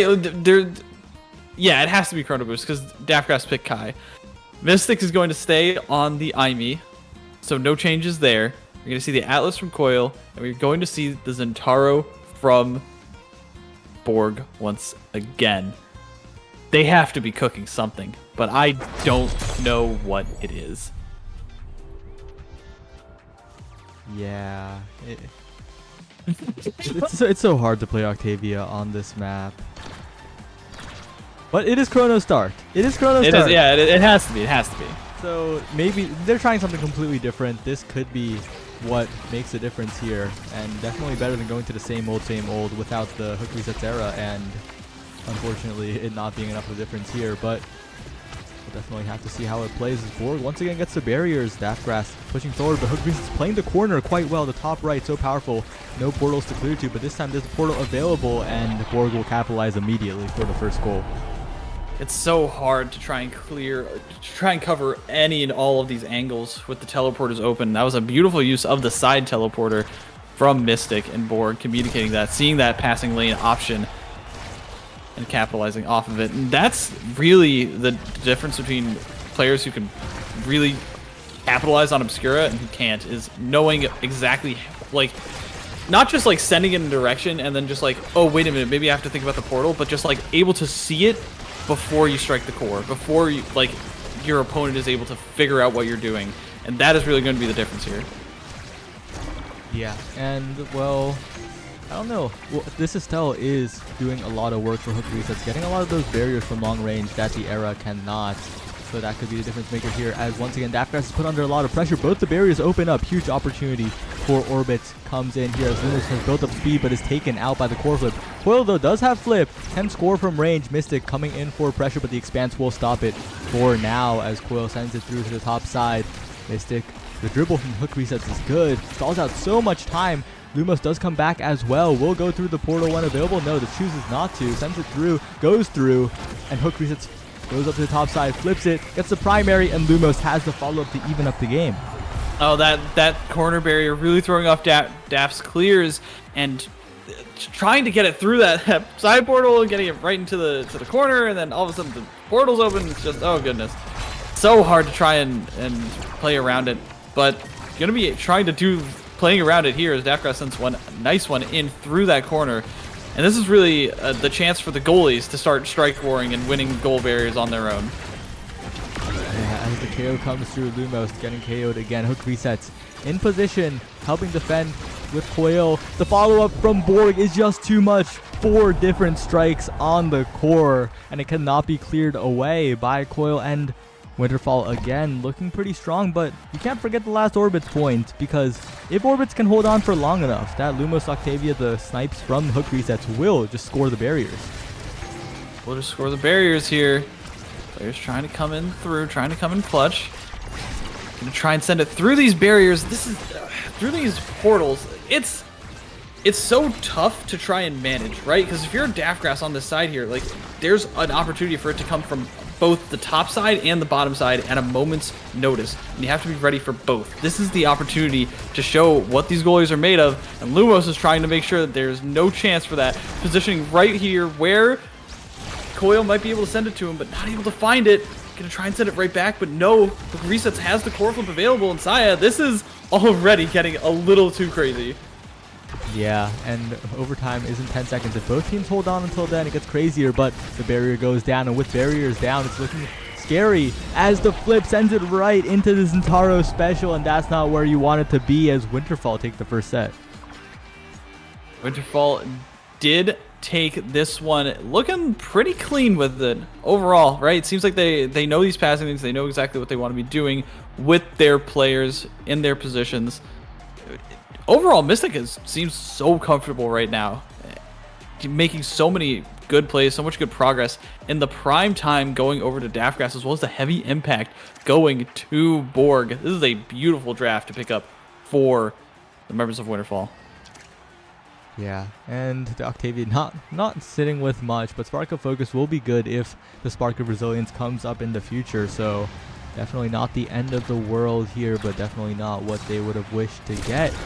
And overall though, that additional defense on Daftgrass with the prime time could just send it over the edge, because Orbits has been reliant on these plays, but they still managed to pull one off. They have so much pressure with the strike, with the follow from hook resets, and if they can keep dribbling enough to get hook resets cooldowns back up, that could just be the goal right there, as it's sent through the portal. Hook resets on the top side, trying to reach the core, but it is just drifting away. Lumos up through the portal in position for Coil, but it's sent back by Daftgrass over and over. Mystic wins the strike to the top side, Borg with the follow-up, and that turret is another thorn in their side as the top barrier is taken. But still, even with the portal pass, oh no, I was about to say it's still looking good for Orbits, but Coil just does not send it through the portal. It's sent through the portal the other side. Daftgrass has it, goes past hook resets for a moment, but in the end, it's just so awkward to play like this. Hook resets trying to find an angle, but Daftgrass has so many clear angles thanks to the portal. So many clear angles, and Coil definitely feeling a little bit afraid of what this barrier, what this portal can do. Gonna be nice shots from both players sending it through. Lumos trying to find a crazy angle, not able to find it quite yet. Mystic trying to coordinate with Daftgrass on that passing play.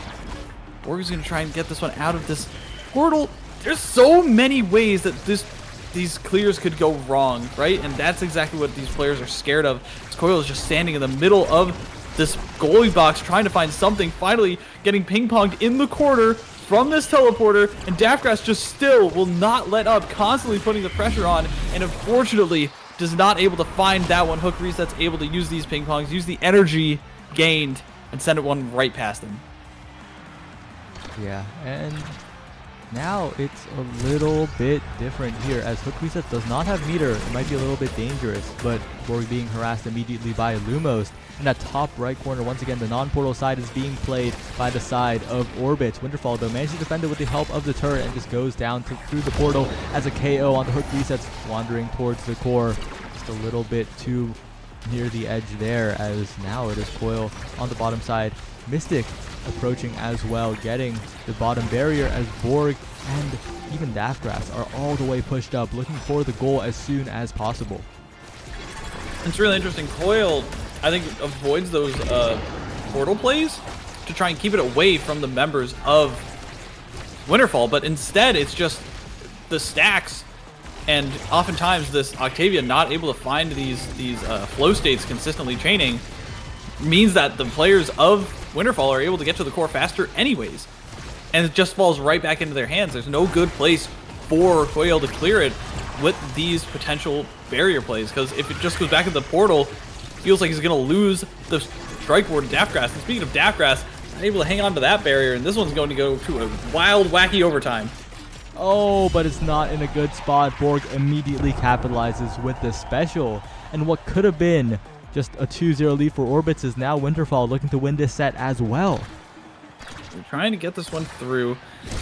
All in all, they need to, on the side of Orbits, they need to start really making sure that their clear lanes are open, and they need to get this Octavia online, because she has not been any kind of pressure, it feels like, on these players. Has been doing decently, right, to keep these flow states up, but then just gets KO'd, gets turned around, and all of a sudden health bar is at half or less. Tries to find something with the core flip with the flow state, but then as soon as that goes down, just getting run around and getting shoved out of the arena, as we saw right there. Yeah, and now it is with a striker advantage. Winterfall pushing up yet again. They're up to the top side. Daftgrass will just send it right back through the portal. Now be Winterfall taking the lead yet again. This is Winterfall looking like they have taken all of the momentum and put it back into their sails. They are looking like they have Winter fallen and Winter gotten back up, because they are looking so much cleaner, so much ready to get a couple more W's before the season ends. Because Borg and Mystic and Daftgrass look like a very practiced team. Yeah, and well, it is Lumos once again trying to help out on defense. Hook resets as well, but this defense is just so miserable against this Zentaro and Aimi. One misstep means a blink in, a projectile. It is just everything as Coil tries to use the secondary, but it sends it the wrong way. And Winterfall are up 2-0 in sets. 2-0, and quite honestly, that was very fast. They're looking like they have not slowed down since that last set they won in game 2, and they're going to be rewarded with Hotshot on Kai, potentially, maybe even Fire Up or Deadeye. Hotshot indeed, and this is looking like a really good draft because Big Fish or Built Different or Super Surge going to the Zentaro, as well as something like Fire Up or Deadeye for the Aimi, Castellast for the turret, taking it away from the Octavia. This is so rough. If you're on orbits, you're feeling like you're in the hole.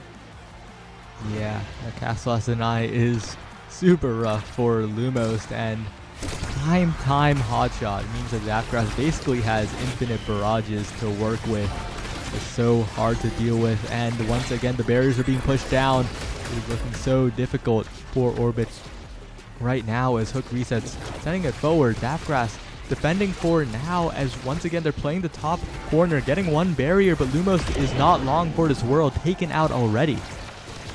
And this is the problem with trying to take Octavia when there's already so much speed, so much pressure from the other side.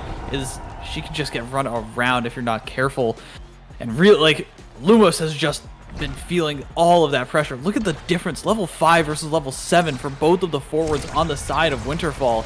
And the one adjustment that you have to make is trying to make sure that Hook resets can start leveling up as well, trying to get a couple of nice piercing shots, get a couple of interesting core flip plays and help on the defense, because otherwise, like, there's just not a lot of ways to get back in this game. Yeah, and it's just so difficult on the defense here. So many flips available for Winterfall. They do get one barrier, they do get two. Maybe this is the opening for Orbits here, but a KO onto Lumos is not making it look too good. Zapgrass clears it away. Yet again, the flip available from Borg, but it's completely cast away, nowhere near the barrier. And this might be the chance if they can save it away here. Lumos respawns as well. Can they make it happen? But they just dribble around Lumos. It's so hard to get possession of the core as Octavia when they can just hit into a portal on the other side of the map. And Borg is just there for the final strike. Now it is Winterfall 1 goal away. Oh, and they almost KO'd Borg there. They were trying desperately to get that Zentaro off of the map, and they couldn't manage it. And so that is going to leave them at match point. A literal mountain to climb, a summit, if you will, covered in snow. And it looks like they do not have the climbing gear ready, nor the preparation needed to prepare for this summit. They are going to have to try and work so hard, but there's an Ivy turret and a hack and slash. And that's going to be 3-0. Only 2 goals scored for Orbits on this Obscura map, and oh, that hurts if you're Orbits. Yeah, it's a very rough map to have as well. Just very, very unfortunate here. But that will be Winterfall getting their first series win of the season. Dominant performances coming out from Borg and Mystic in the midfield. Definitely going to see how they scale. Right. This is a very good look for the future, for the rest of the season. Like you said, they have a very tough schedule ahead of them with the Sad Boys, but if they can manage to eke out maybe 1 or 2 more wins, maybe they pull off a miracle, anything could happen, right? It's Omega Strikers, but they pull off a miracle, they get a couple more set wins, and they try and eke their way through to the playoffs. They could make somewhat of an interesting run. They could at least make the chase interesting. Yeah. I don't know, not much to analyze there. Borg got Zentaro. Borg won the game. Yeah. And 7 goals. Holy cow. Yeah.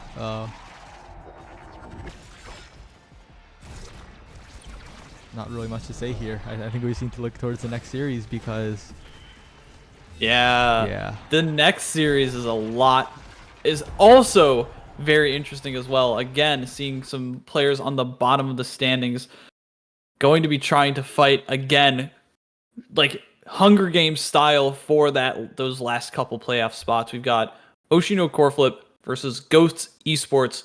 Oshino Coreflip, the other 0-5 team in this league so far, they're looking to get their first win. They need to try and upset the Goats. And all in all, like, some players seem like they have some faith in Oshino Coreflip.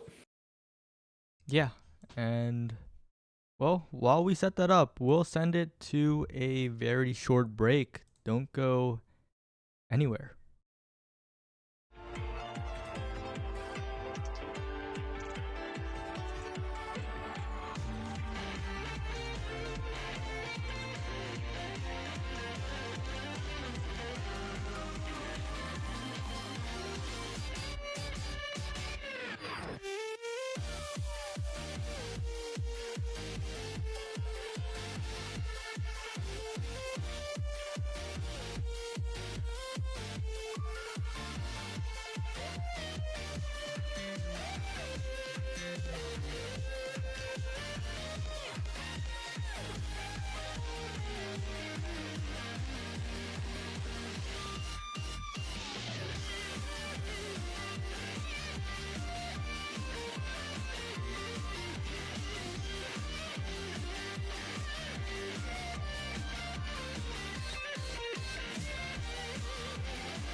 Hello again, everybody. Thank you all for joining us for the North American Strikers League. We are in Week 5.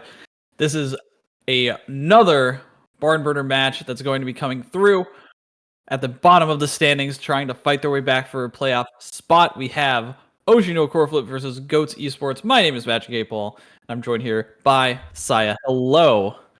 How are you feeling?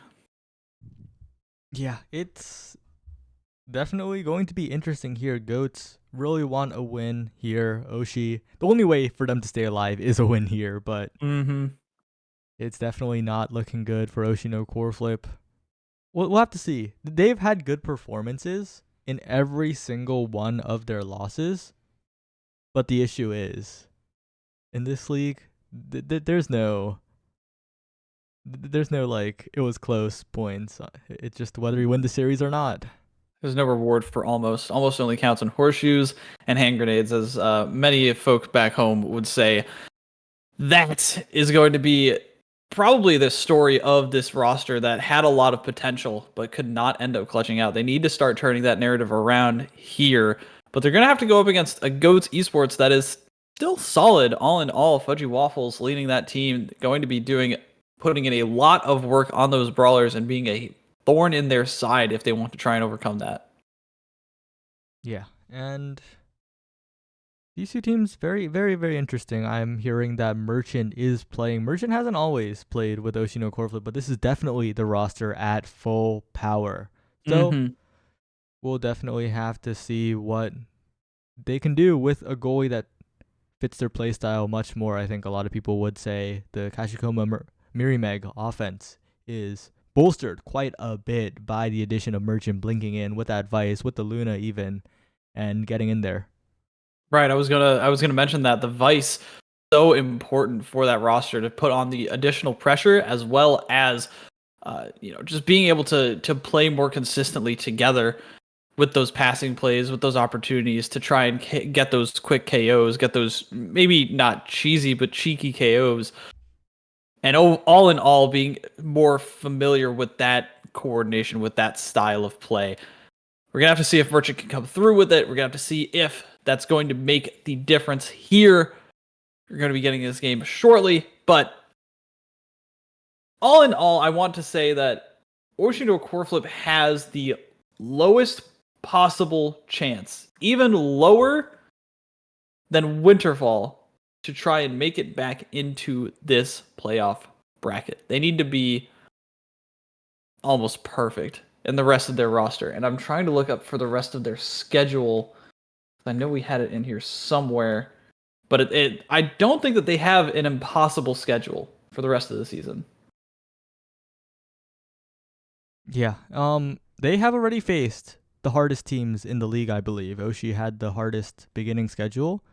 So even though the number of remaining scenarios for them to make playoffs is less than Winterfall, I believe that it's more likely. Still not very good chances, but more likely.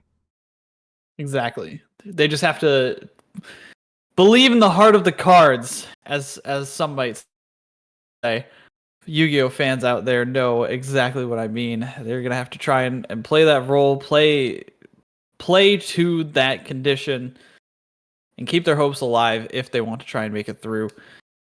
Goats Esports, though, they are sitting pretty solid. There's still some question about whether or not they could fall into that 7th, 8th, 9th, 10th land of this league, but they could also very much still maintain that 5th, 6th slot in this league. They're going to have to try and fight for it here. They definitely don't want to see any more blemishes on their record. But we're going to be getting into the game very shortly. We've got Oshino Coreflip versus Goats Esports coming through, and we've got some splashing to do in this kiddie pool. Yeah, and I don't think this favors Oshi at all. I think Goats prefer this because on a map like this, if you play one of those Merchant signature goalies, one of those eject goalies, your barrier is so vulnerable that you're just not allowed to play the game, and they're banning away the Kashikoma Aimi in the midfield as well. I just feel like Goats will have way more control on this Inkies match. Oh, you're definitely right on that. The era getting taken away from Fudgy there. Not going to be able to do any speeding up, boosting of Albion. Not going to be able to be doing any fancy footwork.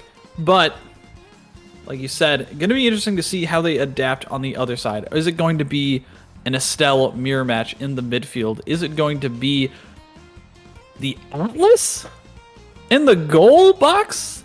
Interesting. There must be some kind of some awakening that we just don't know quite yet. Maybe like a timeless or a missile propulsion or something that makes them feel a bit more comfortable. But also the creations on those on that water spout are really helpful for defense.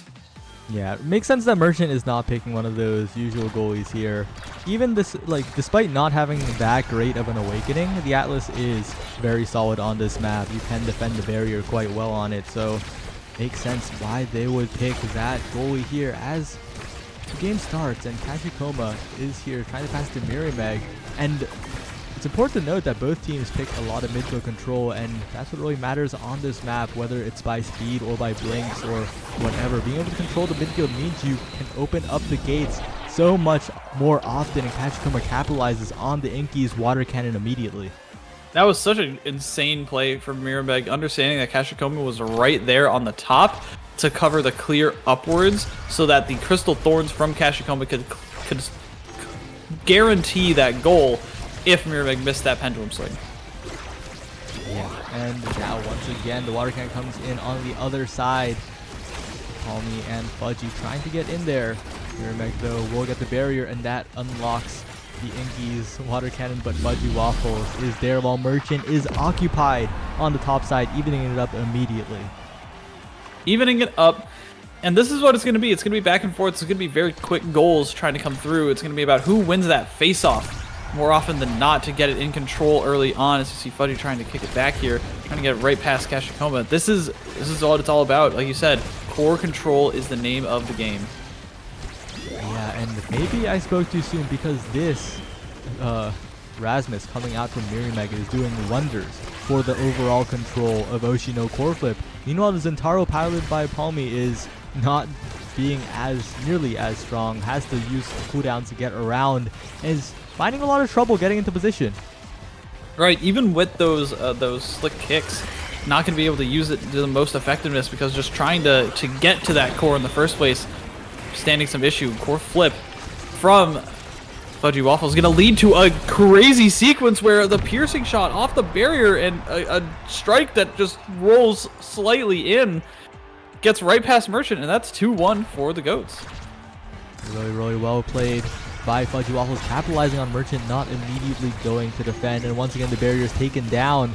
Fudgy looking so good on the Estelle right now, the dribble onto the bottom side up for even more pressure with the Tofu Fortress, and that is where the Zentaro shines when you get that primary. And that will be the Goats cleaning up, getting the first set of the game. All in all, this is just Goats looking like Goats.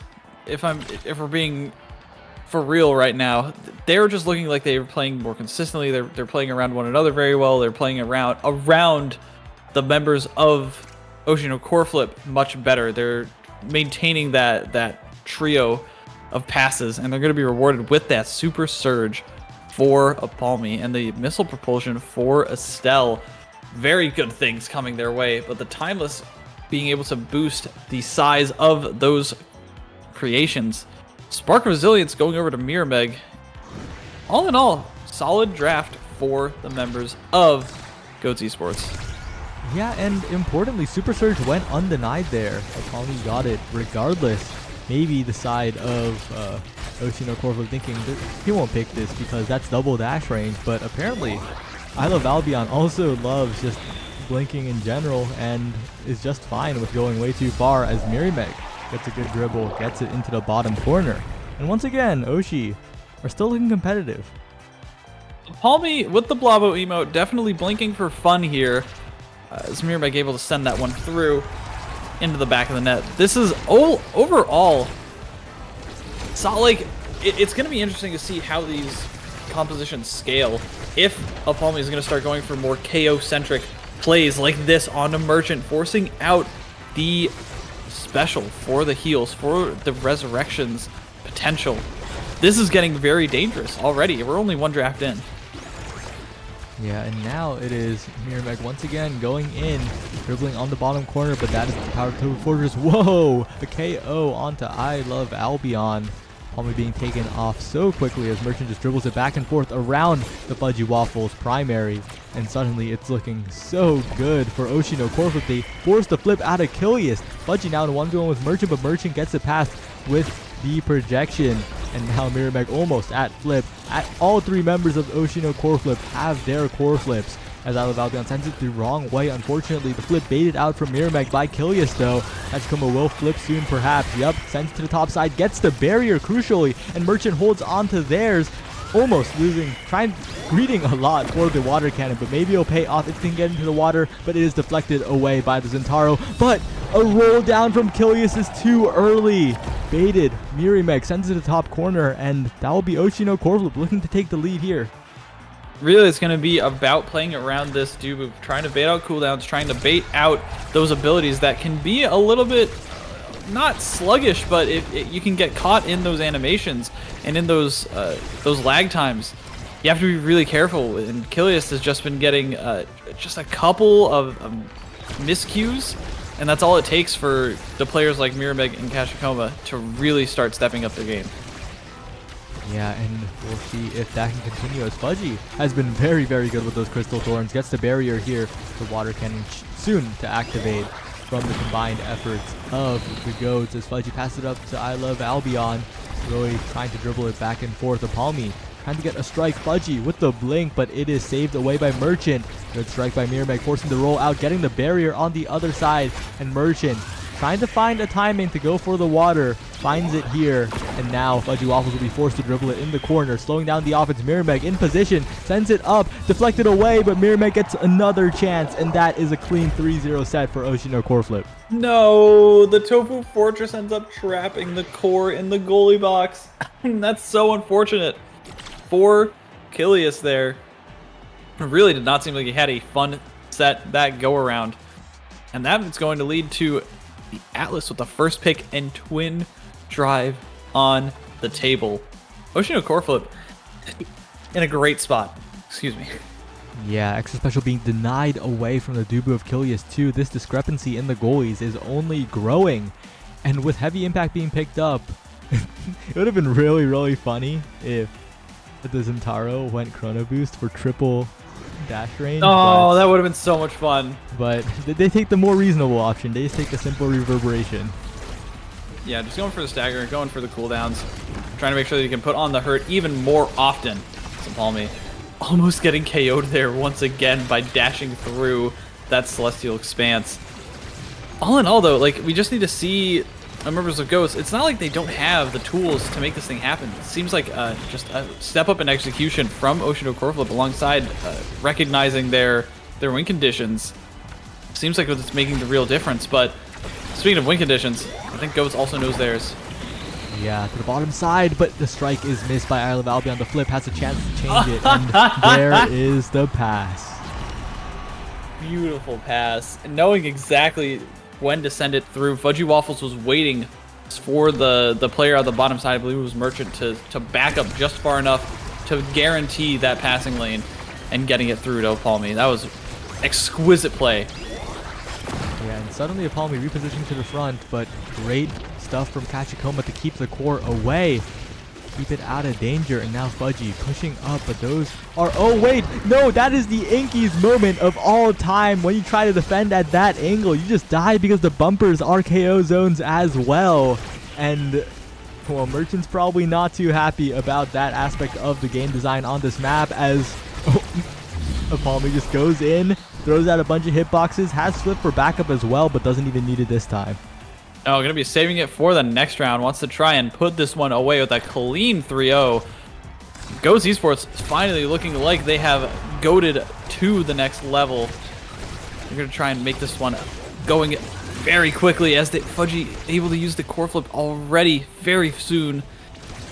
They just need to get a couple more passing plays going. On the side of Goats, they've just been, I think, proper, right? They've played the game to a T, knowing exactly which ways they want to send it, knowing exactly how to get these passing plays online, and it's been hard for Coach Oshino Corflip to deal with. Even when one player goes down, and that is Fudgy Waffles. They're just not able to get anything moving. Yeah, and they got the barrier thanks to Palmy's efforts. Fudgy Waffles in position. The twin drive is there for the secondary, but there's another shot available. And the twin drive, that's the second one. No more charges left as Killius still makes the save. Wins the ensuing strike war against Mirimeg. Still manages to make the clear. And it is once again Mirimeg rushing in, trying to get a secondary down onto the core, but Fudgy Waffles will send it forward yet again. Apalmi looking for the KO, stuns up Merchant, but the flip will still be sent out. Save for now, but another try for Apalmi. We'll send it to the bottom corner, and that will be the GOATs taking the third set. Oh, a beautiful reaction from Killius. As soon as the water went down, he was expecting it to take it right to Apalmi on the kickback from the cannon, but instead just deciding to clear it right back up to him, and at the perfect time, sending it right past that massive Celestial Expanse. And is going to be rewarded with Primetime Big Fish, the run of the litter, and that's going to be actually increasing the cooldown reduction from Reverberation, as a lot of these other ones come through, stacks on stacks for Mirimeg. We're seeing built different for Fudgy Waffles, and Primetime on the Zadubu, and Stagger Swagger for Merchant. All in all, really good for GOATs. They're feeling good, they're feeling confident, they're feeling like they can win this almost immediately. Yeah, and that prime time, so good on the Dubu. The additional log provides so much more defensive power as Apalmi gets in there immediately, uses the special, has the passive strike, will not be able to score this time, will miss the strike, but he will get another chance.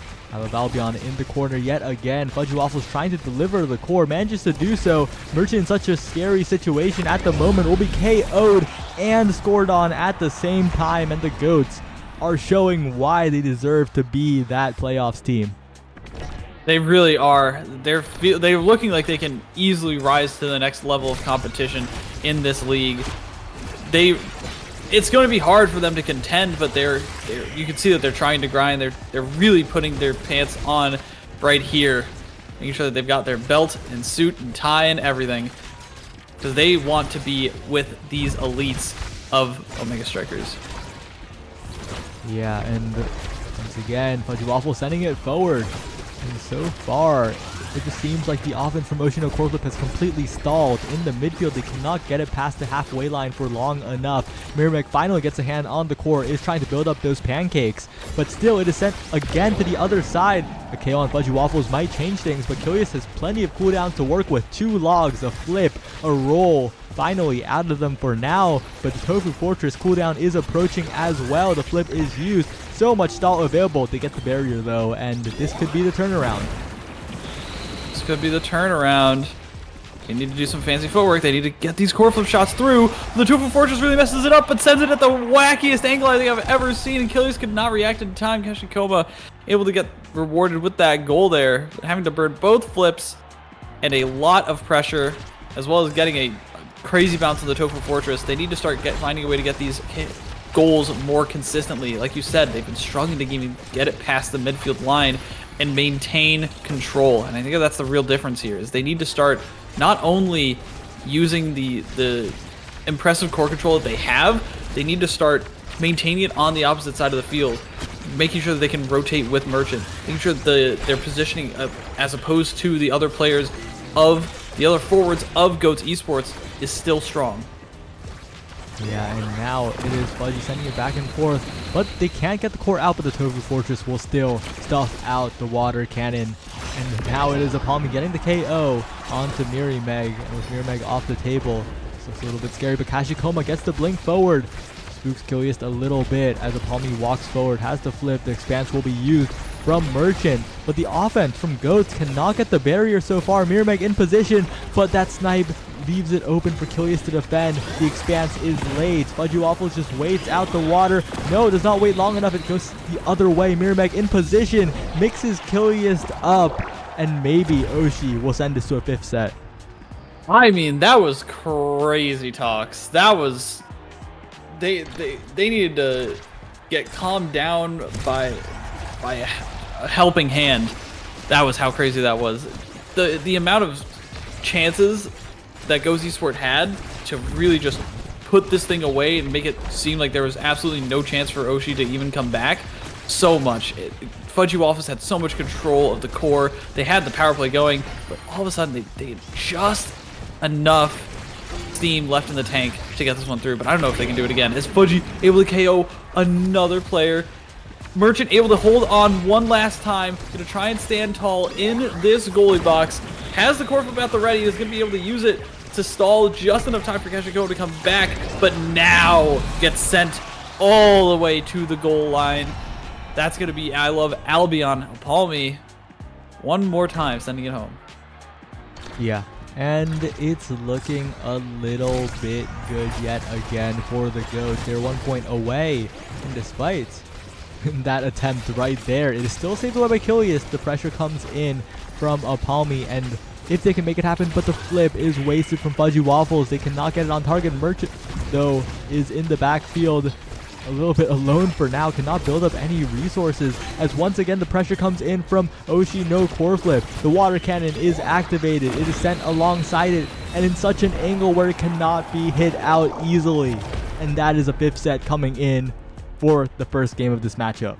That was an orientation that we hadn't seen yet from Oshi no core flip, except for maybe a couple of times where Mirameg was on the bottom of the screen and Kashikoma was on the top, and they decided to attack it that way and not really pay attention to the middle of the map, not utilize that lane. I think that's what really messed with Kilius just enough to get a cross up, to get a mix up and clear it towards that goal barrier finally. And once that happened, the water cannon was able to seal it, and they're going to get quick strikes on Rasmus as well as rapid fire and 1-2 punch, but perfect form going to the Zentaro of I Love Albion, and Fudgy Waffles getting a hot shot. That is still very good for them. Yeah, and we'll definitely have to see how it pans out as Fudgy Waffles once again an attempt on the barrier's life, and we'll get it this time as Merchant went up to defend against the Zentaro. But I just like to say Merchant has been scaling through this game. At the very start, he looked a little shaky, but he has put up some impressive holds, absolutely locking it down. You saw the saves on the top side of the barrier with the primary. That was ridiculous.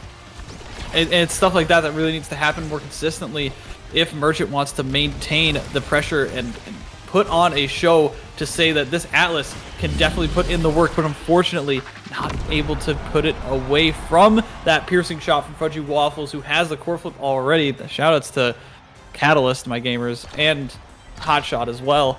That's going to be Ghost Esports getting the first one. They can finally breathe at least a little bit of a sigh of relief, but they've got to be feeling the pressure. They were not expecting this to go to set 5, game 1 from Oshi no core flip. They really wanted to try and put this one away. They had so many opportunities, and they needed to try and battle back, but Oshi no core flip might have the momentum. Yeah, this is also a very interesting matchup, right? Because Goats was actually projected by many people to be at the bottom of the league. Oshi was predicted to be around where Goats is currently, so definitely a reversal of expectations here. But the Goats once again approaching. They lose a barrier. Merchant's flip is good to save it for now, but Palmy has flipped ready for the next opportunity. If Fudgy Waffles can get it up, Hajikoma putting on the pressure. But that is not a good angle for a flip. So easily defended by Merchant, but finally the primary will be just enough, just right. The water cannon comes through very centered, but the expanse will just deflect all of it. It is just completely gone to waste. And now, oh wait, what an angle! A Palmy to the bottom side and confirmed in with the blink as well from mid-screen, and the Goats are suddenly 1 game away from closing it. 1 goal. That was disgusting, as well as the defensive efforts from the Ghost Esports there. Like they knew exactly where to place that, how to cross up Merchant, and how to play around that water cannon, right? Like I'd have to look back at it again, but they had this incredible sequence to get it into that water cannon. Unfortunately, they are not going to be able to find it this time. Kilius trying to get that Tofu Fortress out in time, but not able to. They've got a good chance here. They're still... Oshi no core flip still has plenty of opportunity. Yeah, and we'll see if they can make it happen here, because this early offense is exactly what they need. Ashikoma and Mirameg once again dancing around the water gun and unable to do so far, but Mirameg trying to score without the need for a flip, preserves the flip successfully, sending it to a final point. Suddenly, we're here. That quick strike was so important, as well as the Death's Touch to pull Kilius away and basically put a barrier in the goal box for Kilius that he couldn't walk up, that Dubu could not cross that line. And a exquisitely executed play from Mirabeg, a solo play, is going to have that flip but not be able to use it effectively. This is 0.5, set 5 for Ocean Corflip versus Ghost Esports, and both of these teams need these barriers to go down quickly so they can get that water cannon online. Who's going to be the first to do it? I don't know. Yeah, and now it is Fudgy Waffles and Apalmi in position, trying to get some pressure down, but on the top side it is completely blocked away by Miramac, who wins the strike war with the hook, and this could be it. They just need one strike, one opportunity, but the flip is available on 2 members of Oshi. Descend to the top side, deflected away by Kilius. Top side again from Miramac, but the log is there. It is still defended away, defended by Kilius. Roll. Fudgy Waffles is there as well, deflects it, prevents the hook from pulling it up, but that blink is not what you want. It sends it up, and Fudgy Waffles is also taken out of the game. Apalmi, though, trying to make something happen here, trying to send the core at a fast speed, trying to mix Merchant up, stalls for long enough for the respawn, but will it be enough? It goes away, the flip is wasted, the bottom side is open, the top side is open, the roll is not what you want, and Oceano core flip take the first game of the series. Yo, there's no way we're getting such crazy games all again from these players. Oceano Coreflip looked like they had completely lost. When I saw the 2-0 score, I was like, oh, Goats has got this. In my mind, I was like, Goats has... There's no way they lose this. And then 2 very quick goals from almost immaculate execution from Miramac and the rest of Oshi. And that is why we love Omega Strikers, because of moments like this that can completely twist the story in ways that we could never have imagined. And Oceano Coreflip wants to keep their playoff chances alive. Yeah, and this is how they do it. This is how they give themselves a chance, because their schedule is possible. Not likely, but still possible. And this could be it. This could be them starting their journey to the 6th playoff spot. Imagine if both Winterfall and Oshi somehow managed to go on the runs of the century and end up in the playoffs together. Wouldn't that be insane? Wouldn't that be insane, considering, like, looking at the week 5 standings? Yeah, it's possible. That would be crazy. It's possible. It's very much possible.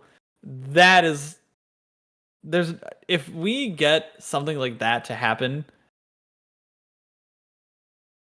goodness, I don't know what I would do. I'd probably make an entire content piece about it. All in all, Goats looked really strong, but they just a couple of slip-ups, just a couple of rough situations from Kilius, who did not look super comfortable on that Dubu, compared to Merchant's Atlas, which started going absolutely wild in the middle of that game.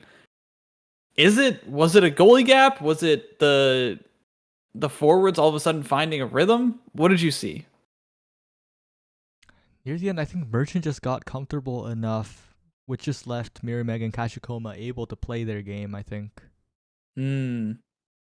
Yeah, they didn't have to worry about rotating back. They could feel confident and comfortable that the core was going to come back to them, so they could position well to prevent players like Fudgy from really running away with that core, from dribbling it off the corner like we saw him do so many times, and completely maintain the flow of the game in their favor. They were able to disrupt that, and that's a good point. I think that Goats, if they find just maybe a different awakening, maybe they switch up a couple of the intricacies of their composition, like they could run a double brawler composition pretty easily with Fudgy and Apalmi, and they could really turn things around if they get a good map for it. Some situations like that could really turn this thing in their favor. Yeah, but the thing is, the issue with playing against Oceano Coreflip is that is possibly their worst map. Merchant is not unlocked at all on Inkies. He is forced to play a defensive goalie, because if the barrier goes down, it's so doomed thanks to the water cannon. And also having no creations will make it so much more difficult.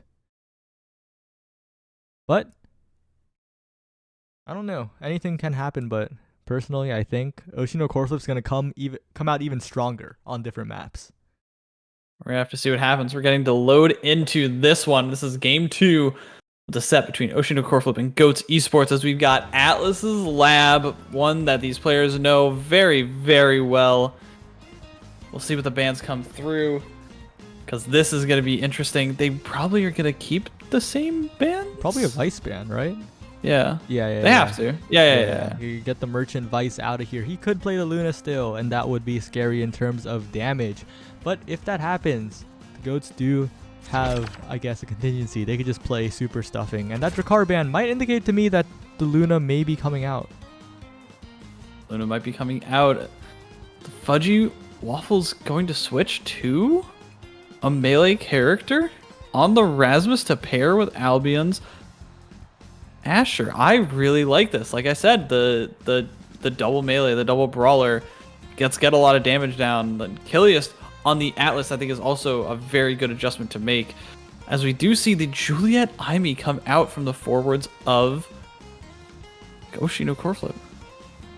Yeah, and this Rasmus, although it is not a brawler, really, it does brawler damage. The Pendulum Swing does brawler damage if you hit someone with the core. And it's one of the more chip damage characters. But on the other side, signature picks coming out from Oshino Coreflip.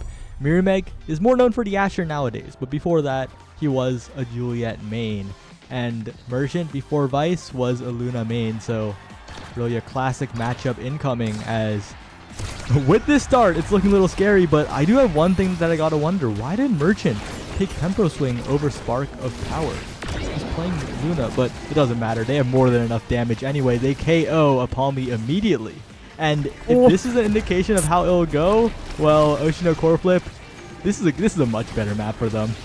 This is a much better map already. A solid showing, a solid start, as these players are going to start kicking and screaming their way to these goal barriers, breaking them down and shoving it through. Mirameg rewarded with that goal, with the Spark of Power, Spark of Strength. This is such a great setup for this team. Even if a couple goal barriers go down, like, this Juliet can start absolutely tearing through, and Aimee can put on a lot of damage as well. Kiliast is going to have some immaculate specials if he wants to try and save his teammates. And you know what the issue is with the Goats comp?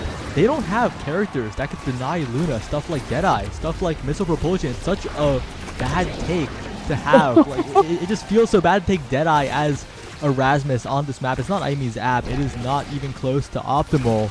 So having to deny feels so bad. The combo from the glitch pop by Mirameg, incredible team play coming out from Oshino Coreflip. It's waited out, and the 2 layers of strikes force the core into the corner, but Mirameg will finally lose control of it for a moment, and the offense stops for a moment, but Mirameg is there. So many cooldowns are burned on defense by Goats. They won't have these to use on offense, and Oshino Coreflip look fully activated right now. They just look so fully activated. They're putting so much damage onto Kiliast here. Unfortunately, Luna does not able to find the goal barrier and instead loses it on the other side. Mirameg finally getting bumped around by Fudgy and Apalmi. Gonna have to take a... Oh no! Walks into the Celestial Expanse! And that's going to leave them with a power play and an open net. Merchant is gonna have to start playing out of his mind if he wants to try and clear this one. But no, the members of Goats could not capitalize. Merchant is able to clear it away. All of a sudden, the goal barrier is down, and this is the turnaround as a power play on the side of Oshino Coreflip is live.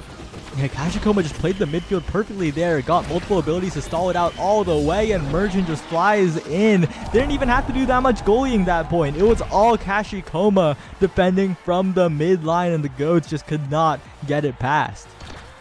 Goats could not get it past. This is looking like the strategy coming online for Oshi is working perfectly in their favor. Even if Kashikoma ends up taking a little bit of damage, can heal it right back with that tempo swing, and that is why we're seeing these picks. That's why we're seeing the siphoning wand as well. Oh, wait a second. The Pats player versus the Luna. And that is one of the issues with picking that Luna goalie, right? If Apalmi with the Asher can get up close and personal, it means certain doom. But Kashikoma stops it at the goal line. Mirameg trying to defend, but in the end, it isn't enough. A sole Juliet goalie. Really went for it. I respect that immensely. And Kashikoma played very well as well, but just could not stand tall against that Asher. Apalmi, if there's anyone who knows how to pilot this Asher, it is definitely I Love Albion here. Absolutely putting on a lot of pain and landing all of the abilities properly. And that's going to be another goal barrier. Goal gates open for Oshino Corflip. Yeah, but Merchant does get one back. A bit of an opportunity, but takes 3 million damage. That is the power of the tempo swing on the Asher. Just so much damage. Kashikoma does benefit from it as well, but mostly on the turret, so not as good of a benefit. And that passing play off the bumpers around both members of Oshi mean that suddenly the amazing Oshi start has turned into a 2-2 situation. Yeah, I guess a couple of levels and a couple of readjustments on the side of Goats Esports, and they're turning this game back on its head, flipping it like a coin, and they're going to try and turn this one around, getting even Stevens with these barriers, trying to secure the first draft, which is so important when you have such high damage compositions, when you have such an aggressive start, and it's going to be Oshino Corflip with the first goal gate down. Yeah, and that is the power of this Oshi comp. If Kachikoma can get the turret in the corner, trap the core, let Merchant jump in for a guaranteed barrier, it feels like. And an amazing rocket sends to Kashikoma. Bit of an opening here. I Love Albion not in the corner enough. Sends it around the barrier. And that is not what you want if you're Goats. You needed the barrier. Kashikoma now has flip. It's turning into a really bad situation for the Goats as Kashikoma is lurking, waiting for a blink angle to use the flip. And there it is. No, they choose not to use it in traffic, trying to find a better chance. Merchant, though, doesn't lose the barrier somehow. That should have been an own barrier, but the angle is generous. And now Mirimeg finds the angle to the bottom side. No flip required from Kashikoma, and this Oshi scaling is going to be ridiculous in this first draft. And it's going to be Merchant with the first pickup, so important for... And the Deadeye! No way. No way. Already. There's also a lot of things that the Luna would like here, but all in all, Deadeye is going to hurt so much more than anything else here. And it's going to leave a lot of options open to amplify that damage on the end of the other players of Oshino Corflip. This is looking really, really good. Yeah. Only the Juliet is left with pretty much nothing. We'll have to choose the aerials for the additional dash range. Budget Super Surge. Mirimeg opting for that additional dash range, something that's a bit controversial for Juliet's because it sometimes puts you in a bit of a rough spot, right? If you dash through someone not having enough knockback, you end up near the wall, as Merchant just did. Just ran towards the wall, got taken out, but Kashikoma will defend with the glitch pop for now. And since there's no midfielder on the side that's alive for Goats Esports, they can just send it around the world, be safe against this slow, immobile Asher. And Oshino Corflip get out of it, only losing one barrier. That was very solid defensive play all around. Unfortunately, Merchant cannot replicate it. That's a gold barrier going away. But all in all, there's not a lot of forward pressure being put on. Instead, they're focusing on trying to KO Mirimeg in their backfield. Finally, they're able to collapse together, but enough time is left for Merchant to get some cooldowns online. Is going to be able to kick this one away. I Love Albion does not collapse in the perfect way and is going to leave Fudgy Waffles alone at the baseline of the arena and is going to get KO'd. Barrier gone for the members of Ghost Esports. There's still a power play left online. It's going to end soon, but they're not going to be able to find the goal in time, Saya. Yeah, Merchant running in. Oh, Kashikoma is there. Saves the flip from Merchant, but I feel like a flip would have been pretty good on the offense there. Merchant trying to save it for an offensive dash in as Fudgy Waffles is keeping the core on the right side of the screen. The rocket isn't long enough to reach it as Fudgy tries to send it past Merchant, but it just goes to Mirimeg, sent away to the other side by the Expanse. An amazing shot by I Love Albion, but it's slightly off target and Killius has to save it on the other end, sends it down, and once again it is long range, long shots that are not connecting so far, but Merchant with the redirect on the other side of the field will get the first goal of the set for Oshino Corflip. Kashikoma with a perfect hit there, understanding that Merchant was going to fly right into Fudgy and passing it down right in the perfect spot for Merchant to get control of it and get it right past the last defender. Unfortunately, Fudgy is back with a vengeance this time and is going to try and get both these goal gates open. It's going to happen, but not before Palmy goes down as well. now it is Mirameg finding an opportunity, trying to get a strike, has so many chances with Kashikoma backing them up in the midfield. Drops the turret, has the flip, so much insurance on the side, but in front of the goal is Fudgy Waffles looking for a goal but has no cooldown to work with for the moment. Merchant dashes in but finds nothing, only a little bit of damage as Mirameg is the one who is low. Rocket attempted save. Merchant tries to clear but sends it the wrong way directly into the loving arms of I Love Albion, and that is the set evened up. I feel like this game has been going on for a lot longer than it has, and we have only gotten through one set and 2 goals all in all. I feel like this game has been going on so much longer, and you see the levels reflect that. Merchant's already at level 8. Crazy. Speaking of crazy, how crazy was that damage to send Mirameg already off into the void? Obscura calling. It's just long range shot after long range shot getting these goal barriers for Ocean of Corflip. Yeah, and now it is Kilius sending it, but the goal is open again. Fudgy Waffles does have flip. If they can get it here, the vulnerable Luna. Oh, what a defense by Kachikoma and Merchant against the Pat Splitter and I Love Albion and Fudgy Waffles. They finally lose it, but Fudgy Waffles' flip is long since expended, and Mirameg sends it to open space. The Super Surge dash from Kashikoma blinks right in, and Oshino Corflip's defense just was amazing that point. Can I get a hold? That was awesome. That impressive play from all of the members to coordinate. It's so hard to try and understand what your teammates are going to be doing in those split-second decisions, but if you can work together and position in just that right harmony of spots and abilities, you can make immaculate defensive plays, as we just saw there. And speaking of coordinating plays, coordinating abilities, that is what Ocean Corflip did, just again get Fudgy Waffles off of the field and try and secure this last goal barrier. Yep, and now it is Mirameg going in with the aerials. Dash is taken out eventually. Kachikoma threatening with the flip. But if Kachikoma and Merchant can hold, this is so good. 7 seconds is a lot of time, but so far they have shown that they can do it. Merchant on the wrong side of the barrier, though, has to make a panic strike, but the firewall sentry is enough from Kachikoma to hold for now. The flip is scary from Palmy, but Merchant will just hit around it, pick up an orb along the way, get the flip for defense or offense. The expanse is good, but Mirameg's in front, trying to set up a situation in which they can score. Mirameg lurking on the bottom side, waiting for a bad clear from Kilius, but that will not happen so far. Once again, a shot is not on target. The Merchant will send it right through. Has the flip up to Mirameg. It is deflected away by the projection from Kilius, and now Merchant is sending it back. Kilius with the dribble, has the flip, but will he be able to use it? No, it is just wasted, and now it goes right back to Mirameg, and both teams are just defending so well right now. Both teams defending immaculately, but not again with the cyber swipe. Kilius once again not prepared for it, dashing from halfway across the map, and that is one more set going to Oshino Corflip, who might take this in 2-0 fashion, in 3-0 fashion in this match, if they can just secure this last one. And they're going to get Catalyst for the Luna on the goalie, who has already been putting in so much work. Yeah, there's 2 options here. It's Catalyst or Prize Fighter, right? But if you pick Prize Fighter, you give Catalyst over to the Asher, and that could just be a massive problem with how many times you're hitting the Asher and how many hits the Asher gets off stuff like the pass splitter off the primary. So I think it's the right choice, especially since Heavy Impact naturally falls to Kashikoma. And with Super Surge Heavy Impact, that's a lot of damage. The immediate KO on Fudgy Waffles. Not even 3 seconds had passed, and suddenly they have both barriers.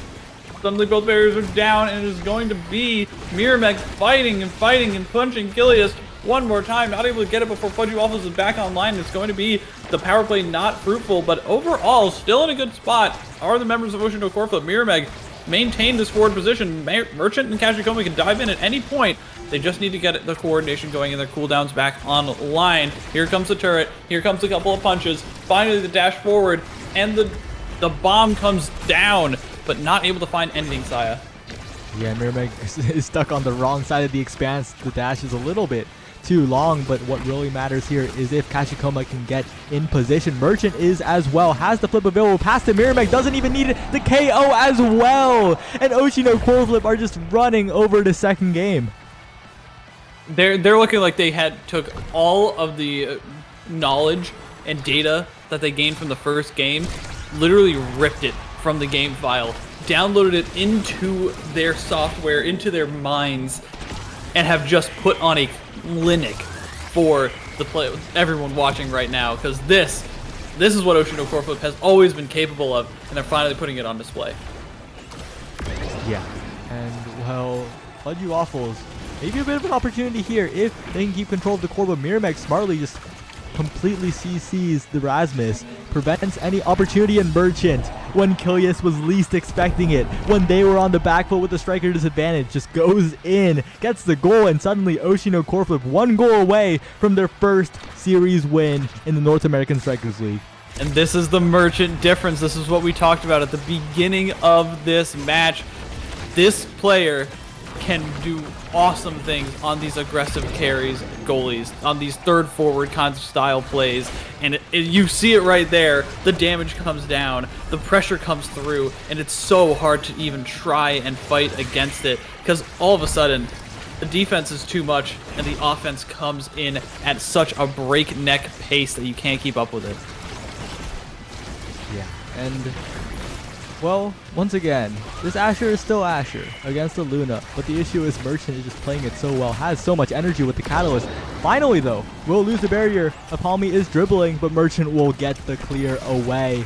And the turret from Kashikoma dropping back to help defend is just overwhelming. Apalmi getting no chances to really get a goal here, but deflects it, but cannot get a strike, redirected to the top corner, and once again, that'll be another chance. Finally, Kilius walks up the midfield with the flip. Okay, Kilius trying to put in the work himself. Taking that one to the bank, depositing it, making sure that those account numbers stay nice and high, because rent is about to start getting collected. If they do not get out of this game soon, they need to try and make something happen with this pass splitter and with the primary from Alpalmi. And Kilius is not looking any better for it. They have a couple of opportunities here once again, Saya. They just need to make the most of it. Yeah, it's a little bit of an opportunity once again. I Love Albion dribbling to the top side, but Merchant is ready. Oh, Merchant, no! Merchant took a trip around the world, couldn't eject back in time, and a little bit baited by Fudgy Waffles on the floor. That's a bit of a mistake, but don't let that distract you from the fact that Ocean No Core Flip are still 1 point away. They're still 1 point away.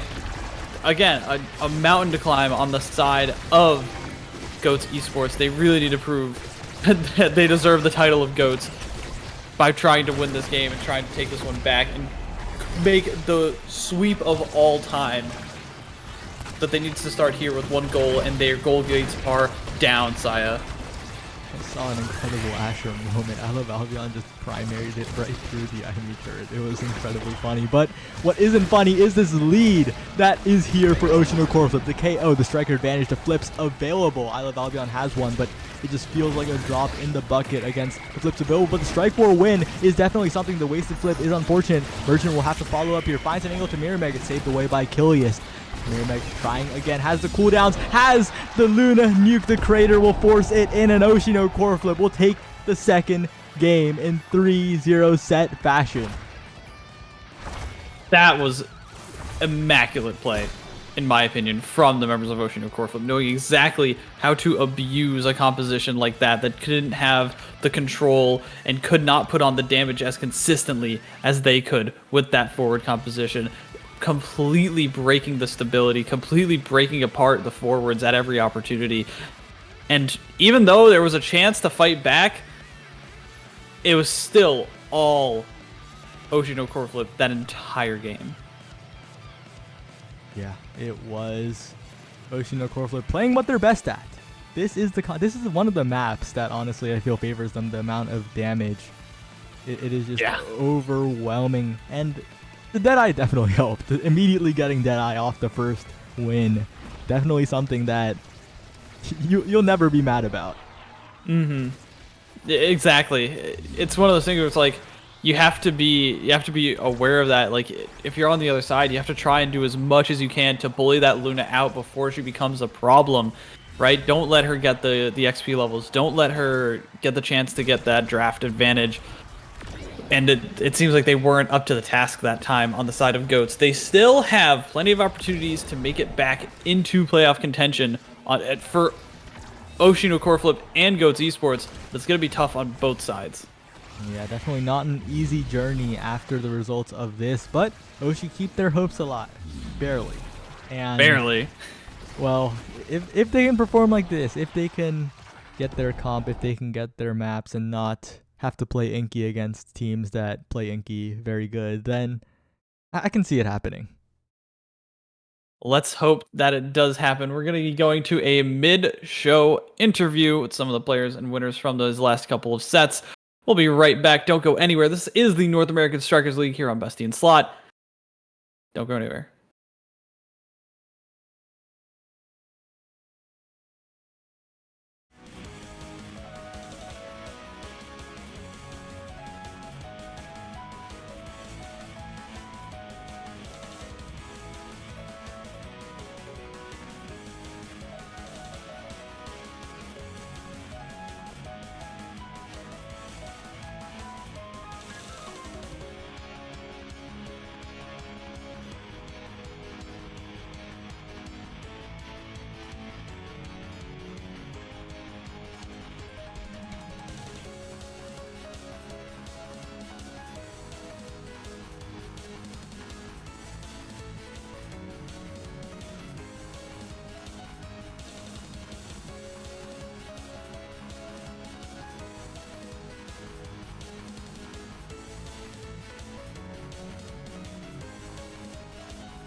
Welcome back to the North American Strikers League, where no team is winless.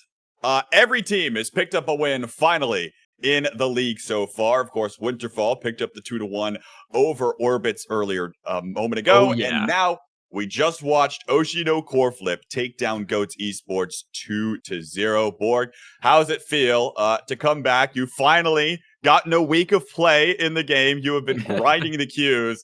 And now you're able to pull out the win here for the team. Let's just say I'm just happy. Happy I got to play my character.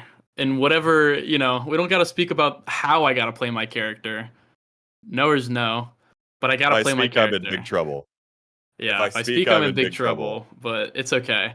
I'm just happy I got to play. I mean, at the end of the day, I think, just to like kind of recap, I guess, game one, we kind of threw really hard. We started getting a little nervous, I won't lie. The vibes are pretty immaculate, and then one bad thing happened, and we started getting nervous. So game two, we kind of mentally reset. It sucked for us to do it. We actually couldn't have a ban in game two as well, so we had to play against Era on Night Market, against Hook Resets Era, which that guy's a beast, by the way. That guy's an absolute beast. I was very hard to play the game. So luckily, Zentaro is very good into Era, because I just don't care, so I could just kind of do what I wanted. But, I mean, yeah, GG's. I think it was a really close game. It was fun. I'm just glad to be back. How about in that game, the X-Era scaling came online, Yeah. almost reverse sweeps, right, in both games. Yeah, so I think the first game they were more postured to do it just because of the trainings exactly. But the second game, they weren't really quite online yet.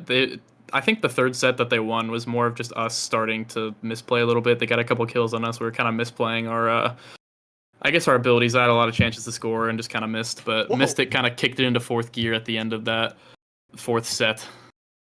In that third set of the second game, I should have actually like made the little like graphic that we have for the extra drafts. How are you supposed to win that? You're up first, you take perfect form, of course you do. Then Chrono Boost and Monumentalist and Primetime and 1-2 Punch are all online for X-Era who get 2-3 picks. That's just like unwinnable. Like, what do you do? Yeah, we just said it's unlucky, and we focused on just scoring. Because at the end of the day, we're not out-brawling them. They have an Atlas. Like, we're not going to... I'm just pressuring them a little bit with my primaries. I'm not actually going to kill anyone. There's literally zero chance I kill anyone unless they misplay. So I think I told Mystic, just play better, strike better, win more. And then we won, so... Whoa. Yeah, the famous that's a direct quote coming by the way, out. So... yeah.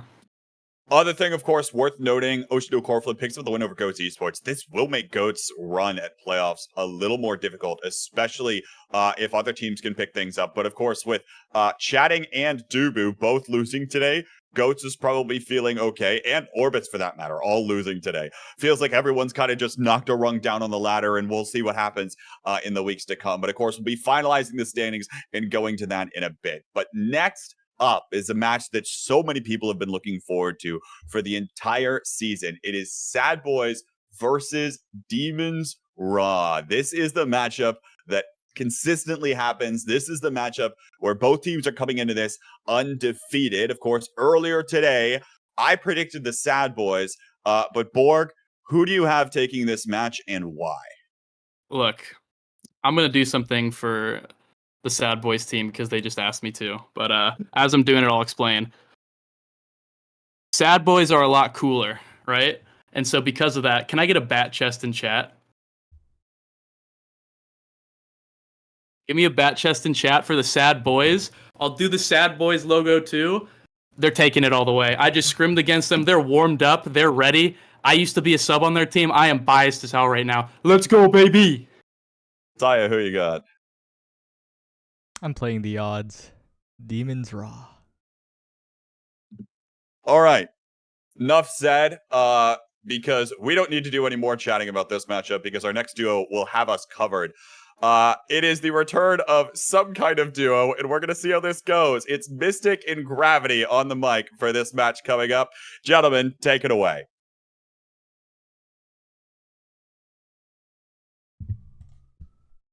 I'm muted.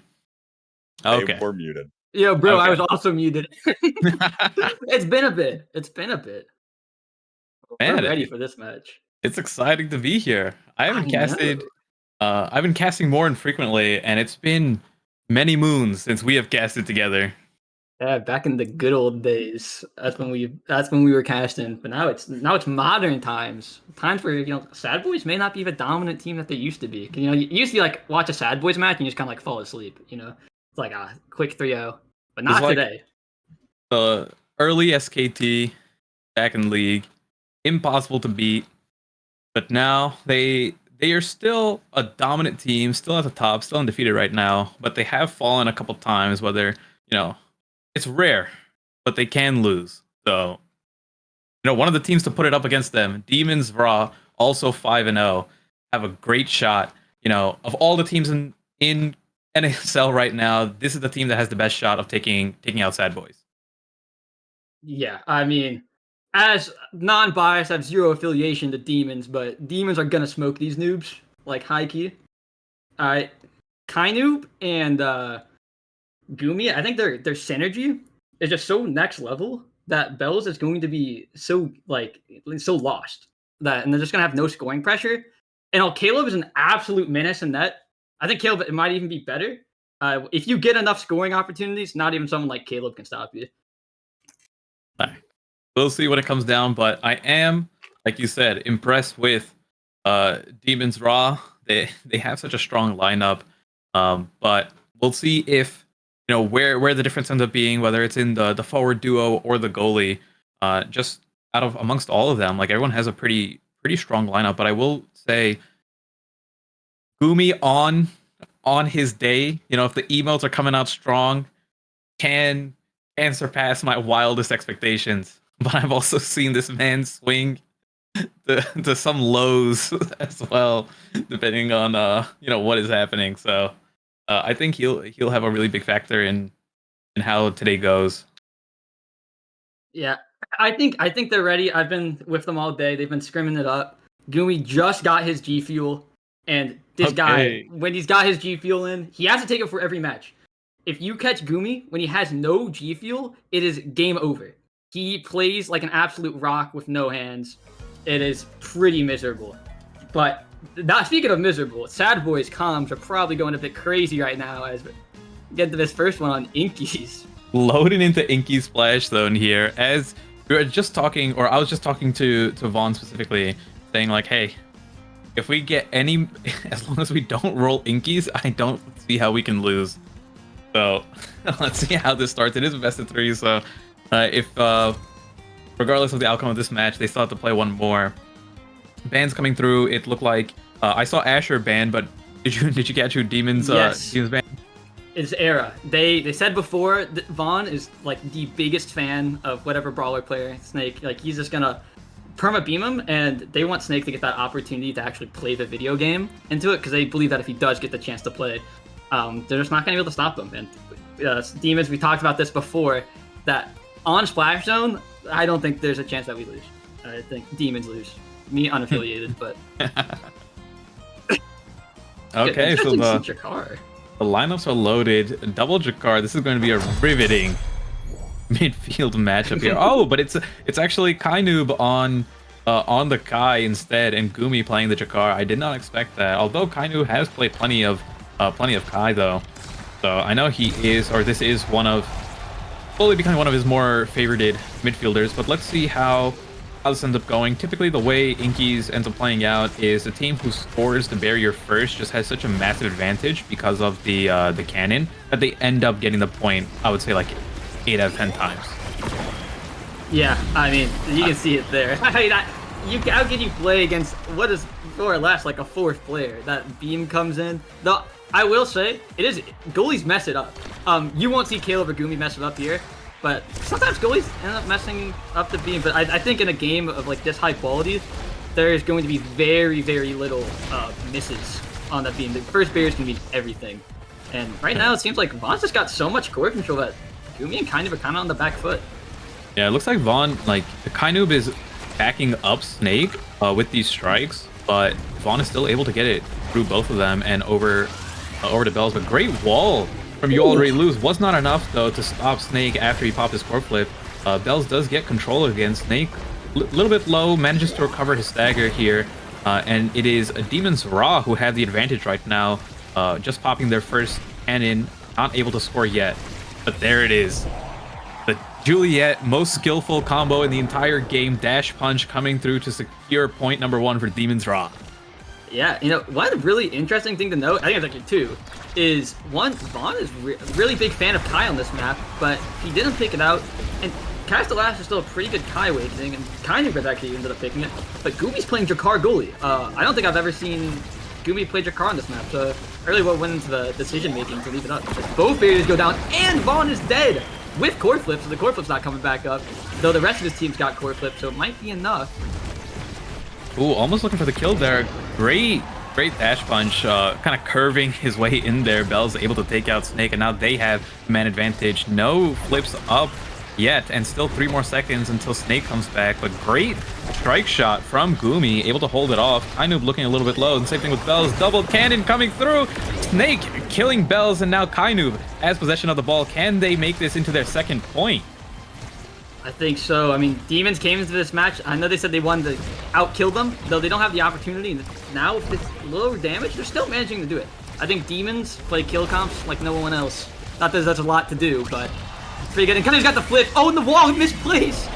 The guy's gonna flip out with it. Functional double wall coming through, not able to stop Kainub with the flip there, giving them the advantage in this set. 1 point away from taking away round number 1. And you know how those first round drafts can always make or break the game, so it's always scary losing that first round. Yeah, you lose round 1, the other team gets Catalyst Fire. Oh my goodness, that is Pummeler's Bells. It looks like his Juliet just does more damage somehow.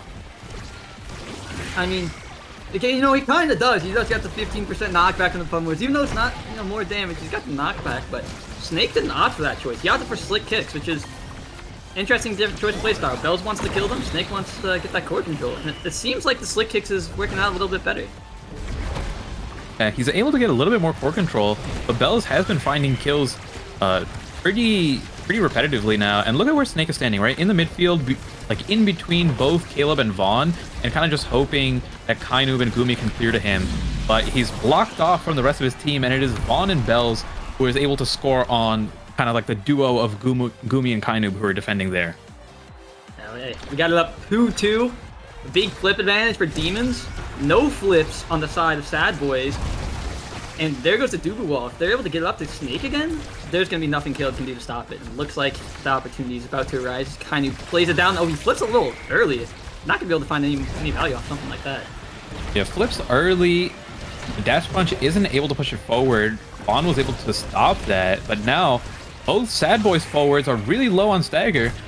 Depending on how Demon's Raw plays this, they could look for some KOs here. Vaughn again low, and now it is You Already Lose who lost his barrier here. Cannon coming down. Gumi invisible, out of sight, out of mind. Even I didn't know where he went for a second.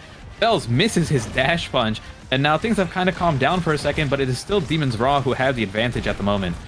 It's so hard to crawl back from that one barrier deficit. They almost have the cannon up again, though Gumi's cannon usage has been pretty bad so far. Not been able to find much, but that cannon can pretty much defend your barrier by itself. Oh, but they do take it, and they find the kill. This barrier's gonna have to settle it for him. He flips, Caleb flips, and this one might be over as Bells and Vaughn have the 2-on-1 versus Gumi. Oh, a little bit of a misstep there at the goal line. Good save from Gumi. A good strike shot, and the Giga Blast! Kainub, the Giga Goat, coming through, flashing the Sad Boys Evo as he takes round number 1 into Demon's Raw's hands. That's the Giga Goat right there. Not to be overshadowed by Gumi doing a super good job defending against Bells. Gumi is pretty much in Bells' walls. He was looking a bit lost in front of the net. Normally Sad Boys would convert off a play like that, but it didn't seem like they were. And now he has quick strikes. Quick strikes on the Kai on this map. He's gonna be dribbling all over them. Yeah, quick strikes. He has stagger swagger as well with slick kicks. As long as Kainub plays it right, he'll have a lot of control here as a midfielder. Anything else looking pretty big here? I see Bells picked up built different. Snake has his first spark, so some things to keep in mind. But that really is kind of what stands out here. Gumi could be doing quite a bit of damage here with Specialized and Castellast. Like, take a look at how much that Molten Bolt did to Bells. Yeah, these guys on Demons, I can assure you one thing, know how to Molten Bolt. Gumi does such a good job with the Molten Bolt. Me personally, I was really bad at hitting that ability, but they do a really good job. And again, the CTL Specialized is going to provide so much damage. Good job taking the barrier into 2v3 as well. And again, this just isn't Sad Boys' map. Yeah, you can tell that Demon's Raw looks way more comfortable here, and the emotes coming out, I didn't even notice it in the beginning. I think Gumi's finally getting into the groove of things after they took on round 1 here, and look at how forward he's walking up, trying to be that rebound man for Kainoob and Snake and let them have more offensive pressure as they score. Kainoob playing some dribbles here, but the cannon coming through once again. Can Snake close it out? No. Good save. Sad Boys, I think one thing they do super well, though it's not going to happen here, all three of their players are a little bit away from the core. But one thing I think Sad Boys does super well, especially Vaughn, is being defensive. Because like a lot of midfielders are pretty decent at helping their goalie out. I think Vaughn takes it to a whole nother level. Because, you know, a very common thing that happens is the goalie and the forward will press their abilities at the same time. You lose a little bit of value there. They don't make that mistake often. It is really hard to score when Vaughn is on top of the field. Like, almost impossible. Yeah, because he is himself just like a top goalie, right? Yeah, and almost there, Vaughn being the guy to almost score that goal by himself with Bells out of the way here. Both barriers gone, both cannons used, but Demons have their cannon coming up first. Kind of walking back, I think. Let's see if they're able to use that. But oh, cannon coming up. Let's see if they can make a play with this. Nothing much happening. I feel like you mentioned it a little bit earlier, but Demon's raw cannon usage is not really amounting to much. They're not even like in position to score off of it. I feel like they should just not use it at that point and hold off until you know, they have the core in possession or Snake in a position to score. Yeah, it's so hard to get into up position when they have so much pressure. Vaughn and Bells are getting really in the face of Gumi, and Gumi's kind of having to lock it down because their car's there and they're dash punching on top of it. They're playing super well. They're kind of in sync right now. And of course, when Kainoob and Snake are able to find that core control, they're also doing a good job playing it off of it. But Vaughn and Bells are finding it so much more often. Yeah, I completely agree. And you can look at the positioning with how Vaughn and Bells move. Almost every time Vaughn moves to a spot, Bells moves in a way where there is a pass lane available to him. But a lot of times, if you watch where Snake is standing in comparison to Kainoob, like Kainoob has to push through someone in order to get Snake the ball, kind of like he did there. A great point for Demon's Raw. Yeah, I really like what Snake did on Caleb. He ulted him, slowing him down, letting the core get into a better position to barely eke out that small corner on the lower edge. And then I think he got gigged off the side by Kainoob. Yeah, you know, these teams are just so good. I mean, they're both top teams in the league. But I will say, only one of these two teams have actually won an NASL before. And it's not that. That is true. That Boys has not won an NASL. And depending on how it goes today, Snake with a great strike to pull it out of the cannon, shoot straight through, you already lose. And it's always tricky there, right? Because of how fast the core is going. And if you redirect it, you can kind of maintain a little bit of the momentum, depending on how sharp the angle of the redirect is. So that core just goes way too fast, and sometimes you simply cannot react to it. This draft's about to be very good for them. Ariel's on the Kai. Snake has Spark, so I think he's going to Spark it up here on Spark of Focus, Spark of Agility. Oh, I didn't even see Spark of Resilience. Bit of blind in my eye. But Spark of Power is still up, so he can get 3.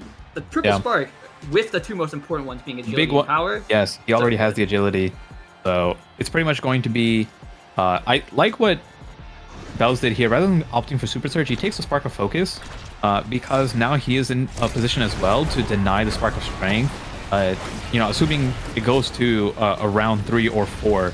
So he's playing for that angle just to get some value from that and to better deny Snake, who is dash punched off the map while Vaughn was sitting locked in the Dubu ult, if anyone noticed.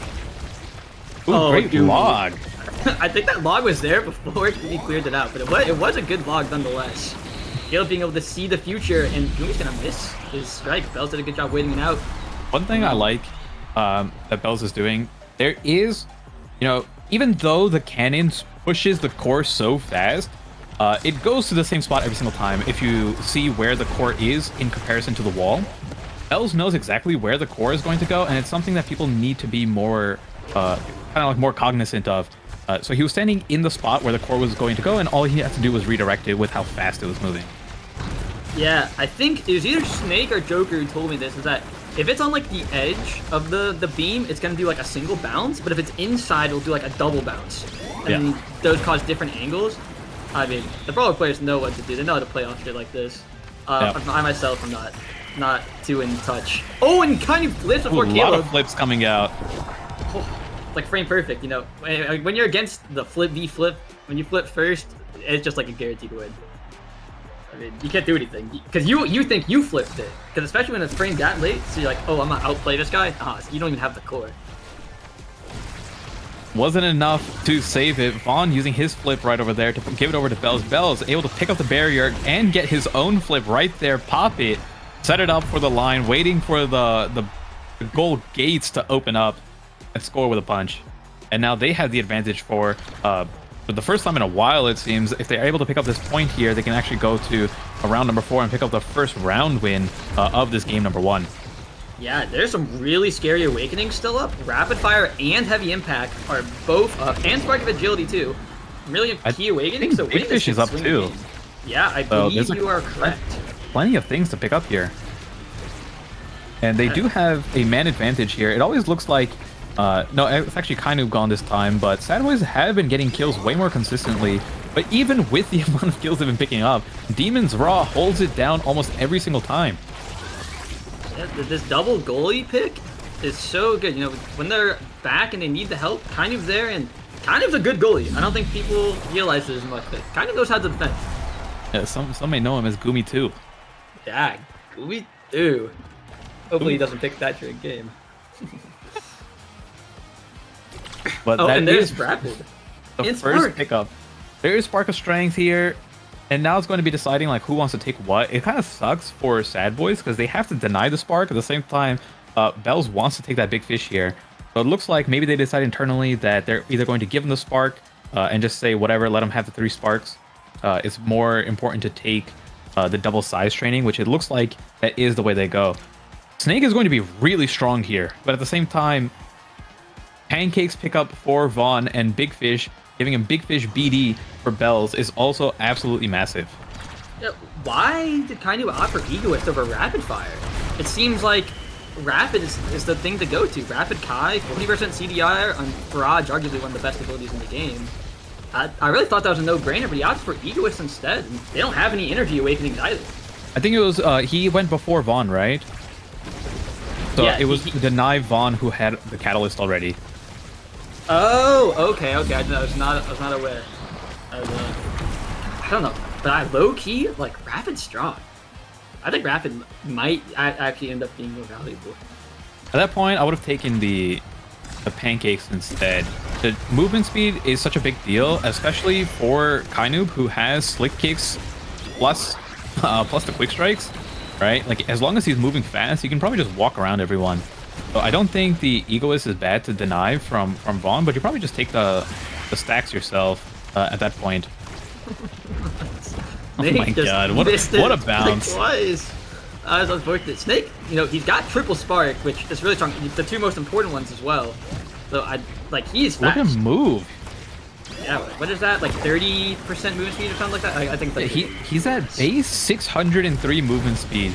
And then, like, for reference, like, Gumi, who has no speed trainings, is at 450, right? It is so much faster. Yeah, and then he hits the crossover, and then, Slick Kicks. And then he's at almost like 750 movement speed. So he does have it, but he's not really making any good use of the strength here. I'm seeing almost no kills come out from Snake, and if they do, they're usually on Caleb kind of randomly. And there it is once again. Sad Boy's picking up another kill, this time on Kainu, going in for the 2-on-1 play on Gumi. It's enough to get this point, giving them 2-0 on the set right now. Sad Boys are dominating it right now in this midfield. And it's not that they're getting up a little more, like maybe a good amount more. But the thing is when Demons do get up, they're in no position to capitalize. There's no one there, and the ball just kind of falls to Caleb, who can then start another play with the help of Vaughn in his moving position. I think Snake needs to position himself better more. Kainoob has to do a lot more work to get the core to Snake. But oh my god, great defense there. But yeah, Kainoob has to kind of jam it through someone every single time rather than being able to pass the Snake, because Snake isn't ever open. Like, he's standing around Caleb, but he's never standing in a spot where Kainoob can easily pass to him. So these conversions are like much harder. When Demon's Raw get it, like they're still getting it, but it could be a little bit easier. And there it is, getting 1 point there with the flip. Good work from both Kainu and Snake. Yeah, good flip. I mean, when they take the barrier, they're scoring. I mean, that's the first time they've taken the barrier, I think, since the start of this round. Or maybe they had one really early on. And I was Gumi's been afraid doing that a great character was job. going. Oh, look at Kainu go! He's got the egoist proc right now. Has to blow his flip, cannot die, just to be on the safe side here. But he is moving so fast. Yeah. Oh my goodness! The barrage into Giga KO combo. There goes Bells off the side of the map. And right now, look at Kainu with the awareness of where the core is going to go in like 1 or 2 seconds, moving there ahead of time. Sad Boys with the great defense here, holding it down, but it is still Demon's Raw who has the advantage here and looking to tie up this set to 2-2. Dude, get this Vaughn guy to midfield, put him back in the net. That guy was holding it down. Kainu just ran it through 3 people in a row. Holy, quick strike barrage is hard to defend against. Yeah, God, and they tied it back up. This set was looking a bit hopeless, but they're back in it. They're learning how to play their stuff. They're playing their strengths. They're finally, when they get the core up, they've adjusted their positioning, so they're actually able to create some pressure off. And again, Gumi is holding it down for when Sad Boys do get those moments to strike.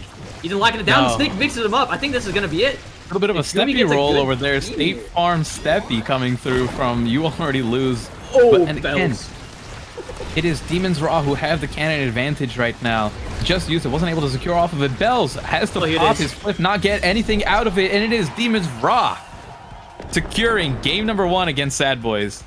Yeah, those are my boys. I thought the second I saw the Inkies, I knew it was kind of over. Though Sad Boys were putting up a really strong performance, had me a bit nervous. I mean, Demons were just not getting any pressure off in the earlier half of that final set. But they did come around. They did reposition. They started abusing the fact that Snake had all the sparks. Bro runs at light speed. He can be wherever he wants. So Snake started to fall back a little bit towards the midfield instead of sitting up.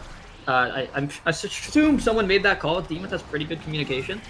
And once they made that small adjustment, it was just lights out. Yeah, you can see here kind of the difference in the play styles. Look at how many points Sad Boys has scored. 8 only on Bells here. Meanwhile, you have a relatively even split of 4 and 6 on Kainu and Snake. So the way they play is a little bit different here, where Vaughn is playing almost like a midfield second goalie and funneling it into Bells, which is working. But man, it was Demon's Raw. Almost every time they had the man advantage or Demon's Raw had the disadvantage, they were still able to. It's the Demon's Raw curse, right? Where it's like you lose a man and now you start defending even twice as hard somehow. Or it's like the buff, I should say. There's something about being a Demon's Raw team member that just makes you the god when Gumi dies. But sometimes I don't think Gumi actually died that game, which is pretty rare. But you know, that 2v3, I think a lot of it comes from that forward goalie synergy. Gumi's really good at communicating where he wants his midfielder to be and using his midfield when it's open. A lot of goalie players don't use their midfielder as well as they should, and I think it's a really big difference between top goalies. Though, again, Caleb and Vaughn, I think, do it just as good, if not even better. They're probably about equal, I think. Yeah, able to funnel it into your midfielder who can then kind of make a play and figure out what's the best way to get it to the forward. It's something that we've been seeing both Vaughn and Kainoob do this game. But Kainoob was kind of hitting all the awakening spots, and he looked super comfortable here on the Kai. He has the slick kicks, quick strike, plus the egoist was going through everyone. With so much core control just by himself here, able to force it through, force it past Bells, force it past Vaughn, and get it to Snake pretty reliably. I did mention Snake could have a little bit better positioning just to make it a little bit easier. You can see how much more work Kainoob had to do, but he was pulling it off. Yeah, I mean, one thing though, I think they had really good awakenings. Yes. They had the triple spark. This guy had quick strikes, aerials. Gumi had cast the last specialized. Nothing super special, but I mean, it does definitely provide some value. And when you have those awakenings, it's pretty strong.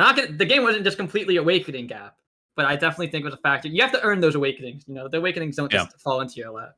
They won the first 2 rounds, and they got the awakenings that best suited them. But now we're going into Oni Village, a Sad Boys favorite. I know they like this map a lot. Let's see what they opt in to play. We don't know what the starting awakenings are at the moment, but we'll see what the bans are in a second as well. I don't think Demons has hit this map today. They've been scoring a decent amount. I don't recall an Oni Village game. Maybe one where they kind of played for fun. So I don't know if they're really ready for this. I think Vaughn's probably gonna get banned here. Yep. They don't want to play against his Era. Era's a cringe character again. Let Snake play the game. Let him do his thing. I do like Vaughn on Kai here though. He's super comfortable on it. That is going to be most likely the Kai noob on Estelle, right? Yeah. One of Estelle's best maps here, able to get a lot of agency yourself. Actually, maybe not. Like, is that Gumi on Kai and Kai noob on Estelle, or is it reversed? I don't know anymore.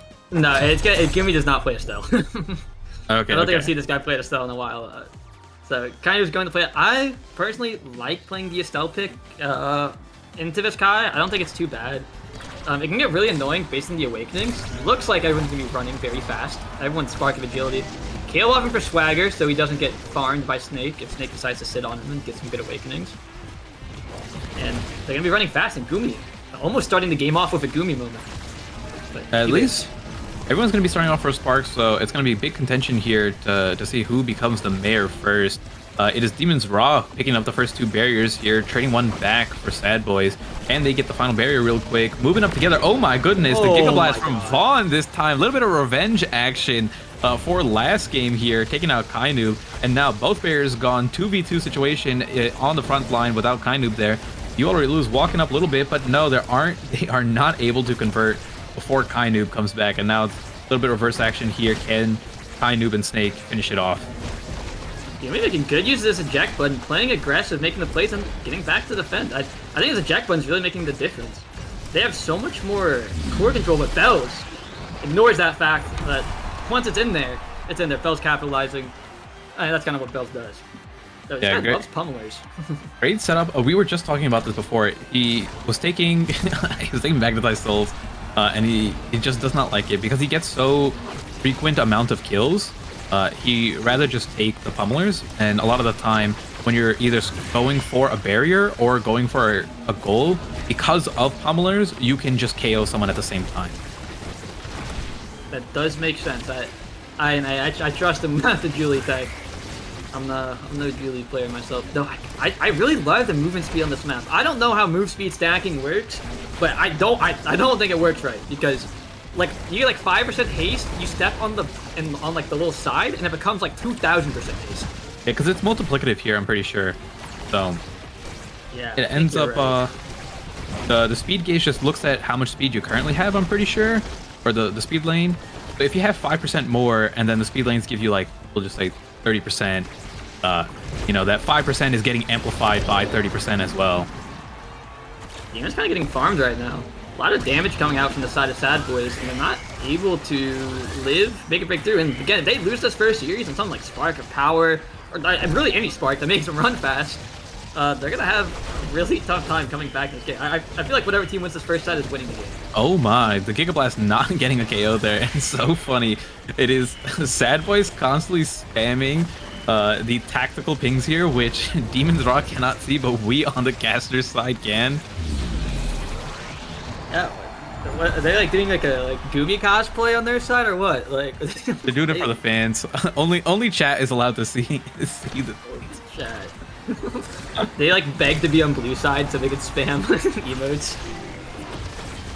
I don't know how blue side and red side's determined. I mean, I know it's like in which order you queue up. I don't know how like NASL does it. I don't know if there's like a specific order. Like I don't think it matters. They just happen to be blue side and they're taking advantage of it and spamming emotes. But they are up. They're looking a little bit more comfortable now. Now that they're no longer on Inky's Splash Zone. Bell's taking up another kill, getting the pummelers proc. 20% movement speed with that man advantage here. Wow, Gumi able to hold that one barrier for a really long time here. Now having to move down and work on that last one. But they did hold long enough for kind of to come back. And both flips coming out from both Snake and Bells. But it is Bells who is able to secure that final barrier here. And now looking for a scoring angle. Great defense from Kainu, though. He's so good on this Kai eject button goalie. Yeah, he's putting in the work, but it means Kainu can't play Kai, which I think he might have wanted to, but Gumi's like, no, please, I play Kai. And then probably picked it anyways. Whoever gets the pick first is getting the pick. There's no other strategy involved. But there it is. Good angle off the top, able to score it, making it 3-0 round 1. And it is Bells who is going to have the first pick here. Let's see if he gets access to another Spark here. Ooh. No Spark available, but Big Fish is up. Or 1-2, or Catalyst. There's a lot of good stuff up.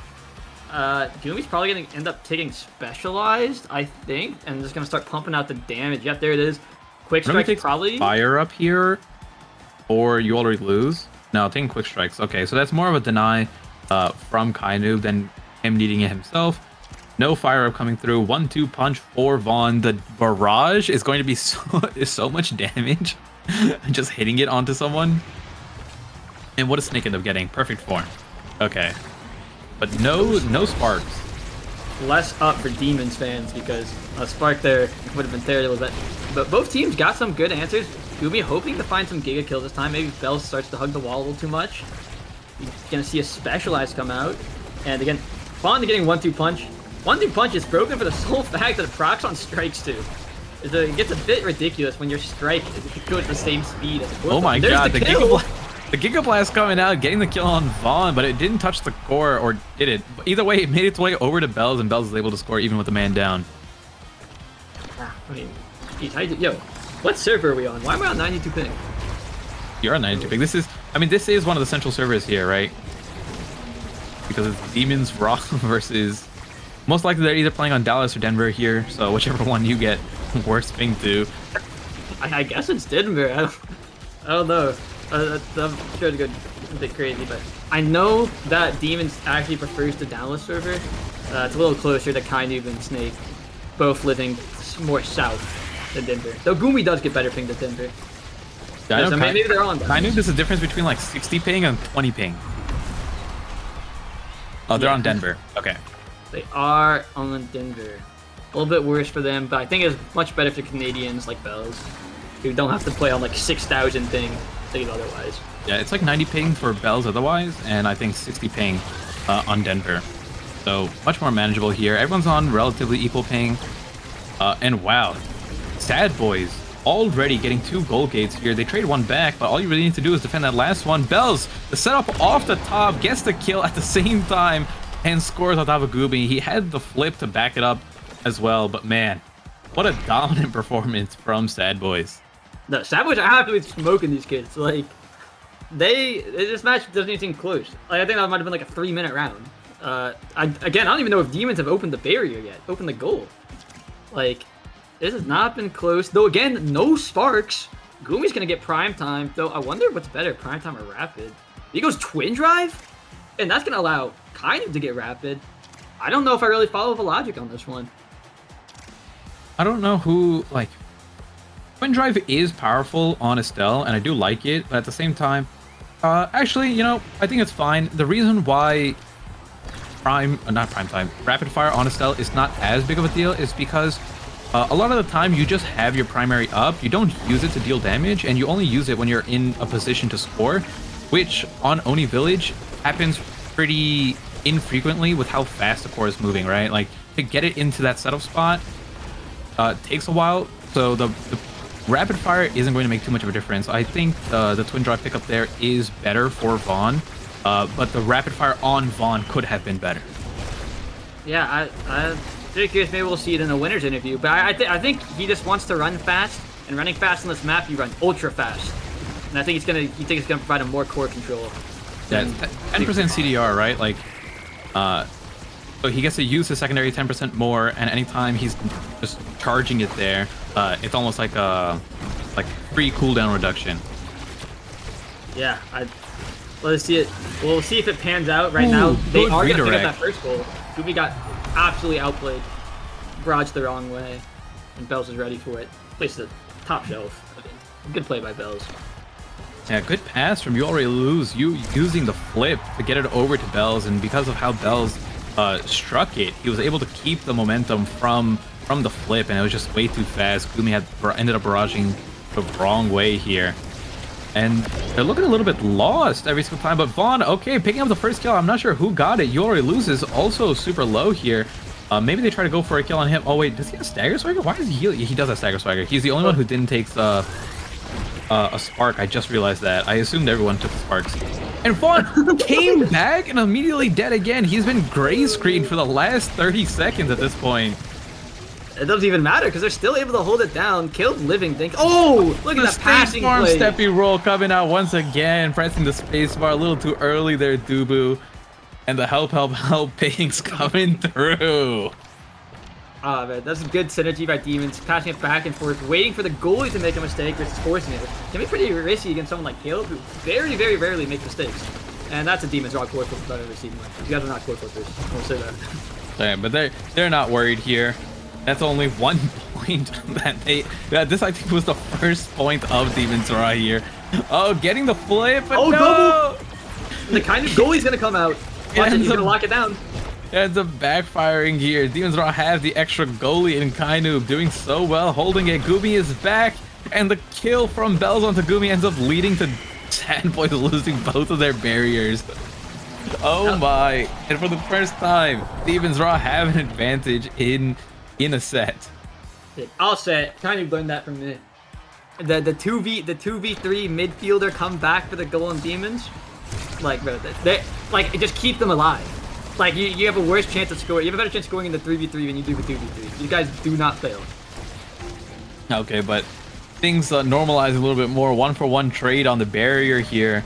Bell's in position to get the next one, but trying to set it up. Core is moving a little too fast here, so it's hard to put it in a position where you can go. And Vaughn taken out. I'm not sure what it was that time again, but Vaughn has died like 3 or 4 times in the last just 2 minutes.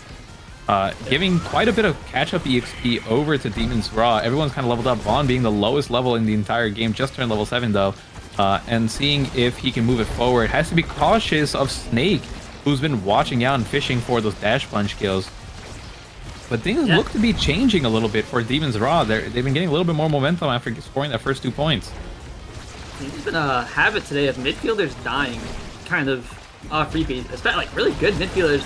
Like Puffy was struggling a lot earlier and just kind of getting farmed off the side. And it seems like Vaughn is kind of falling into the same trap. And it looks like Demons actually might win a round, and they do. Snake finds the goal on Caleb. Snake positioning a little bit above Caleb, and Caleb doesn't really have any chance to fight back. And here's where the sparks come, baby. Maybe Finally, even 2 sparks. All the work they've been waiting for. 2 sparks here, which means 2 sparks in the last draft as well. But I wonder what you take here. I don't know. Caleb can't take sparks. Okay, so not opting for the Egoist here. Maybe Kainoob gets to pick that up. No, Caleb taking that, denying it from Kainoob. But you get Aerials. Like, Aerials is absolutely amazing on the Estelle here. Spark of Focus going over to Vaughn, who now has 2 sparks himself, putting him in position to contest that final Spark of Strength in the last round if it ends up going to that point. Vaughn's scary now. Vaughn's got so much move speed after picking up Focus, because he has even more CDR on that secondary. He has more speed thanks to the agility, but it seems like Demons do not care. This guy hasn't even gotten the chance to play this round, and they've lost both barriers. Yeah, they've been scoring really quickly, or I mean, getting the barriers really quickly ever since last round. Maybe they're feeling a little bit more confident. Gumi running up with the eject button, barraging it in, Snake in position to follow it up. Absolutely great play from both of them. Yeah, Demons are looking a lot more dominant. It seems like, again, the adjustments are coming out, and they just somehow are able to convert more after opportunities. Like, again, they were getting the opportunities in the first half, but it didn't seem like they were in position to capitalize, and all of a sudden they're back in position to capitalize. They're feeling rejuvenated. Maybe the G Fuel. The G Fuel's finally hitting at this point. It takes a little bit to kick in here. Man, look at how fast these people are going. Vaughn just moving at his base speed is already quite fast, and then the moment you proc your secondary, able to run around the entire map here. Oh, good. Good secondary from You Already Lose here. The stun able to push Snake far back enough where the ult couldn't reach and get that final barrier here. Vaughn, no elusive, and really low at the moment. Do they try to push for the kill here? No, he's able to start regenning his health. So wasn't enough though. Snake, with absolutely no damage training whatsoever, is able to take out Vaughn, finish off his stagger here, and then Demon's Raw getting that final barrier here. And they bring this up to a 2-0 kind of lead on this fourth set. I think they will. It seems like the roles have reversed from those first 2 sets where Sad Boys were absolutely destroying them, but Bell's gonna get the goal. Oh my here. goodness. Snake a little bit nervous there, pops the flip. Vaughn able to stop it in its tracks there. Get it over to Bells, and with the flip, Bells KOs Noob and scores, making it 1-1 now. Yeah, Demon clawed their way back. Maybe they have the momentum now. Again, they did get 3-0 previous set. That can hurt the mental, and maybe now they're ready to play back at it. We'll have to see. Yeah, getting the first barrier here, and again, oh, great Giga Blast from Vaughn. For the most part, they are getting more core control, it seems, but it's like easier for Demon's Raw to get a barrier. Like whenever Demon's Raw kind of gets the core up, it ends up leading to a barrier, but Gumi is holding it down more than you already lose, it seems like, this game. And he also happens to have way more forward pressure because of the Chrono Boost, Spark of Agility, eject button build that he has. He gets to run up at the speed of light, spam barrage, and then just leave. Oh, good flip, good catch, and again, when you're flipping on top of them, and Julian, you got that punch up. Flip punch is so unstoppable. Though, looks like gonna be able to stop the rest kill. Flip, but he is dead in the process. No goalie, but I mean, Vaughn's got a good amount of goalie experience, especially on that Kai. He should be good enough. Miscommunication from Demons, actually doing it. And almost able to hold it with the barrage there, but Snake finishes it off. Getting that kill first on You Already Lose, and then converting it into a point. 2-1 advantage for Demon's Raw here, putting it in a position where they can get that final round and access to that one last spark of strength that's available here, giving so much speed over to Snake if he can get it. So they just have to push for one more point here. Doing a little bit of bouncing back and forth, and look at the team synergy that's happening here. I like what I'm seeing. Good wall from You Already Lose, but Vaughn really low and might get taken off here. This flip from Gumi. But he is still going to go down anyways. And again, if they win this round, I think Snake is first. Which, I mean, that power, Spike of Power is probably going to be lights out. I think Heavy Impact is still up. Be good. I mean, Bells has a prize fighter. He's got to stack to 2 currently. Oh and he's my, the specialized trading Giga Goat. That is a repeat of what happened in Giga Goats from before. Oh my goodness, the Dubu wall not functioning there, or not to the favor of You Already Lose. And my goodness, Vaughn getting repeat taken out, and that, I think that final Giga pushed it so that. Oh my god. Okay, so Snake this is actually a really bad spot. Yeah, unfortunate here because Vaughn is going to get that Spark of Strength here. Yo, what? Yo, no, you gotta take Spark of Strength, bro. This guy's about to run Mach 10. Wait, what's going on? Oh, they're Vaughn. Okay, so Vaughn would rather have. Okay, so I like this here, because Bells has Spark of Agility and Prize Fighter already, right? They're opting to give him the Spark and Vaughn take the stacks because he doesn't care about the strength at all, but he'll still get just an equal amount, if not more, movement speed from taking stacks himself. But at the same time, you give Bells a good amount of power and speed from giving him that Spark of Strength. So I actually really like this. Is like a pretty big brain draft. I'm a fan of it. Yeah, I actually agree. And while Vaughn has been dying pretty much on repeat, if he does manage to get to that full stacks, he's going to be so hard to kill. He's actually going to be running at Mach 10. I think even faster if he had picked up on his Spark. But again, only if he gets to that point. If he fails to get to that point, he's practically down in the waiting. But it seems like Bells they will. Doing it himself, just striking it through Gumi there. Good point. And he still manages to keep his flip. Doesn't need to burn it yet. So that could be a conversion, early conversion on a barrier here. Vaughn almost more than halfway towards full stacks here, almost at 70 already. And once you get that final point, you get quite a bit of bonus movement speed on top of just the speed from the stacks itself.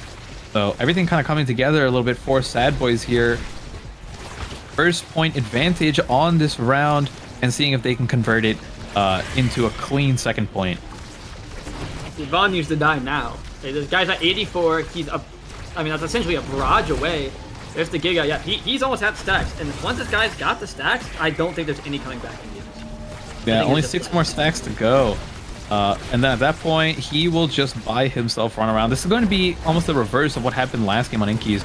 where Kainoob had so much presence there with his Kai, having not the same build, but a relatively similar style of build. And now here it is, the Kai is unlocked, able to do whatever he wants. He just has to be careful at the edge so he doesn't get dash punched off. You can already see how many more attempts they're getting on the barrier compared to Demon's Raw because of Vaughn being able to pick up a lot of these redirects. You can just lose Strike Force, turn around, and redirect the core again. Oh my gosh, Bells has been doing that all night. He's absolutely on top of Gumi's barrages. This guy stands no chance, and he's got the stacks now. This is the most unplayable state as a midfielder when your opponent has stacks on Oni Village, and he's got full movement speed essentially. Like it is almost impossible to play. And Savage just did such a good job in that last draft. Had so many good options, and good job from Savage. And it looks like they're gonna take this one though.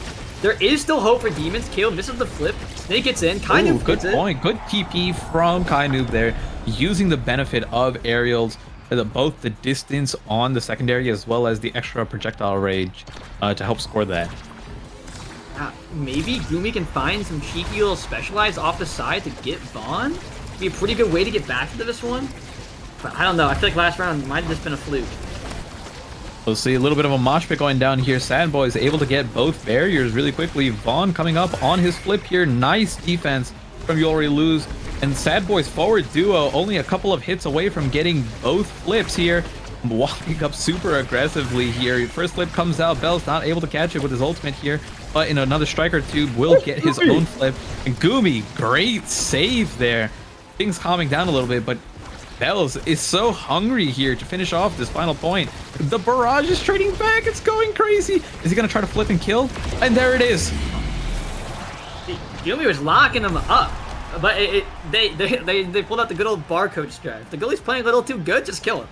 You know, just kill the goalie. I thought Gumi played great that game there, but a little bit of, you know, if I had to say, I would say Gumi played a little bit better than you already lose, or had more presence than you already lose that game. But the forward duo of Vaughn and Bells went absolutely crazy there. They kind of outplayed their opponent in the drafts, and at the same time, played really well in the game itself.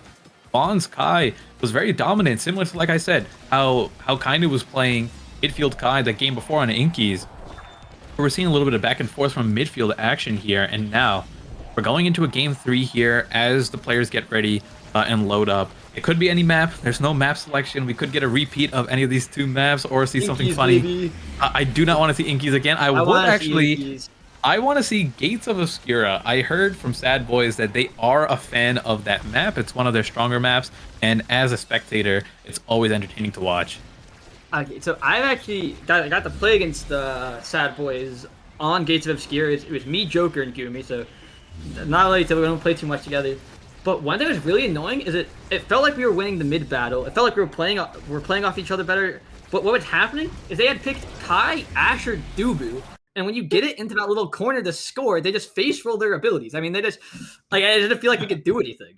It was so frustrating to play against because once you get into that corner, it becomes like Demon Deus, like 2.0. You just face roll your keyboard, and if you pick the characters that are better at face rolling their keyboard, I mean, there's only so much you can do, and I think Sad Boys kind of have the comp figured out, but I think Demons play the map super, super well, and I think it was previously hindered by the fact that I was on Juno, which was really good for core control, but you can't get it past all 3 of those characters playing Juno. You need something a little more oomph, like a Stell, or literally anything else. A little bit more stuffing power. But we are loading in, ideally, it looks like the screen is loading, hopefully no loading bug here, as we go into game number 3 for the undefeated teams, which is Demon Raw and Sad Boys. Inkies shown repeat. Oh my goodness here. This is... Oh yeah. I am sure Sad Boys is really happy right now. These noobs are so gapped on this map. And honestly, we talk about this a lot on Demons, about this map. Because we actually kind of like the map. It definitely has its issues. There's definitely some things that can be done to fix it, like maybe a smaller gore barrier that's more defendable. But the overall vibe of getting Inkies on Demons is we like the map. You know, play good. I think the map really relies heavily on your midfielder. So I really like Estelle on this map. I'm a fan of Vaughn picking this up. I've tried to play both Drakkar I played Drakkar here. I didn't like it that much. I've been enjoying playing characters like Estelle or Amy on these maps. It looks like we're going to be getting both Estelle and Kai coming through this time. So maybe Lumi going back on the Kai here, and it is Kainoob mirroring the Estelle. Yep, that seems to be the case here. I'm surprised. What did Gumi play Drakkar, right? Yes, he played Drakkar goalie the first time around. I don't think he liked it. I think he just, like, I've never seen him play before. I think he might have tried it out, or maybe some other goalie player picked it out. But one thing I find really interesting is he opted for Eject's Super Surge over Quick Strikes. Quick Strikes is so strong, and not even for the striking quick, you also get that extra energy regeneration, which Caleb is going to get more energy than him this map. And it's going to be very hard to play. And then it also ends up synergizing really well with energy trainings when they come out, and now you have like something else to worry about. But once again, Demons of Ra picking up that first barrier here on Inkies. No good use of the cannon. That is probably their biggest weakness for Demons Ra at the moment, but they have the advantage here. Snake getting the very first flip here, and you know, that probably was a product of having the quick strikes there. Ends up KOing You Already Lose, and then gets a free point. Yeah, we're really gonna have to see which one, but because Gumi definitely had more impact than Caleb did last game. You mentioned it earlier, that eject button felt so good. And that's probably why he opted for it again. He's like, I'm kind of shitting on these noobs right now. Probably actual quote from Gumi, and then I feel like he just keeps wanting to play it more and more. Though I don't know if it's actually better. You can see the difference here. Gumi has the eject button, but You Already Lose has. Oh my goodness, what just happened? Gumi walked into the thing, or ejected back into the thing, I think. I'm not actually sure, but moral of the story is bro got blasted, and there was nothing he could really do about that. Surf's up. Surf's up. Two people disappeared immediately into the point, tying it up 1-1. One thing I want to notice, or bring to notice here, is that You Already Lose opted for momentum boots, while Gumi instead has the eject button. So that difference in eject button is probably why he picked the Super Surge here. But Demons Raw, once again, get that barrier here, but this time it is evened out. Both cannons down, no waterworks coming out. Let's see if Bells is able to score here.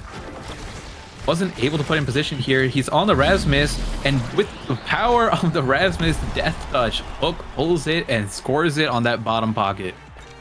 I'll say something real controversial real quick. I am genuinely way more scared of Bells' Rasmus than I am his Julie. I think the amount of value that Rasmus provides to the character, like, he has so much solo play potential, and Bells is just so good at utilizing it, and it feels really difficult to play against, where he's on Julie, you know, you have the ability to hit the ball away from him. He's on Rasmus, he's always on top of it. Yeah, and on top of that, when you're on Juliet, like similar to how Snake is right now, Snake has to just trust that Kainoob or Gumi can bring him the ball. But when Bells is on Rasmus, he has the ability to go catch it himself. But right now, it is Demons Raw tying it up with a little bit of a good quick play, getting the barrier, immediately popping that cannon and scoring, now making it 2-2. Honestly, I think Ingy is the type of map a team like Sad Boys should be good at. Good passing synergy, they have really good core control, and Bells convert so often. I think the only reason that they play bad on this map is because they don't like it. They're like, oh, like before the match even started, probably like, oh man, like an Inkies, like I don't want to play Inkies. And I think it just puts them in the wrong headspace. So honestly, I think if they approach the map like, man, we love Inkies, I think they would play really well. Like, they gotta press the cannon a few times, but oh my goodness.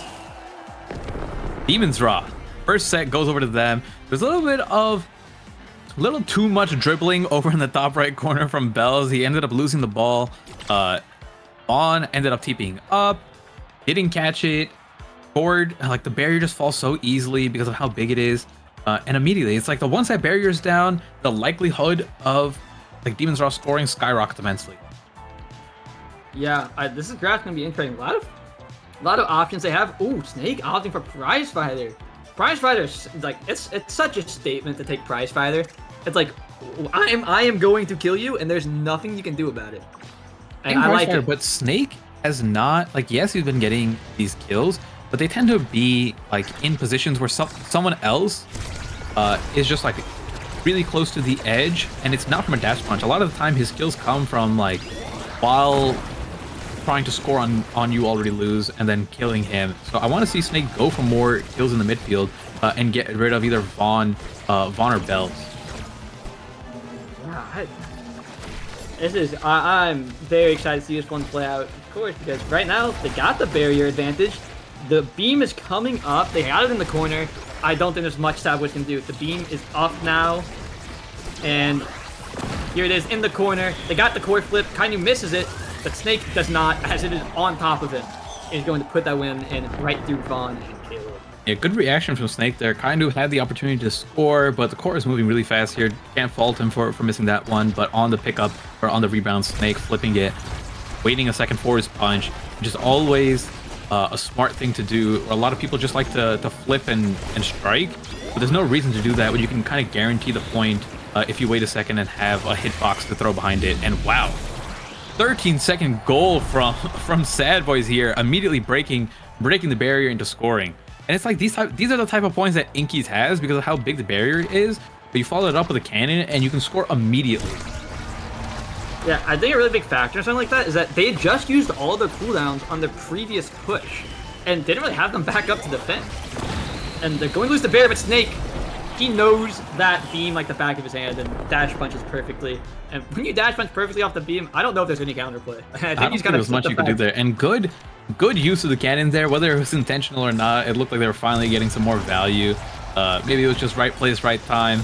But that was like an actual use of the water cannon to help assist with the point. And really quick barrier taken over from Sadboys here, and L's trying to pull the core to him, misses that, but even with the pass from Vaughn and the cannon below him is able to set it up.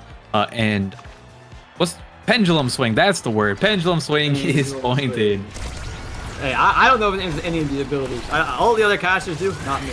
But this is, again, 2-2, back at it. They take it.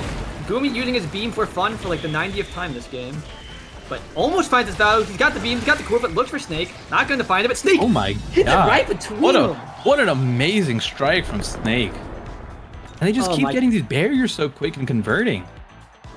Whoever breaks the barrier first is scoring. That has been relatively the case, it seems like. It is so hard to hold. Once you open up the barrier, you know, it's just similar to like in Aten City or kind of like an Oni Village style map. Just with a little bit of a cannon in between. Kainoob getting the aerials here. It's going to be such a massive pickup for him. He has BD aerials and quick strikes here. Overall, there isn't anything else like too crazy anyone wants. But I think Kainoob wins out here overall. I really like the bulk up pick from Snake. I think he's currently sitting at around 50 power-ish. And it's just going to help him snowball that power even more. One kill? No, look at the damage. It looks like he might be trying to kill Caleb. Yeah, aiming to just put on some damage here with the extra power. Both. Oh my goodness. Oh, there's the beam usage. Oh, good barrage from you already lose here, but no. Snake using the dash punch to push you already lose down to the point where he cannot strike it, and the core just slowly goes in, and we have an advantage for could be the final set of this entire match here, with Demon's Raw 1-0 advantage in goals. Yeah, again, it looks like they got the awakening from, going 2-0. Though they Caleb's awakenings definitely aren't weak himself. He has the missile prop Deadeye to put out some more damage. Hopefully find some kills. But Snake is hoping to do the same thing. But again, the barrier's gone. It seems like they're starting to get a little better at the barrier usage. After playing the map twice in a row, or 2 games out of the 3, not in a row, it seems like he's finally getting the hang of it. Great save from You Already Lose there. That was really tough to pull out. And now Bell is able to get the return barrier, their own cannon coming through, but no, the core does not get caught up in there, so their cannon is down. And it's Gumi just standing near it, trying to force a little bit of water action himself. Kainoob, who's currently staggered, trying to push it over to Snake, but no, does not get it. And now with the goal wide open, Gumi cannot defend at all. Bell's able to find the angle there, but at least bring it to 1-1 in the set. Yeah, these guys have, it seems like Sadboys have a little more sustained damage that they can kind of put in over time, especially with that Kai, that barrage. And they keep on losing the barrier off the wrist, but it does go both ways. The beam, Snake finding a little less Oh success my recently, goodness. but there it is. One goal away from becoming the top team in the NASL. Which, I mean, let's be honest, we all knew what was going to happen, but one more for them. Snake has the flip. If they lose this barrier, it is lights out. Yeah, essentially what these two teams are playing for here is like the first seed going into playoffs. Ooh, great cannon usage taking out Snake, and Bells is able to tie it off real quick. Goodbye, Snake. Oh my. And that is pretty important because he loses a stack of Prize Fighter. Yeah, he's now down a whole Awakening. He lost his core flip. Gumi still has it, but look at the side of Sad Boys. They're all juiced up. I mean, that's a free barrier right there. Caleb should have flip up soon. Oh, there's that is a fire up flip as well. Oh, and this is a goal right here. He's gonna press the beam. He's got the flip. There it is. Gumi's gonna have to do something. My. And then he gets the KO on top of it. Oh, they just spoke. A little bit of fire up action. Sad Boy's bringing it back. You know, if Good Vaughn job. gets, I don't know if Catalyst was already taken up. I don't think so. No, but it's not in this draft. Not here. Ooh. You guarantee to get something good for Kai. You're just gonna high shot rapid.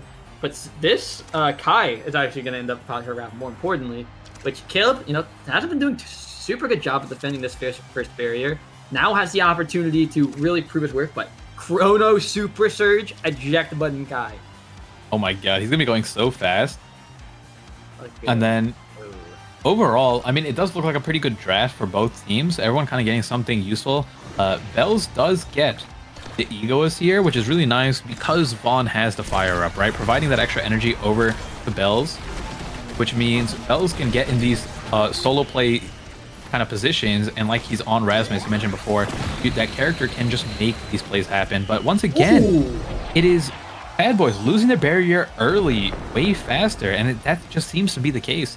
Great job from Kainoob and Snake to capitalize on that and score. They really need to, Sad Boys really needs to hold down this barrier as long as possible, and it's something that Gumi's been doing super well. But you know, it looks like the forward duo is playing really strong for Sad Boys, but Gumi is just holding it in insane iron wall potential. Yeah, Gumi's gone full tournament mode, as they say, when he's locked in like that. He's just doing such a good job defending. And again, the eject button's also been pretty helpful. I mean, do you feel like that Gumi's eject button pick was more correct? It's like it's adding more value to someone like Caleb, or do you think Caleb I feel like we got to see more of it in the Oni Village map than here, because I don't notice as much the eject button. But at the same time, I don't see like, oh, I don't see Caleb or You Already Lose picking up these saves that were because of momentum. So at that point, I would say Gumi on the eject button has a little bit more map presence at least. But oh no, a little bit of a Gumi moment here, and there goes Kainoob. Yo, they just got scammed. What is that bounce? Hey, rigged for Sad Boys, just like every game. But they do pick up the kill, being defended. Oh my god, great save. That's why he's the GOAT. And Snake's gonna cook him up right here. Not biased. Again. Oh, here it is. There it is. Simple as that. And we're going into what could be match point for Demons Raw. What a funny game this is. Inky splash zone, cannons coming through, people dying left and right, barriers going down within seconds, points being scored from the funniest ways. And look at, like, Gumi has been saving, like, that is a pretty hard goal to save. Gumi's been holding it down every single time. So it looks like Sad Boys just always needs to make more attempts in order to score or just break these barriers here. But there you go, the whiplash from Bells able to finish off that barrier here. And nice, You Already Lose was able to defend that. Core is moving really slow, I believe. And it looks like people know where it is going. I'm sure they're happy at that one. The Bells had the opportunity, I think, to core for the last goal, but chose not to. Maybe thought he could get to it. Oh, again, I think it might be being understated because Caleb is playing like an absolute beast. Not like we've been talking about it enough. This guy is holding down, especially these last 2 points. I think they're only in the game thanks to Caleb. Yeah, that last point, there was at least 4 or 5 points at that I was expecting that the barrier was gone. But like a really big change up, because I feel like Caleb or You Already Lose was losing his barriers way more frequently, and it was pretty uncharacteristic of him. You know, it is hard to defend these barriers on this map, but that last point was absolutely insane. I did not see this man. Oh my goodness! God, Missile Prop Blast, Missile Prop. No, yeah, Missile Prop. I guess the kill, and now without Gumi, let's see if the Demon's Raw buff comes through. Kainoob in the goal. They're able to get the barrier, but not score it. At least things come down a little bit to neutral. Kainoob does have his own flip here. Oh, but Bells gets the egoist proc. Oh, good bounce. Oh, that's a little bit scary Kainoob here. the flip. He's a bit nervous. And Bells is going to put it in. We're going to the set 5. Again, Demons had it on match point for the past 2 sets, and they choked them both. Oh my. Nerves are catching up to them. I think there's so much to take here. I know Vaughn wants speed. Like speed is always fun here. So stacks on stacks or catalyst is what he takes here. But I think opting in for the catalyst because of all the energy synergy that they have right now, right? Catalyst into the fire up, into getting Bells more energy as well, and proccing his egoist. Oh my god, specialized. This guy has the lowest damage Kai build I've ever seen in my life. Missile Prop, Deadeye specialized. That's a chill 120% damage boost on this ability that has like a 6-second cooldown for no reason. They are dead. Though, I will say Snake has some more defensive though. He has Big Fish Bulk Up Stagger Swagger. How is he gonna kill him? Bulk Up, I can't see because spectator bug, but I bet is giving him a lot of power. And there we go, to get the quick one, which they've been doing pretty consistently this start around. 8-second point, barrier down into a free. It's just an Inky's point. Yeah. Gumi has 2 sparks, so you pick up Spark of Agility, Spark of Focus, which is gonna help him run at Mach 10. And he's kind of been running fast these past 2 games. Yeah, Kai's been zooming, and then on different positions every single game. Oh, but tying up here, at least a barrier count, and there's a Giga Blast, able to get the KO, but no, it goes straight back up into the other cannon, bringing it right over to Snake, and he's able to score it. And what a quick point! That was an 8-second point into a 15-second point, and Demons Raw are at match point once again. But let's see if they're able to keep it up. This might be a little bit of comfort zone action for Sad Boys here. You can see them in the zone. Oh my god, so much walking. Through the beam. Nana coming out for the background. Gumi walking up. No, it disappears right as he tries to throw it into it. There it is. What the fuck? How are they saving it? Put the rock in. What are these guys doing? All right, not biased by the way, but how'd that rock? Oh, but it's tied up. Snake misses the kill onto Vaughn. That could be really big here. Vaughn trying to go up to get it over to Bells.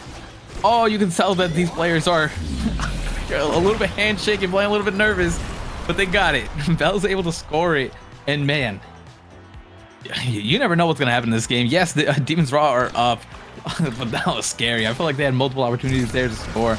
But how does Soundwave defend that? Like actually, they just got hit by like 7 abilities in a row. They should have had like no cooldowns up. Gap, the Bing was open. They had the beam. I think they're cheating. Someone needs to report that. That shouldn't have been physically possible.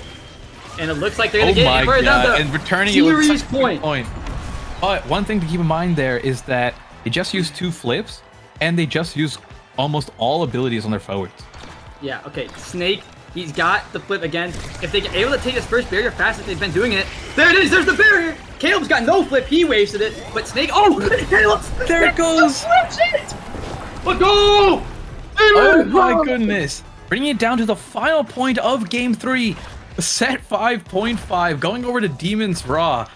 And man, what a game. What a way to end it. And it was just one of those things where on the previous point, Sad Boy scored so fast that they did not have anything up to defend with. And you saw on kickoff immediately on that final point, Kainoob and Snake just used everything. Snake immediately got his core flip, used it to break the barrier, and then they were just in a position to score once again. Yeah, again, expected on the Inky's map. Wasn't nervous for a second. I mean, just super well played. And I think one funny stat to notice on Sad Boys is not a single person besides Bells scored in all 3 games. Bells had, I think, like 35 goals. It's like, check the standings after this. The Snake was the current goal leader per 10 minutes. I doubt he's even close anymore. I think this guy's averaging like 4 goals per 10 minutes. They're playing to funnel the stats right now. They're trying to bring Bells up to the top. Oh, man, what a that game! far bigger. It was a great series from both Sad Boys and Demons Raw, but a little bit of double Inkies action. We saw how Sad Boys played on Oni Village. They looked way more dominant off of this map. And you know what? Maybe when this rematch happens over in playoffs, we'll get a little bit better map selection. If it's still random, maybe we get a map selection tool by then. But hey, it was an entertaining match for us to watch. Oh yeah, I mean you can't ask for a better series than that. Well, I mean, your Sad Boys, you probably can. Not saying double Inkies is not everyone's favorite thing. It's not everyone's cup of tea or anyone's cup of tea. But hey, again, it insanely close series down to the singular point, and Sad Boys kept on clawing back from a deficit. They went, they lost. Actually, I don't even remember the way the sets went that way. But on those when Demons had those 2 sets, they took 2 sets and they were match point 3 different times throughout that match, and they were managed to come back, keep the nerves calm. I think maybe Demons was actually ending up a little more nervous, and again, Yeah. a really good series. They played great. Both teams. I think. I really think the difference maker was Gumi. Those games, Gumi is playing out of his mind. I think Vaughn and Bell's doing a super good job converting. Vaughn was feeding Bells the rock, and Bells converted when he did. And I really feel like Vaughn was just playing out of his absolute mind. I feel like it was like almost like Vaughn versus Gumi in a sense. He's keeping the rock up, giving Bells chance after chance, and Bells was making good opportunities too. But Gumi was shutting down every good opportunity that he had. Yeah, and it was like, I don't know, it was so hard to say because we just see Gumi like kind of claw out some of these points over and over again, and we saw the same thing from Caleb where you already lose.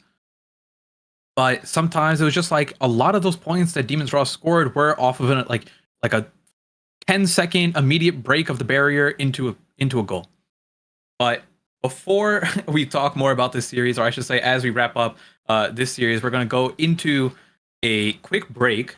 And following that, we're going to have Demons Raw on the desk with Borg and K-Bot to get a little bit of a winner's interview. Oh, I can't interview my own team? And unfortunately, I think that'll be a little bit of conflict of interest there. Nah, not me. I'm not biased. I'm pretty unbiased, I think.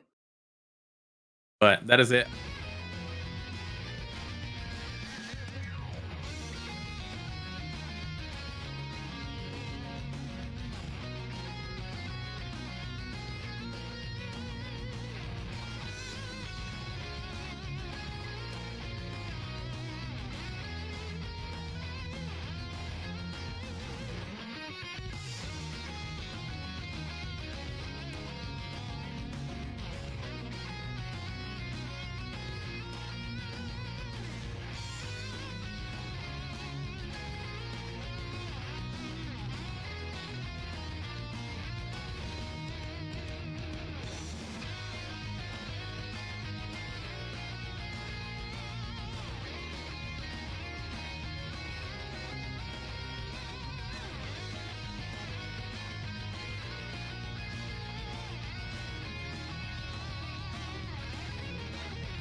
Demons Raw take it over the Sad Boys that are the top team in the league, going 6-0. My name is K-Bot, joined by Borg and now Kainoob and Goomy, who were just able to take that victory. Goomy, I'll send it to you first. How's it feel to take it? I mean, it feels pretty good. This was the match we were waiting for the entire past month and a half, I think, since the league started. We've literally just been waiting for this match. We've been breezing through our other games, pretty chill vibes. So it's a bit unfortunate we got double inkies, but it feels pretty good. I was about to say, you were lucky enough to roll the double inkies against Sad Boys. Kainoob, how do you feel now? Pretty good, but I will say I'm still shaking. Those matches were so intense, I must say it. Oh my god. They looked intense to watch, and I imagine were certainly intense to play. Ready for the rematch? Because that's probably coming in playoffs in another month. Right? Gotta be ready for that. Oh yeah, we'll roll those noobs. You'll roll those noobs, right? As Gravity said, you said. Borg, what were your reactions to the match? I mean, I just did it earlier. I was just in complete pog state the whole time. I mean, it like Gumi said, sucks that rolling double inkies bring out the whole ocean that game. But man, I mean, those I will say were probably, especially the last one, the hypest inkies games I've seen. A lot of the points a little sloppy, not because of the players, but because of the map. And then it just kind of felt a little weird to see, but it was so hype. Every point, every single set, I think was pretty much 2-2 in most of the series. So I think everybody was happy that they got to see that one. So definitely claps all around for both teams, in my opinion. Claps all around for sure. And hey, I'm excited to see the rematch coming later because, of course, we only saw it once, but there's more games to be played. And then speaking of those rematches, we now have a better idea of what the playoff picture is going to look like. Because Demons Raw won in that last one, there are still some scenarios where Finesse doesn't make playoffs, but they are even still guaranteed at minimum a tiebreaker. And that's what you see displayed on your screen. This is the percentage of remaining scenarios where the team is either guaranteed to make it to playoffs or guaranteed a tiebreaker for the 6th place playoff spot. At this point, Demons Raw, Sad Boys, and Finesse have all made it to the point where they will at bare minimum qualify for a tiebreaker for the chance to make it into playoffs. And you see the rest of those numbers coming at the bottom. Oceano, Coreflip, and Winterfall both getting boosts with their wins today. And now you're seeing a very close race between Chikara Chatting and Goats Esports for this one as it continues to shape out. I will say between Kainoob and Gumi, since you all will almost assuredly make playoffs at this point, being with your 6-0 undefeated record, who would you rather see make playoffs? I'll send it to you first, Gumi. Chatting or Goats, and why? I'm gonna have to go with Goats because they're representing the West Coast. West Coast on top. We're gonna have all West Coast teams make playoffs. I see the vibe. Whoa. Okay. Goats. Bold there. Kainoob, do you agree? You want to see Goats in? Yes, same. I love goats. We love Goats. All right. Well, we'll see that. Now, let's take a look at the remaining matches that all of these teams have to play. In addition to our standings, of course, Demon Raw sitting undefeated right now. And Sad Boys dropped to number 2, but of course did pick up the head-to-head victory versus Finesse earlier in the season. Critically, though, Kainoob and Gumi, y'all are saying that you're just kind of rolling through all your matches so far, but you've got both Core Overflow and Finesse that you're yet to play, and will have to play in 2 weeks and 3 weeks, respectively. What are your thoughts heading into that match? Kainoob, I'll start with you first. I'm just going to say is we beat the team that beat both Finesse and Gao, which was Sadway. So I think we are pretty confident we can beat them.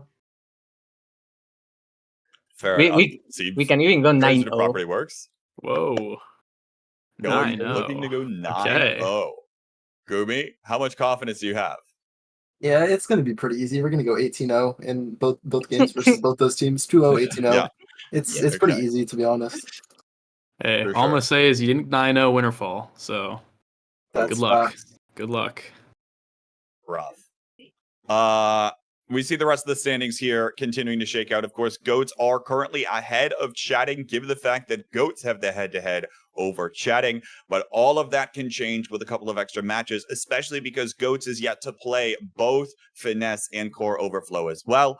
And Chatting will get Core Overflow and Winterfall. Important reminders about the Strikers League season here is that the next week of play will not be next week, but it will instead be the following week. And it will be a super week in week 6, where we'll have matches on both Saturday and Sunday. So make sure you're tuning in to both of those days, not next weekend, but in 2 weekends, because there's going to be a lot of high quality ones, especially here looking towards Demons Raw's matches, looking towards Finesse playing against the Sundubu Strikers and things of that sort as well. So stay tuned for more on that. But of course, before we sign off tonight, we've got an entire other league to start covering as we take a look at the North American Strikers Academy, which has completed their 4th week of play and is about to head into week 5 matches here. You see the standings on the screen. It is a 3-way race for the top between PP Legends, Platinum Exclusive, and Party Rockers in the house, with your guys, Kaido and Gumi, Demons Academy following shortly behind, and they'll be looking to try to pick up a win over one of those teams in the hunt for first here. But things are just much closer together here in the North American Strikers Academy. Borg, I know you're kind of like just getting caught up at everything that's going on here. What kind of stands out to you when we're looking and we're talking about the academy teams? Well, I was here during like all the qualifiers and stuff, so I still know most of the teams. Honestly, I've been keeping up a little bit. I think, you know, the rise of Quest, because I think they lost a couple of their first games and then started beating some teams and coming back into it. I think they're looking pretty strong. PP Legends, I mean, obviously, I mean, they should be pretty on top in this league. They're a standout team, I think, in this league overall. I believe the match, isn't it Party Rockers versus PP Legends, or is it Demons Academy versus PP Legends? The match we're about to see is going to be Demons Academy versus Okay, PP that's going to be a big one. Not really familiar with the game of the players on Demons Academy, so I'm excited to see that one. But I definitely put my money on PPL. Well, let's talk about this Demons Academy team. Gumi, I imagine you all have been pretty closely talking with them. Vladilena, NXCD, and Japanese Box will be the starting roster for today. What do you think about this team? What have you been trying to work with this team on? I'm really excited for this match because PPL is supposed to be #1 in the league, but Demons Academy, they've been cooking. Snake gave their brawlers some coaching. I gave their goalies some coaching. We've been watching their games, and NXCD is a fucking beast. Vladilena, Japanese Box, those guys are crazy. I think they're gonna destroy PPL. They're just gonna destroy them. That's it. You're just like full in, guns blazing. They've taken the notes for the best team in tier 1 right now. Is what you're telling me. There's the canyon in every position. Wow. I don't know. Borg, do you want to try to defend PP Legends here based on what Gumi's saying? Because this PPL team has been around for a long time. And they still have been pretty consistent, hanging right around a lot of even these tier 1 teams as well. I mean, they're just the GOATs. I don't know what you want me to say. In all seriousness, I think their biggest issue overall is pretty much just inconsistency. I think on like their best days, they can compete with a lot of the NASL teams. I think overall, especially the bottom tier ones, for sure. Like in scrims or whatever, they can 100% compete. Maddie's probably one of the better goalies in the region at the moment, like at least top 10. Like he's been playing incredibly well. Fiery when not on ping is ridiculous, so Central Servers gives him a good buff. It just depends on how they show up on the day, really. And against a lot of these teams with the newer upcoming players, I don't think they'll really be getting nervous or playing inconsistent. I feel like that's their main problem. So I expect them, I don't know who they lost to in the league, but I expect them to just keep playing pretty strong. They should be at least a top runner or forerunner for the playoffs, I guess. I should go look this up because I should just have this already memorized, but I don't because I'm a bad desk host. PBL lost to Quest Esports, who we were talking about earlier. The Giant Slayer. Yeah. Oh, yeah. And look, Quest Esports has looked pretty strong overall as well, especially as they're starting to find more synergy with the roster that they're, continuing to get even more set up with. It seems to be the case that Hamster Quest can take nearly any team and like grind up and have some kind of group together that can actually go for this.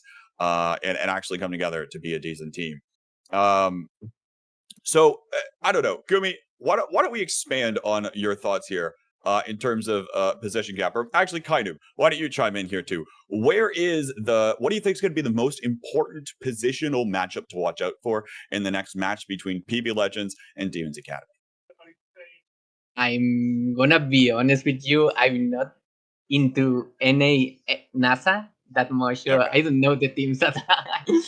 You gotta lie at least. Come on. Yeah, No, I cannot You're supposed to lie. be supporting your Gumi, tier 2 look, team. Gumi Hey, said he's been coaching I'm, the goalie. Snake's been coaching the I'm, brawler. You gotta coach the midfield at least. Come on. Alright, coaching midfielding is hard. I cannot lie. It's impossible for me to lie. Respect. I think that we Gumi. need to watch out for the midfield matchup because Japanese box is the best Amy in all of NASA and NASL, and he's gonna gap these nukes. He can place a turret. That is that your current catchphrase, Gumi? Yeah. I or this guy is gonna gap these noobs. That's just it. Yep. You're just doing that all the time now. Yep. Okay. Let's send it over to some predictions here. Gumi, sounds like you are pretty heavily in the camp of Demons Academy, no? Oh yeah, the boys. You want to let out the like empowering call of your kind? What's that? The like raw thing. Oh yeah. Wait, hold on one sec. That mic peak was perfect. Borg, sounds like you're in the camp of PPL still. No, yeah, I'm just kidding. Yeah, PPL 100%. Imagine I switched it up there though. Imagine you switched it up. Kaidub, who convinced you more in their very passionate speeches here? Who do you have in this next match? Demons Academy, of course. Okay.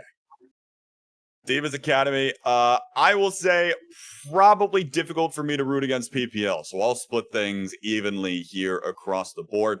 We'll see what ends up happening in this match because it's the North American Strikers Academy kicking off their week 5 of play, and we'll send it back over to Mystic and Gravity, who will have the call on this one as well. Gentlemen, take it away.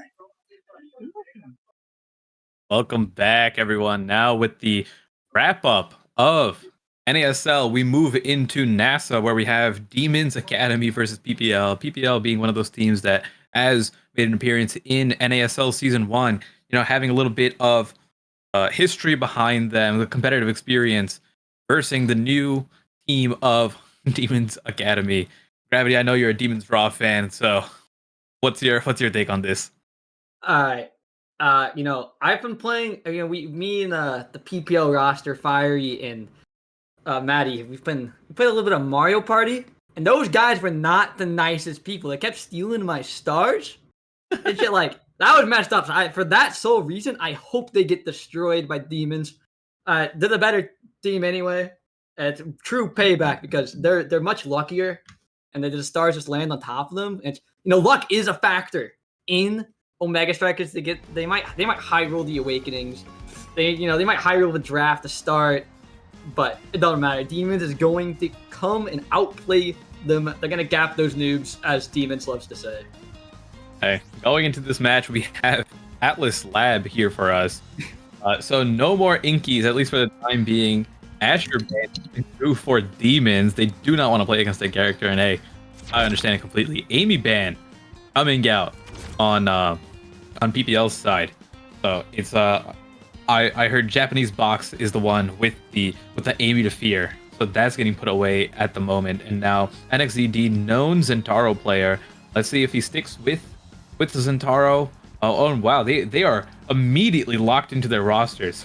Finny Zentaro. What is this? Finny goalie? I don't even know if maybe this is a popular NASA pick. I, like my teammate, don't follow NASA too much, but I don't think I've seen Finny goalie since.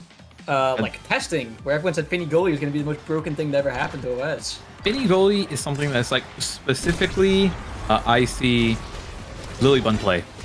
So you might see it in finesse games in the future, but for the longest time we haven't seen this character simply because it was banned for spectator issues, right? It had bugs behind it and we just could not use this character. But we're getting to see it now. Some of the advantages of Finny is providing that debuff to do insane extra damage on whoever hit by an, oh my god, the explosion in the middle, taking out, I think that was Fiery, who got yeeted off the map, and then immediately using that man advantage and converting it into a point for Demons Academy. Yeah, I mean, they take off their tier 1 team a lot. Demons loves to say that kill comps are broken, skillless, and require nothing, and so I think they've been trying to put them on the damage comps to beat the teams like BPL, who have a lot of experience in NASL, only truly missing it because they got pretty unlucky. I think they're a team that you would see in NASL and would do good, as talked about a lot on the earlier analyst desk, but, you know, if you just play damage comp, bro, it doesn't matter if their players are better, they're just dead. Oh, wait, that was a good save. That was almost a sick play from Average Alex. A good save from Vlad. Oh my goodness, and the kill coming out immediately, even though they were man down. Maddie sending his regards to his teammates Average Alex over there, but they managed to get the point and tie it up. You know, this game's going to be a close one. This might even top the Sad Boys game, if I dare say so. The stakes on the line may not be as high. The quality of the game seems like it might. And as the game goes on and on, I really feel like Demons is going to have the advantage as they scale harder with champs like Zentaro and Finny. Oh my goodness, there's constant chaos happening. People are getting hit left and right. It looks like it is a bloodbath this game. But Finny having to walk up forward just to keep some pressure and pray they don't score in the meantime. Nice pillar placement from Average Alex here, and is in such a good position to score. A great secondary by the Finny, and it manages to save it and then turn that into a play for themselves. Vlad's kind of the GOAT.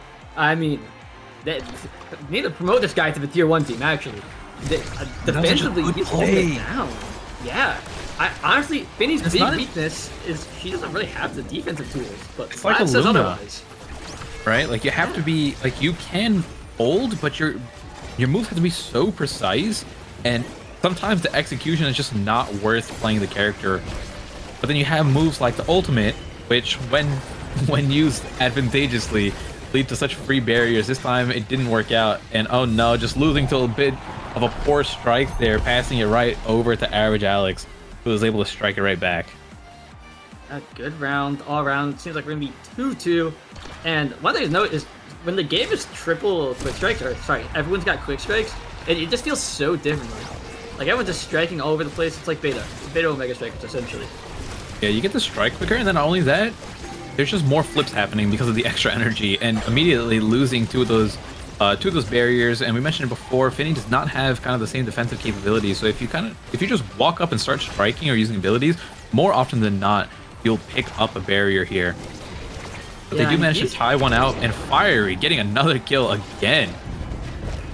These guys don't have the core control. This is the comp is definitely very interesting. It pretty much goes core control out the window, and Average Alex is doing a really good job making sure that they don't get it. If he puts in that last one, with the help of Fiery, of course, and Average Alex is a beast.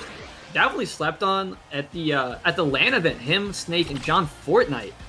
They went crazy. I got to see that first person point of view up and personal. Oh my god, the stocks for Average Alex went up that day. And let's see what the players decide to pick here. Julie getting the catalyst here on top of the quick strikes, going to get so much extra energy.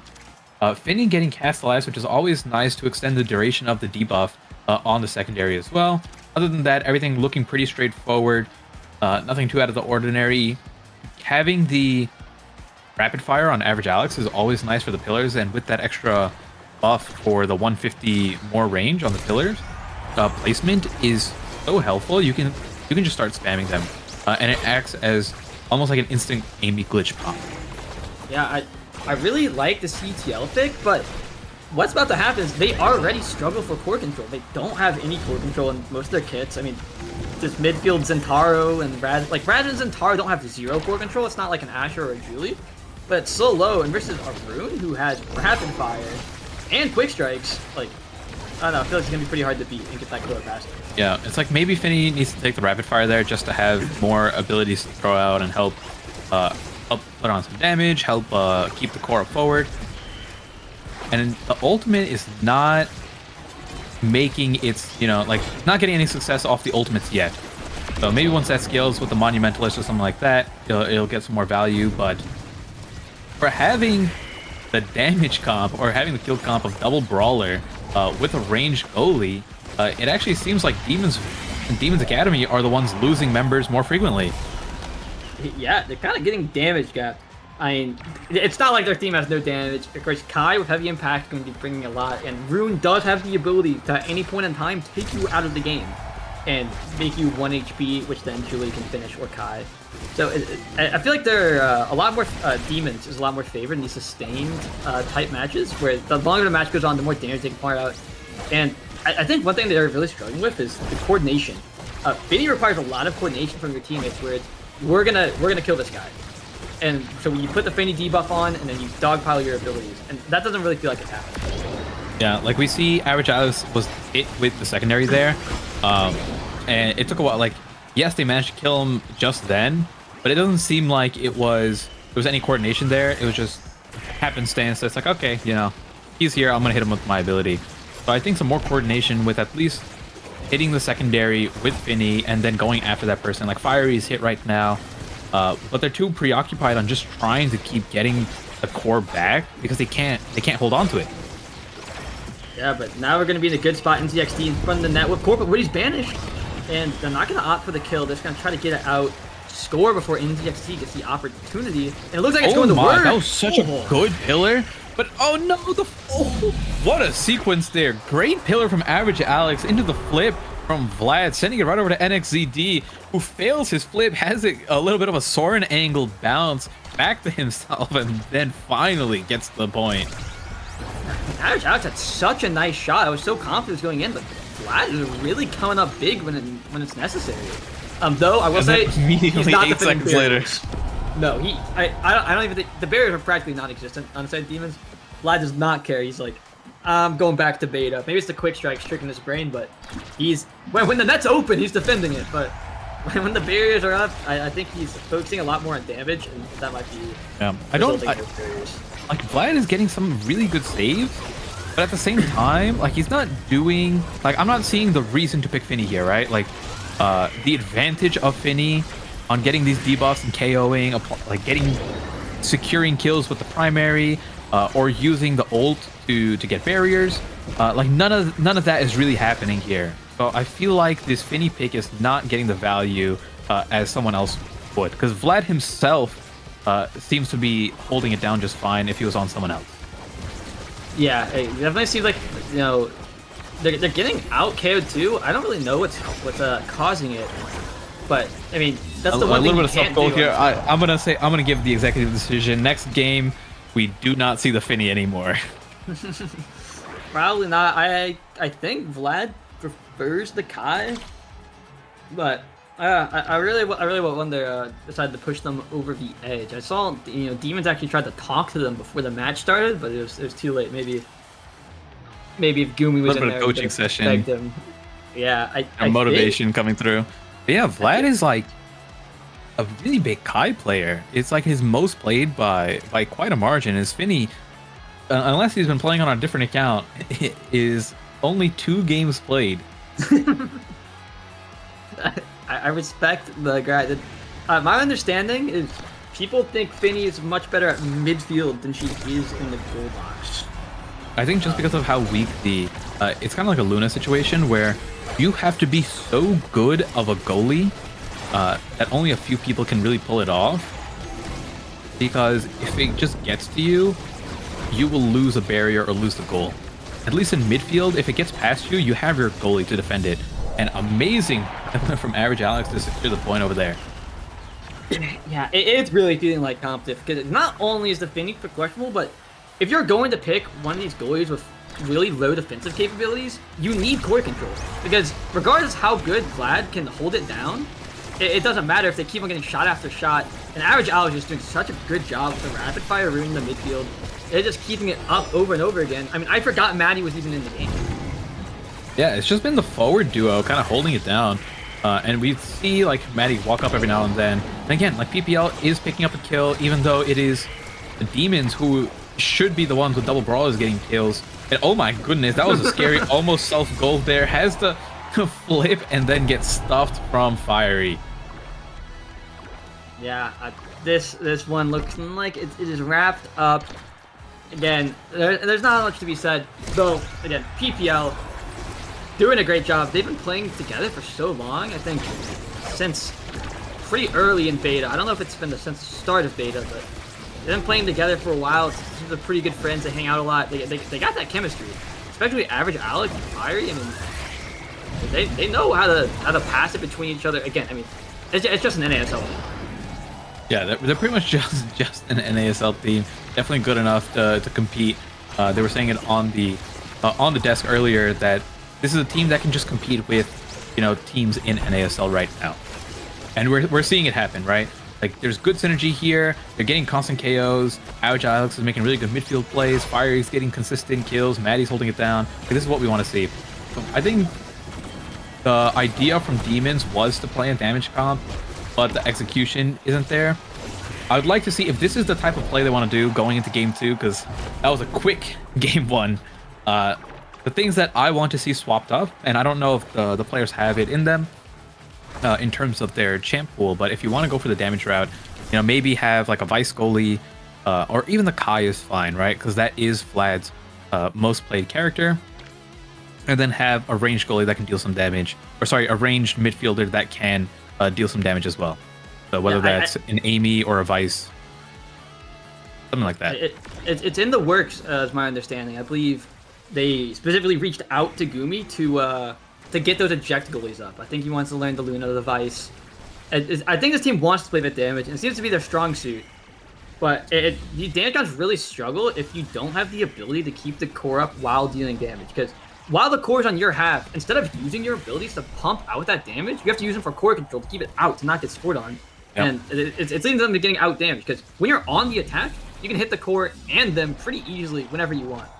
You don't get as much agency when you're on the back foot like that.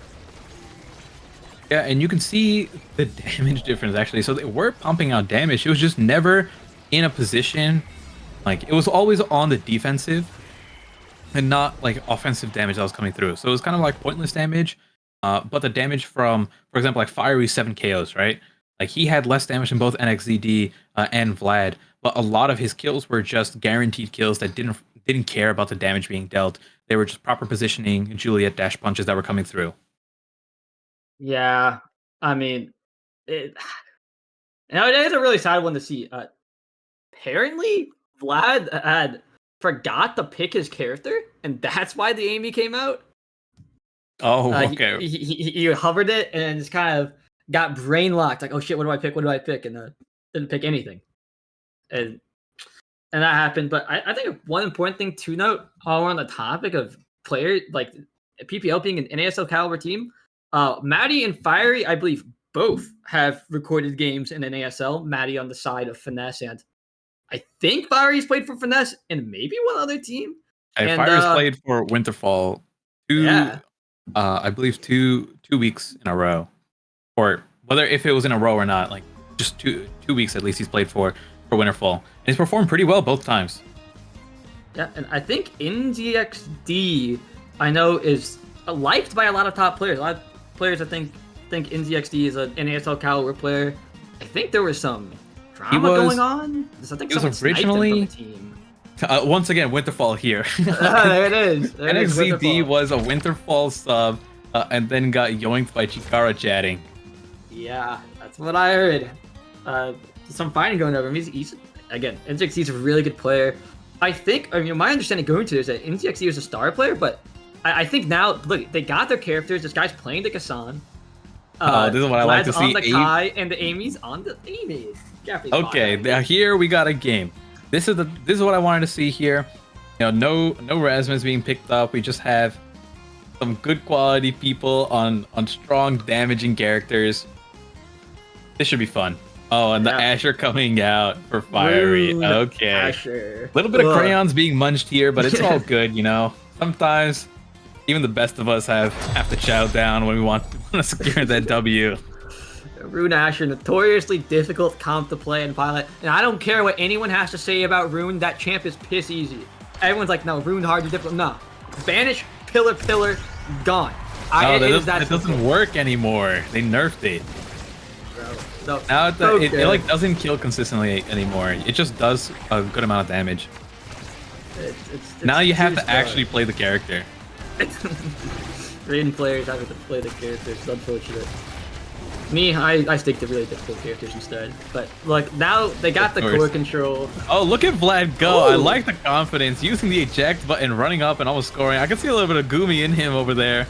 This is what I like to see. This is the demons, not what we saw games 1. Yeah, Vlad really does remind me of a mini Gumi. He's out there, he's flying again. He has gotten a coach from Gumi, so that could be a main reason. Gowdy leads box, getting kind of strike ward diff by Alex. Alex doing a good job keeping it up. Yeah, trying his luck on Fiery instead, because he knows that when it comes to forward players, hey, if you can't go up against the midfield, you'll win a strike war against the forward player. That's what I love about AV's app, is that if you're ever just losing your 1v1, you just give it to your teammate. You're like, hey, you can go win the 1v1. I'm not good enough right now. But that's what they do, and they're making it work. And I'm much prefer the way teams are. Oh no, Japanese box getting sniped by the airplane coming in. The Asher airship is enough to KO him. Fiery has the flip here. Maddie walking up as well. We got 2 flips coming through. Are they able with a man up to secure this? But no, Japanese box is up. They do get the barrier. Fiery looking for the point. There were so many hitboxes coming through over there, but they do manage to score.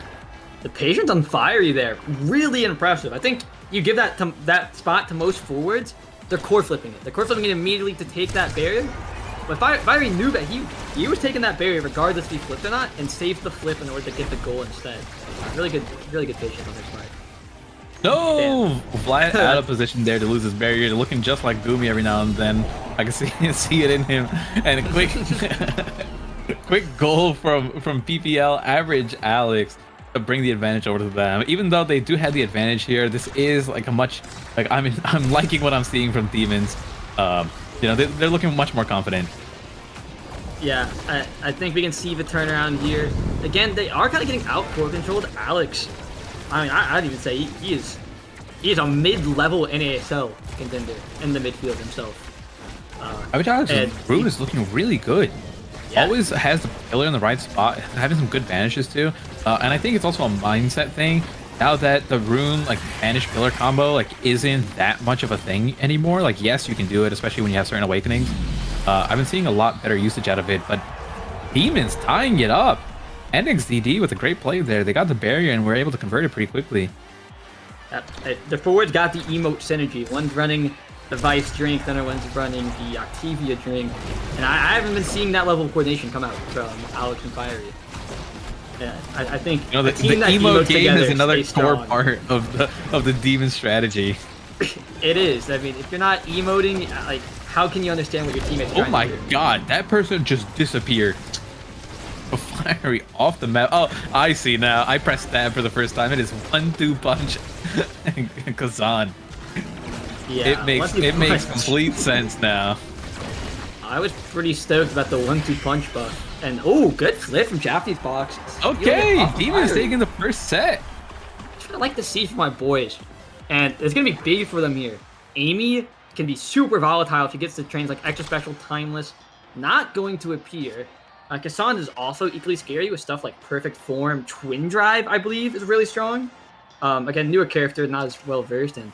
Oh, a little bit of spark. Yes, I didn't realize they have spark starts. So the spark of agility beginning here, going for the spark of resilience here. 2 already, and at 2 sparks, you're already getting good value from it, right? It is how much speed is that? 18% speed already. Yep. The resilience is whatever, right? You don't really need it too much on this map because if you're dying, it tends to not be from stagger and just poor positioning. I think it's pretty good here, though, because Rune Asher, and Asher got 1-2. It's gonna allow you to lift some of those 1-2 pillar combos and getting resilience wasn't stopping his death there, unfortunately. Maybe not that one. Maybe I'm overvaluing it. And they're putting an onslaught, but Vlad holding it down in the face of an Asher. No easy tasking. Maddie's getting good a little pillar too from Average Alex to help hold it down. But Maddie's super far forward here. But I like to see that. I like to see more aggressive goalies here. It makes it for a more interesting match. A little bit of quicker points, so we don't have the slog of games such as Sundubu Strikers and Core Overflow. That was a game. But that was good, a game design. good barrier being taken over. Oh my goodness, a little bit of funny barrage action there. And let's see if Demons can finish it off. NXZD looking really low. Maddie going for the barrage and the Giga Blast true combo, but NXZD manages to get the elusive first. Ooh, Japanese box lives. I don't think Fire was expecting that. He could have flipped to finish him off there. And around the world, it goes right back to NXZD. Stagger does not matter. He scores it, and now here comes the Team Synergy emotes. What a bounce. I don't know if they were predicting it, but NZXD found himself in the right place at the right time, and BBL's having a pretty hard time keeping Japanese box. I don't know. I think it's something you see a lot with like one tricks or people who primarily play one character. Japanese box. Hey, dude, when bro is on his one trick, he's just winning more strikes. Like, even though it has nothing to do with your character. Yeah, it's a confidence thing, because you don't have to worry about when you know how to play your character like really well, and you don't have to think about playing your character, right? Like, you can just think about the game. But when you're on someone you're not as comfortable with, you have to like also think like, how do I play this character at the same time as like, what do I need to do right now? That is a good observation. These guys playing well. Vlad's got the stacks up. Again, it seems like they are. Heroes have scaled. I'll say it. And then they can scale even harder. Again, what? I think if they win this one, and sorry, Japanese box gets this third spark of power especially, it's lights. Yeah, if Spark of Power comes out, Japanese box can start looking for consistent KOs with the signature Amy dash punch combo that's just as equally skillful as Juliet. Hey, I'll say it. I can't do the thing on Amy, but I can hit a dash punch on Juliet. I would consider myself the best Amy midfielder. Sorry, Kainoob, I'm taking that title. And I still cannot do the Amy secondary primary consistently. I don't know, Japanese box seems like Japanese box is making a name for himself, but maybe this guy has what it takes to become the #1 Amy.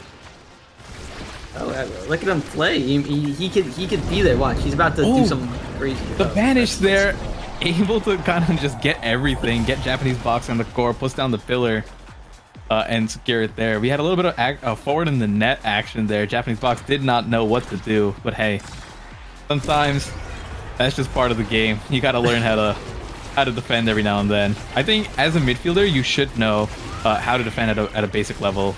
Like kind of like try to understand what a goalie wants to do in certain situations. Yeah, that is a key part, is understanding what your goalie wants to do and how you can assist them. I think a really popular thing in lower ranks and lower level play is that the midfielders aren't in position for their goalies. So the goalie is just kind of stuck hitting it back up instead of just being across from your goalie to get it out.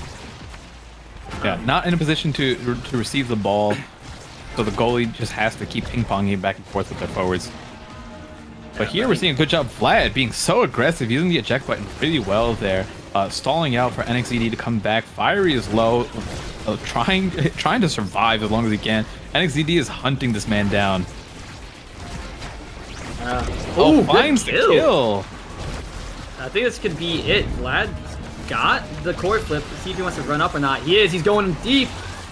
That is the most goomy move of all time. Run up, use your core flip, get no value, and then lose your barrier. But he gets back in time. He has the spark of agility and the pancakes there, so he made it back just in time. And oh my, that is the buffed rune primary to get it there. Manages to bring it all the way back over to Fiery.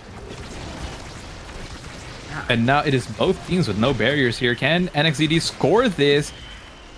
Oh my, that is a slow-moving core. This guy just threw out like 25 hitboxes. I didn't understand which one did which. And Vlad dribbles it off the side and saves it. Oh, but he's banished. The Asher's in their face. I don't know if they're going to be able to stop this one. There it is. I think Japanese box missed one singular strike and it managed to make it over to Fiery. That's all they needed to take this round. It's unfortunate because, you know, if one play, well, NXZD had the core and he was kind of bouncing it back and forth on the corner. If he was able to score there, they'd be such a good advantage here, being 2-up or 2-0 on in sets. But now it is tied 1-1.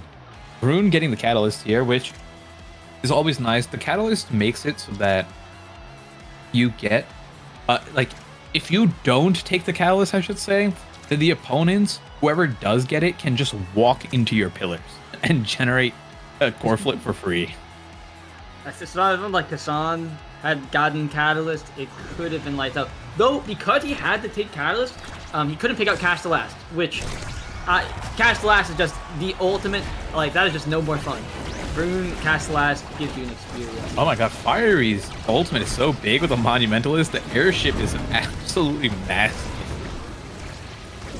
The fighter jet coming through when you send out that ultimate. Is that Ash's ultimate name? Oh no, it looks like a plane to me every time it comes out. Hey. I do not know what the name is for Ash's ultimate. You could tell me that's the official name and I've been like it. Oh, I think it's Pass Splitter. It's F-150 fighter jet. Yeah, I think I saw that one too. I think that might be the German translation. Look at it! It's so big. Oh, you're right. Oh my god, they are fighting for their lives, trying to protect this barrier here. And oh, that was a good placement for the Amy turret, but Average Alex having the hindsight too, or the knowledge insight. Oh no, Vlad is gone! Look at the sportsmanship. Wait, everyone's gone. Are we gone? I hope not. Yo, wait. Oh, Vlad's back. This is the most Gumi moment of all time. This could be Gumi on his account. Someone check him for account sharing. We're kicked out. Yeah, what? Are these guys like living in the same house or something? It seems like they've been attacked. Wait, is our main broadcast down? Like, can the main broadcast no longer see the game? Oh, everyone has crashed. Interesting. So how does this work in the NASL rulebook? That's going on. This 1-1, but you can't roll the same map again. No map select. Why would you ever want that? But I did hear it's on the way. I think they're working on custom game features. Yeah, we know for a fact that map select is being worked on, and it's not something that would come to like ranked first, but they're making it for custom games specifically at the moment, from my understanding. Okay, it seems like every player is back connected into the game, but see, the main broadcast isn't. So we can't watch. I mean, me and Mystic could watch it. We could treat it like the good old radio sports games where you just gotta, because we switch to super heavy play-by-play mode and then they'll narrate the game out for you. What is happening in the game right now? Yeah, I think they were probably told to pause by the admins. And so the admins are in absolute hell mode. It's like the meme of SpongeBob in the fire office going on in their headquarters. I don't know. I would personally like to see them play it out. This could have been an attack on Demons because they were shaping up. I liked what I was seeing that game, and they were becoming too powerful. Yeah, but I think Average Alex might have DDoSed him. There we go. No. This is unfortunate. We'll have to wait and see. But while we wait and see, I actually don't know. Oh no, I thought I had a good idea. I didn't. Okay. What do we do? We're stalling until we figure it out. It's all good. This always happens when I cast, man. Every time I cast, end up stalling for like at least an hour or two. I remember the podcast. Yeah, the podcast, but not a few. You could make like a whole 12-episode podcast and be stalling in between times. But hey, NASA, really, it's pretty impressive. I mean, these are the top teams in NASA, and my understanding is that the top 2 teams of NASA get to choose one of the bottom 2 teams to play against and take their spot potentially for promotion. And that could very well be one of these 2 teams. It'd be funny to have Demons Raw and Demons Academy in the same league. Okay. If the Academy makes its way up, this is what I want to see. But we are still trying to figure out what is happening. Do we know if the players are still in game and it's just us? The players are. Yeah, the players are in game. Wait, Mystic, are you not in the game? No, I'm not in the game. Oh, I am in the game. All right. We have figured out the solution. I will Discord stream the Omega Strikers match. Which may cause my PC to set up instead of fire, but you never know. As long as you're not running any Docker containers, you'll be fine. Well, fun fact, I actually crashed my PC by running a few mini Docker containers last night. I know that feeling. Okay, I restarted my game as well to see if I can get in. And it looks like I might actually be able to load back into the game. Can you see the Discord stream? No, there's no Discord stream up right now. Oh, yeah. Oh, I don't think I have perms. I only have the perms to stream. Still blacklisted from the casting booth. Unfortunate. Hey, we gotta start somewhere, right? Maybe NASL is the place to be. Get off the blacklist.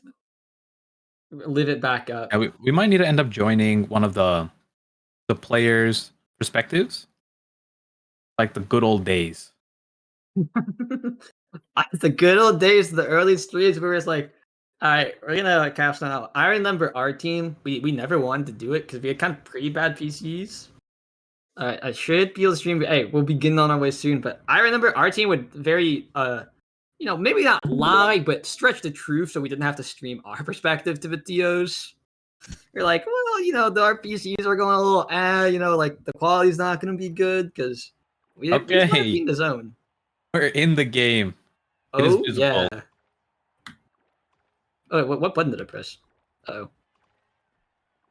Yeah, what are the keybinds for the spectator mode? Yo, dude, I've already locked into a player. Can I unlock from a player? Okay, it might be time to stay locked. I want to play. Be in. Oh, okay. Oh, I mean, we can see it. I assume Saya is trying to set this up so that stream can see it as well. This camera lock. Why is this even a spectator feature? Why would I ever want to spectate a player's camera? And it's not even their POV either. It'd be nice to see the cooldowns, but that's just not an option. Yeah, that's asking for too much. I get it. Okay, we are starting we're going back in. up, and it looks like it's always awkward trying to start up after a pod. Yo, adding ZD. They did say they were starting, but how do you start up a match as previously been paused? Normally, in my opinion, the respectful thing to do is that if you are the team with the core sided, you hit it backwards. You hit it backwards onto your side, and you resume play from there. There's no universal standard. Oh my goodness, they immediately got the point back. We're going straight back into the action here. Okay. Yeah, I actually got my perspective to be functioning as well. So we are a server, shenanigans here, but looks like everyone is chilling. That 1 point resolves itself super fast, so I don't think people will mind. I know who does mind. The players. Their hands getting a bit cold. It does feel, having this pauses always feels rough. I was a constant victim of pauses thanks to a certain bully player. And look at that one too. I really that was a smooth set of passes over to everyone into the goal from Fiery here. They're going really quickly here, trying to wrap this up, make this a 2-0 as quick as possible. But at least I would say this time around we do have a game on our hands. And I'm liking what I'm seeing from Demons, but PPL just have the experience here, being a team that has played in, like I said, they are just like an NASL team. So you can see the difference in how they pass to each other, the way they set up the plays here. But great clear from Vlad, bringing it around back here, trying to set it up for Japanese Buck, who finds the angle and scores onto Maddie. And a kill somewhere there. That's how we do it on Demon style. I like to see it. Vlad really clutching up when needed. He gets put in these really high pressure situations, especially against Rune Asher. It's so hard to deal with, but he's doing a great job. Hey, you like to see it. And you can tell just the comfort is there, and we're seeing the aggression comes through. This is looking like a Demon's play style over here. Oh, Vlad coming up, gets the barrage in and ejects back. Was not able to score the goal, but you got plenty of cooldowns out. We like to see that good pillar from Average Alex. Not able to get the barrier yet, but Fiery is looking really low. They're trying to coordinate a kill here, but a little bit of miscommunication here. So Fiery gets to live for now, and will most likely get his stagger back in time. But they are in position to try to score. Oh, great vanish. that band. But Vlad, go deep! Oh, but he doesn't have the eject button back. He doesn't need it. He does not need it. Average Alex uses the flip here, patiently waits out the strikes, and is able to score, passing it over to Fiery here, who is now looking to finish off this set. Oh, but the turret is down. Do they have enough to take it? No! NXED using the third assist to score it. Hey, shit, boys. I didn't even realize it. I think Japanese box might become the mayor after this round. No. So there's going to be a third spark of power. Yeah, and I think the last one is still up, right? Spark of Focus is still available. But over Timeless. Yeah, I think you just take it. The Timeless is really good, but the sparks, the amount of speed you get from everything and the damage too is going to rack up here. And you're going to be able to help out NXZD, who is putting on the damage to finish off some kills. But now Rune has Timeless, and that's his biz. I'll be honest, Rune Timeless is good, but I think it matters more on goalie. As a midfielder, having the extra size can be a hindrance every now and then because the pillar doesn't get to form all the way. But Fiery finding a kill onto, oh my goodness, Fiery gets the kill onto Japanese box, and then the pillar placement from Average Alex getting a self goal. He scored that from midfield, right? Like he just redirected it into the goal box while he was midfield. That just shows you the power of how strong the pillars are. Instant pillars to redirect, and kind of, it's almost like a free strike. Yeah, I know what you mean. That pillar range buff, and every time I see it, it looks a little more and more ridiculous. It is dangerous. Because now, when the Rune players stop trying to go for banish into double pillar KOs, and they realize that their pillars can just score points like that, it is going to be tough. I think Average Alex is the best Rune player I've seen all day. Average Alex has been popping off. I like what I'm seeing here, and it makes me want to go play some more Rune. I've been trying to pick it up as well. It's kind of like my tertiary character. And you might start seeing it in NASL. Winterfall, that's gonna bring them back from the depths. This is what we need. We need the Rune play, and I've actually been watching Average Alex VODs to get better. As you should. I think you can just absorb his knowledge, and after this one, I think you're gonna be ready. Especially if Average Alex keeps playing like this. I mean, it's truly a masterclass on how to play Rune. This insanely difficult character. Oh my! But look at Demons go with how much pressure they're putting on. Now that Japanese box has 3 sparks so quick that is able to kind of just walk around and strike pretty quickly and get back, in case Vlad needs help. And all the damage they've been putting on, Maddie is about to go down. But instead of Maddie going down, Maddie also goes down. It's Average Alex followed by Maddie into the point score.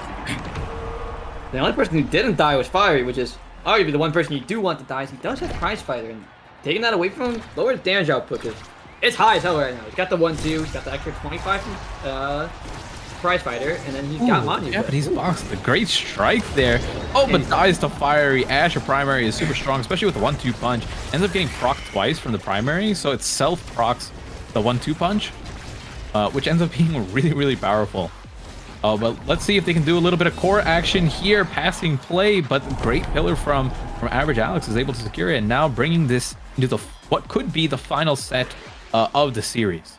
Alright, this guy has to take Spark, because Spark of Focus is up and would go to Amy otherwise, which is going because Asher wants the big fish, but might deny the Spark. Yeah, I think you just take the big fish anyways.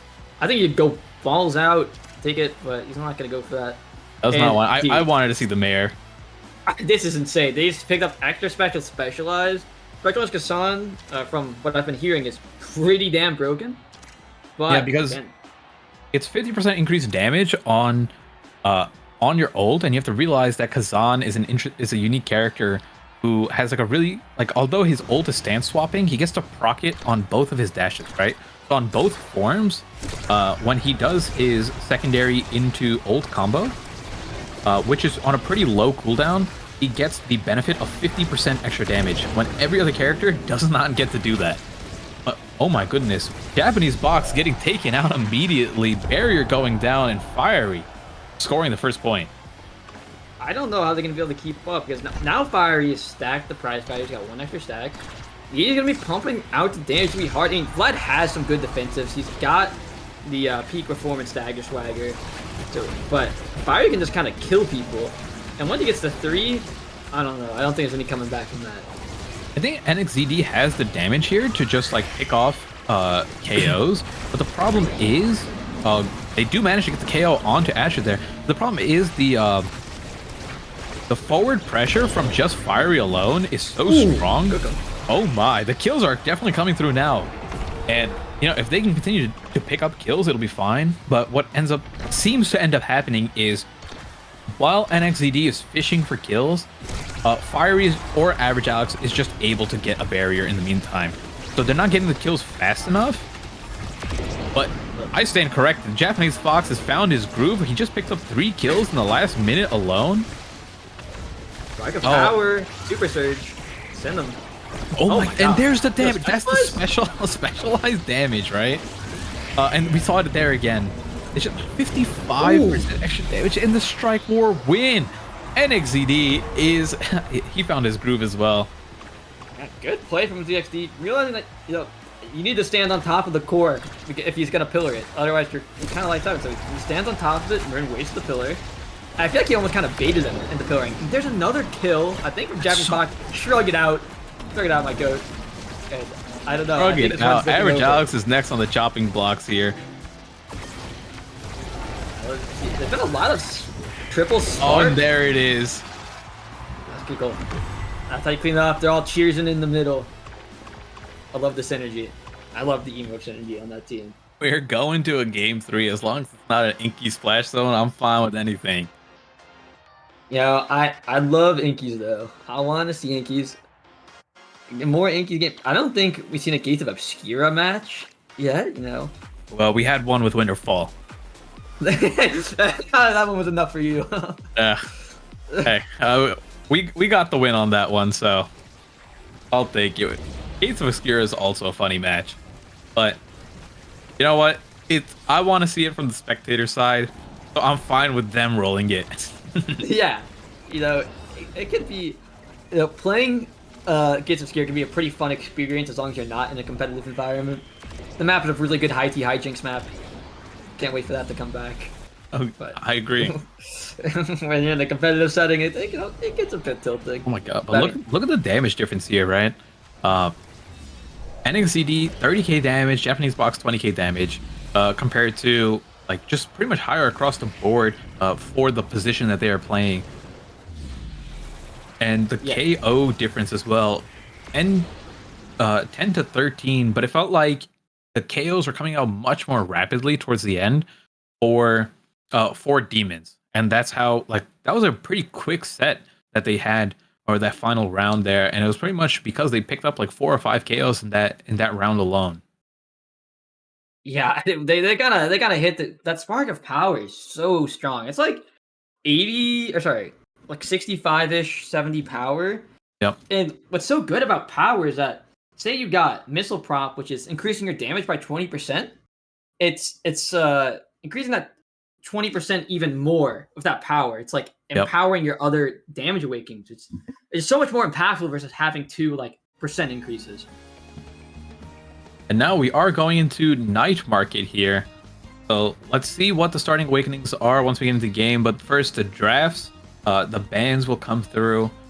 Everyone. So I'm not sure if these are the characters they want to play right now, but currently hovered, we have Zentaro, Luna, and Vlad on Kai. And I don't know if that's a misclick, trying to ban the rune there. No, I guess they were just deciding what they wanted to ban. Amy ban coming through. They do not want Japanese Box on it again. And they're banning the Asher. They thought that was enough Asher for them. They don't want to deal with it anymore. But honestly, Julia on Night Market is also just really, really strong here. Yeah, it seemed like they wanted to play Luna from the start. I don't know if he was just hovering because like, oh, it's gonna get banned, or if there's something special here, maybe like an extra specialized start. But these boys got the damage. Yakar and Julie are pretty easy characters to kill. They don't have a lot of Deadeye start. Oh, these guys are done. I'll say it right now. And tempo swing on the Zentaro. These guys are so dead. I have full faith in Demons winning this game. I don't think it's gonna be close either. Let's see. I'll be keeping my eye on Japanese box. I want to see what kind of a Luna play. Well, I can no longer keep my eye on Japanese box. He's not on the screen anymore. Well, that early kill didn't help. Maddie going a little too far up. Oh, immediately. Everyone on PPL is already level 2. And just the difference between having your ultimate and not having it is such a big deal. You can see Japanese box came back and is immediately dead again. Oh no, it's looking like Vaughn on the Demon's Raw game. I realize that. And that level 2 advantage hitting it first is going to allow them to pick up that first goal. Good job, PB Legends, and Japanese box still does not have the ultimate. But again, when I think they got their ultimate, Centauro and especially Luna really rely heavily on their ultimates. And so he's just like a single core hit away. God. A single primary did a quarter health of Fiery. As it should. Oh, yo. There he goes. How have we not learned? More aptly, this is looking like the Puffy game. Oh, the Oppa Bug Juliet is channeling its way into Fiery right now. Yeah, I really thought that Demons was gonna farm these noobs. Seems like the opposite's happening. Fiery is absolutely destroying Japanese box. Don't worry, Demons scale with Awakenings here. They do. Yeah, they're I feel late, like they have the advantage from start one. Oh, here's the damage. They just need the rounds to go longer. They need to just not get Juliet dash punch. And that's really it. But they're losing. There it is. Okay. I think we might get the core for the first time this entire set onto PPL side. That was a lie. That was. I think what had happened is so Japanese box hit Fiery into it, and while Fiery didn't do anything, it messed up Vlad in the visual sense. Like, wait, what's this guy doing here? And then Luna's last doesn't get anything here. Super Surge. I don't believe Super Surge will make its way down to NXCD. Oh, but maybe it will, honestly. Yeah, Jakar wants Cast Last. That's not even probably. He wants Cast the Last. Or Missile Prop. I didn't even see that there. Okay, so I guess Super Surge makes it. I was hoping the Oppa Bug would channel its way, and we got the Super Surge Juliet here. The Spark of Resilience coming over for Japanese box. Nothing else really to take there. I'm surprised Maddie opted for Spark of Focus over Cast the Last. I think like a lot of Kai players do. I don't know, Cast the Last Kai just sounds so good. You get that bonus movement speed for so much longer, almost double the duration. Yeah, the 70% duration is really massive. But we're finally seeing some damage come through. Around the world, Japanese box goes. It is... they are not in the right spots here. Trying to find some KOs. The damage is there, right? They're doing plenty of damage now, but they have to finish these off. No, I think the team... Oh, there we go. Maybe it's not stupid to say, but I feel like these characters kind of struggle to finish on a map like this. They don't have like the Rasmus for these free kills, or Julie Dash Punch is pretty easy to land and set up. They're hard abilities to get the kills. The only I don't even say easy way to kill someone for this team is like with a Zentaro ultimate. Like yes, you can stack the damage, but they don't have like you said these easy moves to secure and just push someone off the edge once they're staggered. It feels so bad when you do it too, because yeah, you are staggering them out. It causes them to play more passive, but like not on this. Oh my goodness, the Deadeye Giga Blast coming through from Vlad. They finally have, I believe, their first kill of this game here. And now can they convert this? I feel like it was. I don't think they managed to kill anyone up until this point, because they're the ones who are always dead. Oh wow. Japanese box went all in top side and didn't even bother trying to cover the bottom side clear. And Maddie gets it around him and good strike will win. Again, the damage coming out, these more sustained fights, but again, they just don't have the tools to kill. They're gonna need another Giga. I think Giga's probably gonna be a primary source of kills this game. Oh, there goes NXZD. Fiery is getting good value out of the Stagger Swagger. Look at how quick he's moving. Maybe PPL needs to start playing damage comps. Like full spec into the damage, because the last 2 times that Demons have picked damage comps, they got out damaged and they're dying.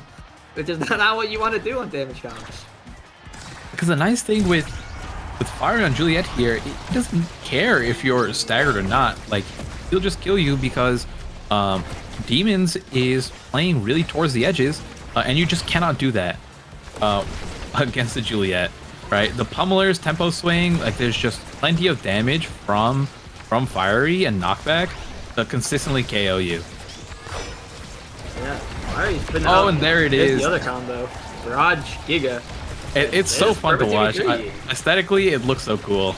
It does. Oh, good pass from Average Alex. Fiery was not ready. Fiery was not expecting to get that, that pass back. Oh, he went invisible. Tried to hit him with the object permanence, but Yeah, sometimes the object permanence does, it's strong. Out of sight, like, you just forget where where this card goes. And a quick second pickup. Although it did look better for Demon's Raw at that time, they were able to actually fight in these points. It was a much closer 3-0 than the first round.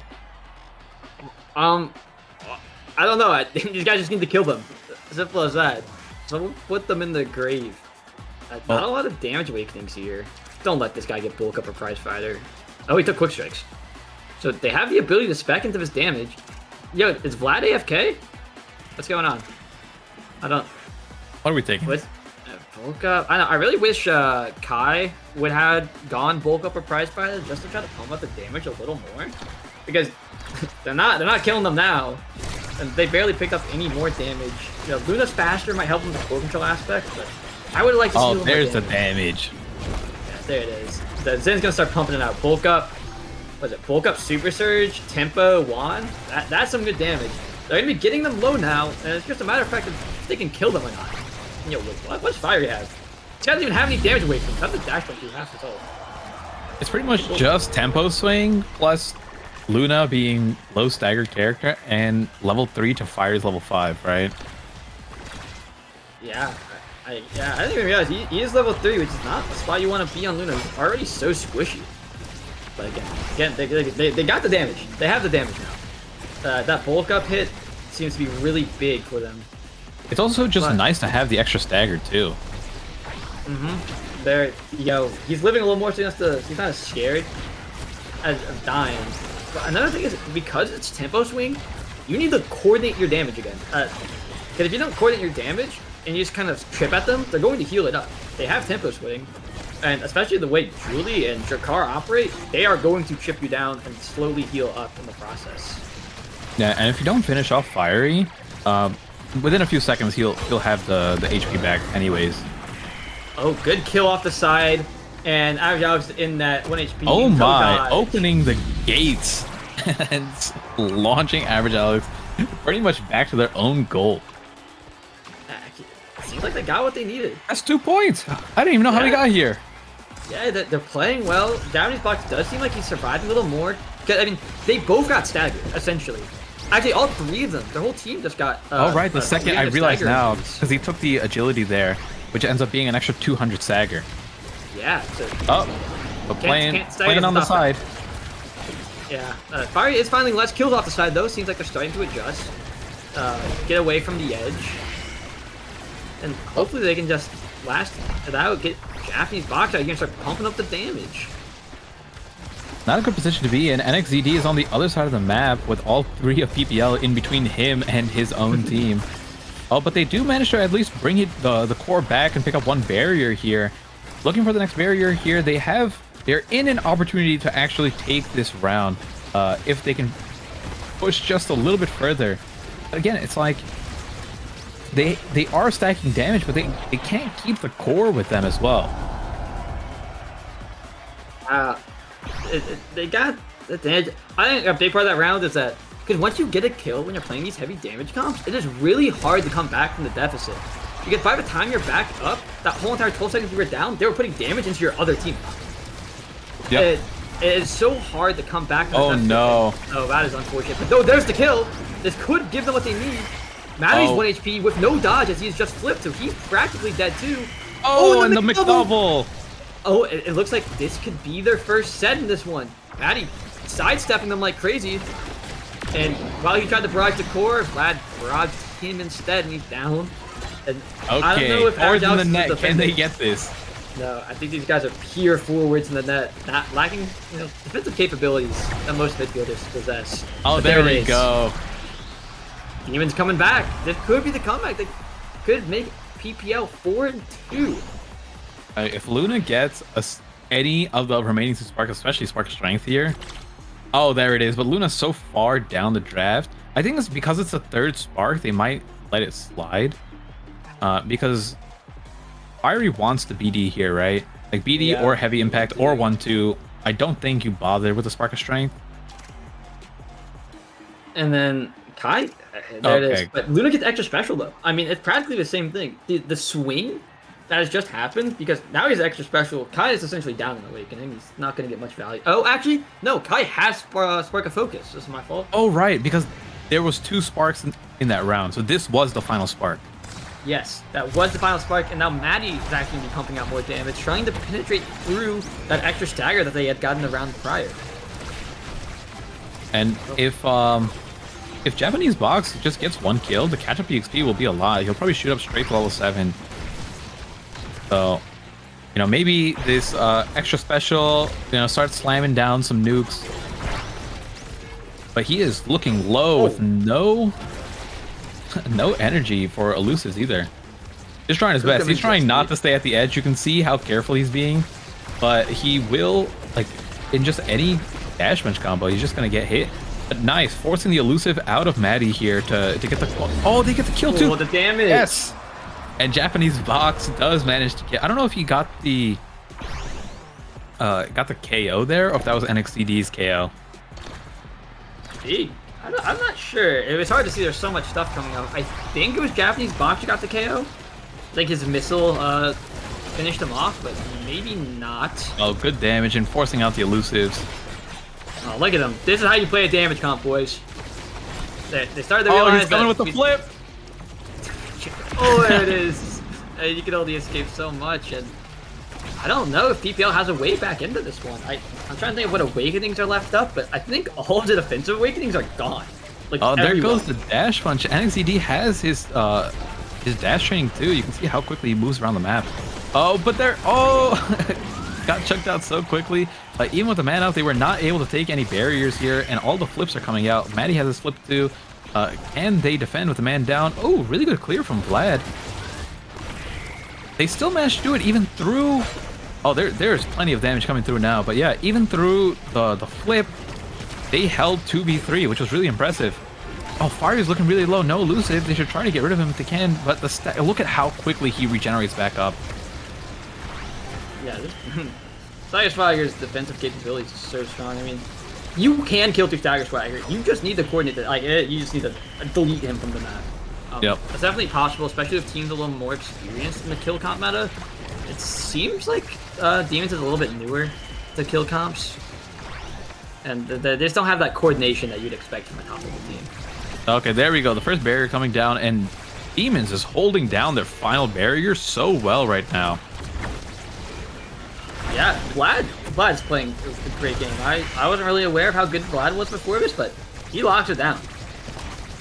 Oh, and there it is. NXCD is really low with absolutely nothing in terms of elusive or energy. So if you can stay up, and Japanese Box gets the kill, he's level 8. Finally, we are at the higher levels of these characters here. Man up, they're trying to finish this off. What saves? Good saves. Oh, the mix-up! Yay! Oh, one punch! Yeah, I'm gonna say that wasn't intentional there, but hey. The Zentaro primary side hitboxes that kind of just hold the core in place there, coming to his advantage. Oh, and he gets Giga Blasted off the side, but hey, Japanese Box was doing so well so far. And oh no, both Vlad holds these. forwards are good. Watch this. But hey, it's all good. I've seen Vlad hold these, and then at the same time, you know, they're up 2-0 in this round. Yeah, no, they can toss one though. Vlad does need to stay alive. Oh, there's the kill. This could be the return. Vlad's got it. Oh, Maddie's gonna be forced to flip though. It does work out defensively as well. Oh, it's passed. Almost, but going right down to Fiery. Oh wow, Maddie playing games how close it is on that barrier. He's gonna let it get real close. But Maddie's got no elusive. If he doesn't get it up soon, Japanese Box can drop a nuke on him. Oh my, NXCD. There's a nuke. And okay, we're gonna have a forwards in the net situation again. Let's see if they can hold. Last time. Fire's hoping to just win. I mean, Fire's doing a good mid-field. job of like trying to just not let it get close. But the barrier eventually ends up going down. Maddie is back up, but now it's open goal gaze, so they're in a position here to finish it off. Japanese Box is really close to getting his own flip. Ultimate comes down, forces the elusive out. Great barrage to get it through the Juliet ultimate, trying to bounce it down over to NXZD, but a little bit of object permanence there. Forgot that Drakar was sitting right on top of him. Oh, but great ultimate and pushes it off. The aerials boosted, Super Surge boosted strike passive thing that Zentaro has, because he really needs all those extra abilities for free. Twin driving or specialized? That's actually a tough choice. If you give specialized, Kai picks it up. And Kai has Deadeye Spark of Strength. I think you take specialized here because you have extra special. Dude, you have extra Kai's special. about to murder them. They can't live. Oh no. If you're a Luna goalie, it's a different story, but you don't have a eject button. But they did just give him Big Fish, so he's got more survivability, more damage from tempo swing and bulk up. Oh my. And then the size. I don't know about that one. You really got to take it. Bro, about to damage him out, but I think Maddie can have a big enough impact to just start sniping kids off the side. And if Maddie does that, they can win this. No, they're all there it is. Japanese Box landing the Luna combo there, getting the headbutt and primary rocket to kill off Fiery, who's right back down to 0 stacks here. Essentially, Fiery has a dead training at the moment, and they pick up the first point in this round. Hey, double Demons win today, coming soon. Win for the big boys and win for the tier 2. Love to see it. And they're playing well. The only way I think Demons can lose is if Maddie finds a kill in like within the first 5 seconds of the match using Giga. Almost had it there. He has a little more range, though. He has no extra range in the Giga, so it's kind of hard to find those kills. Both barriers going down, but honestly, Vlad has been playing like an absolute beast here. They hold this. Oh, NXZD with the patience, trying to get a little bit of mind games here. I like what I'm seeing. Forcing the elusive out. Average Alex ready to get taken off the map, but is positioned in a way where the ultimate does not kill him. Giga Blast out. A kill onto Fiery once again, right back down to 0 pancakes here. And now, as long as they maneuver here, they should be in a position to just score, right? Play it slow. You got it. That was a weird. Vlad just popped his. Vlad getting a little too antsy there. Popped his flip when there was no one nearby. Fiery picked up the revenge kill. Oh, come on, Vlad. Stop him. Oh. Oh, he missed a strike. He had the play, but he missed the strike. It's a really good attempt there. Maddie did a really good job that round defending it. They had the 3v2 for a really long time on their half, but it locked him down. And so Fiery, he does have stacks off last draft, but he's not been able to get it up. A little bit of focus great play going from into NXZD. keeping this guy down. Yeah, good early barrier take.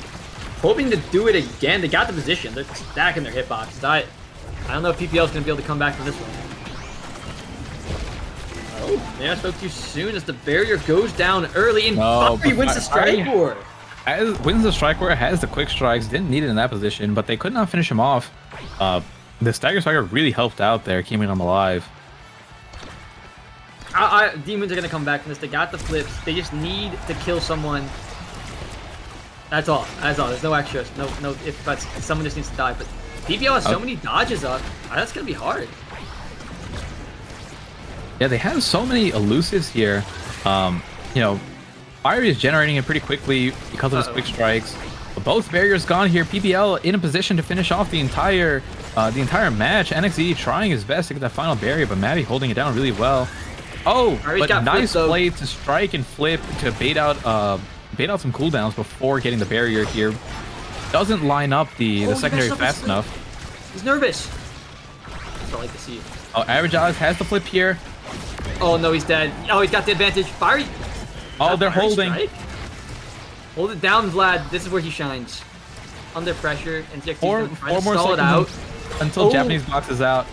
No, but doesn't get it right. Either way, it was really tough there because the Molten Bolt from Average Alex was there to cover the bottom clear in case he did touch it. But great game from PPL versus Demons Academy.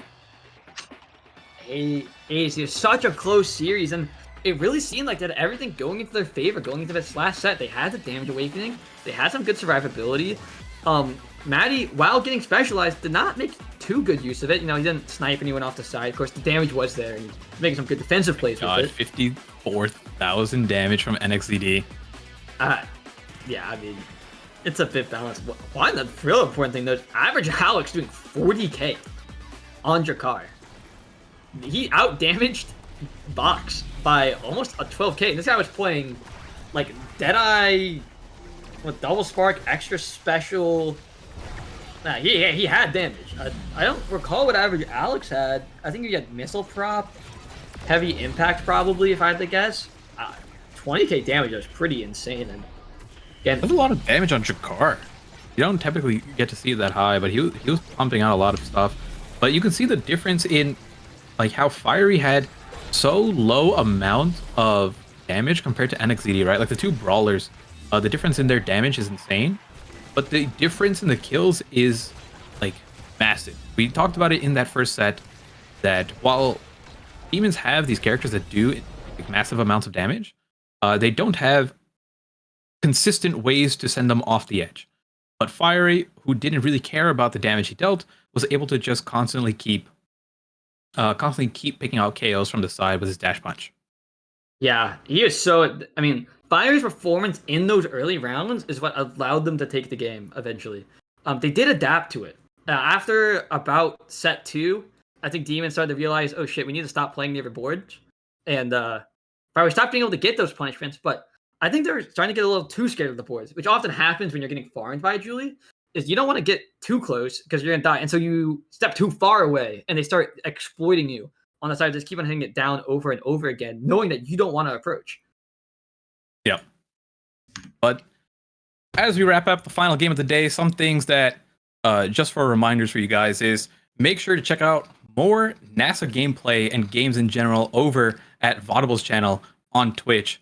Next week, there will be no more games. The week will continue the following week with the Super Week, so we'll have games on both Saturday and Sunday. And then on top of that, hey, hope you guys had a great day. The matches today, especially the Sad Boys versus Demons, the Double Demons gameplay, were always exciting to watch. Seeing the two teams at the top of the leaderboard duke it out. But before I head out, anything you want to say, Gravity? Nope, nothing at all. It was sad to not see the Double Demons victory, but I am proud of my boys for taking Sad Boys down, showing that NASL West was the best league, and we're gonna win it again. All right. In that case, we'll see you all guys in 2 weeks for Super Week then.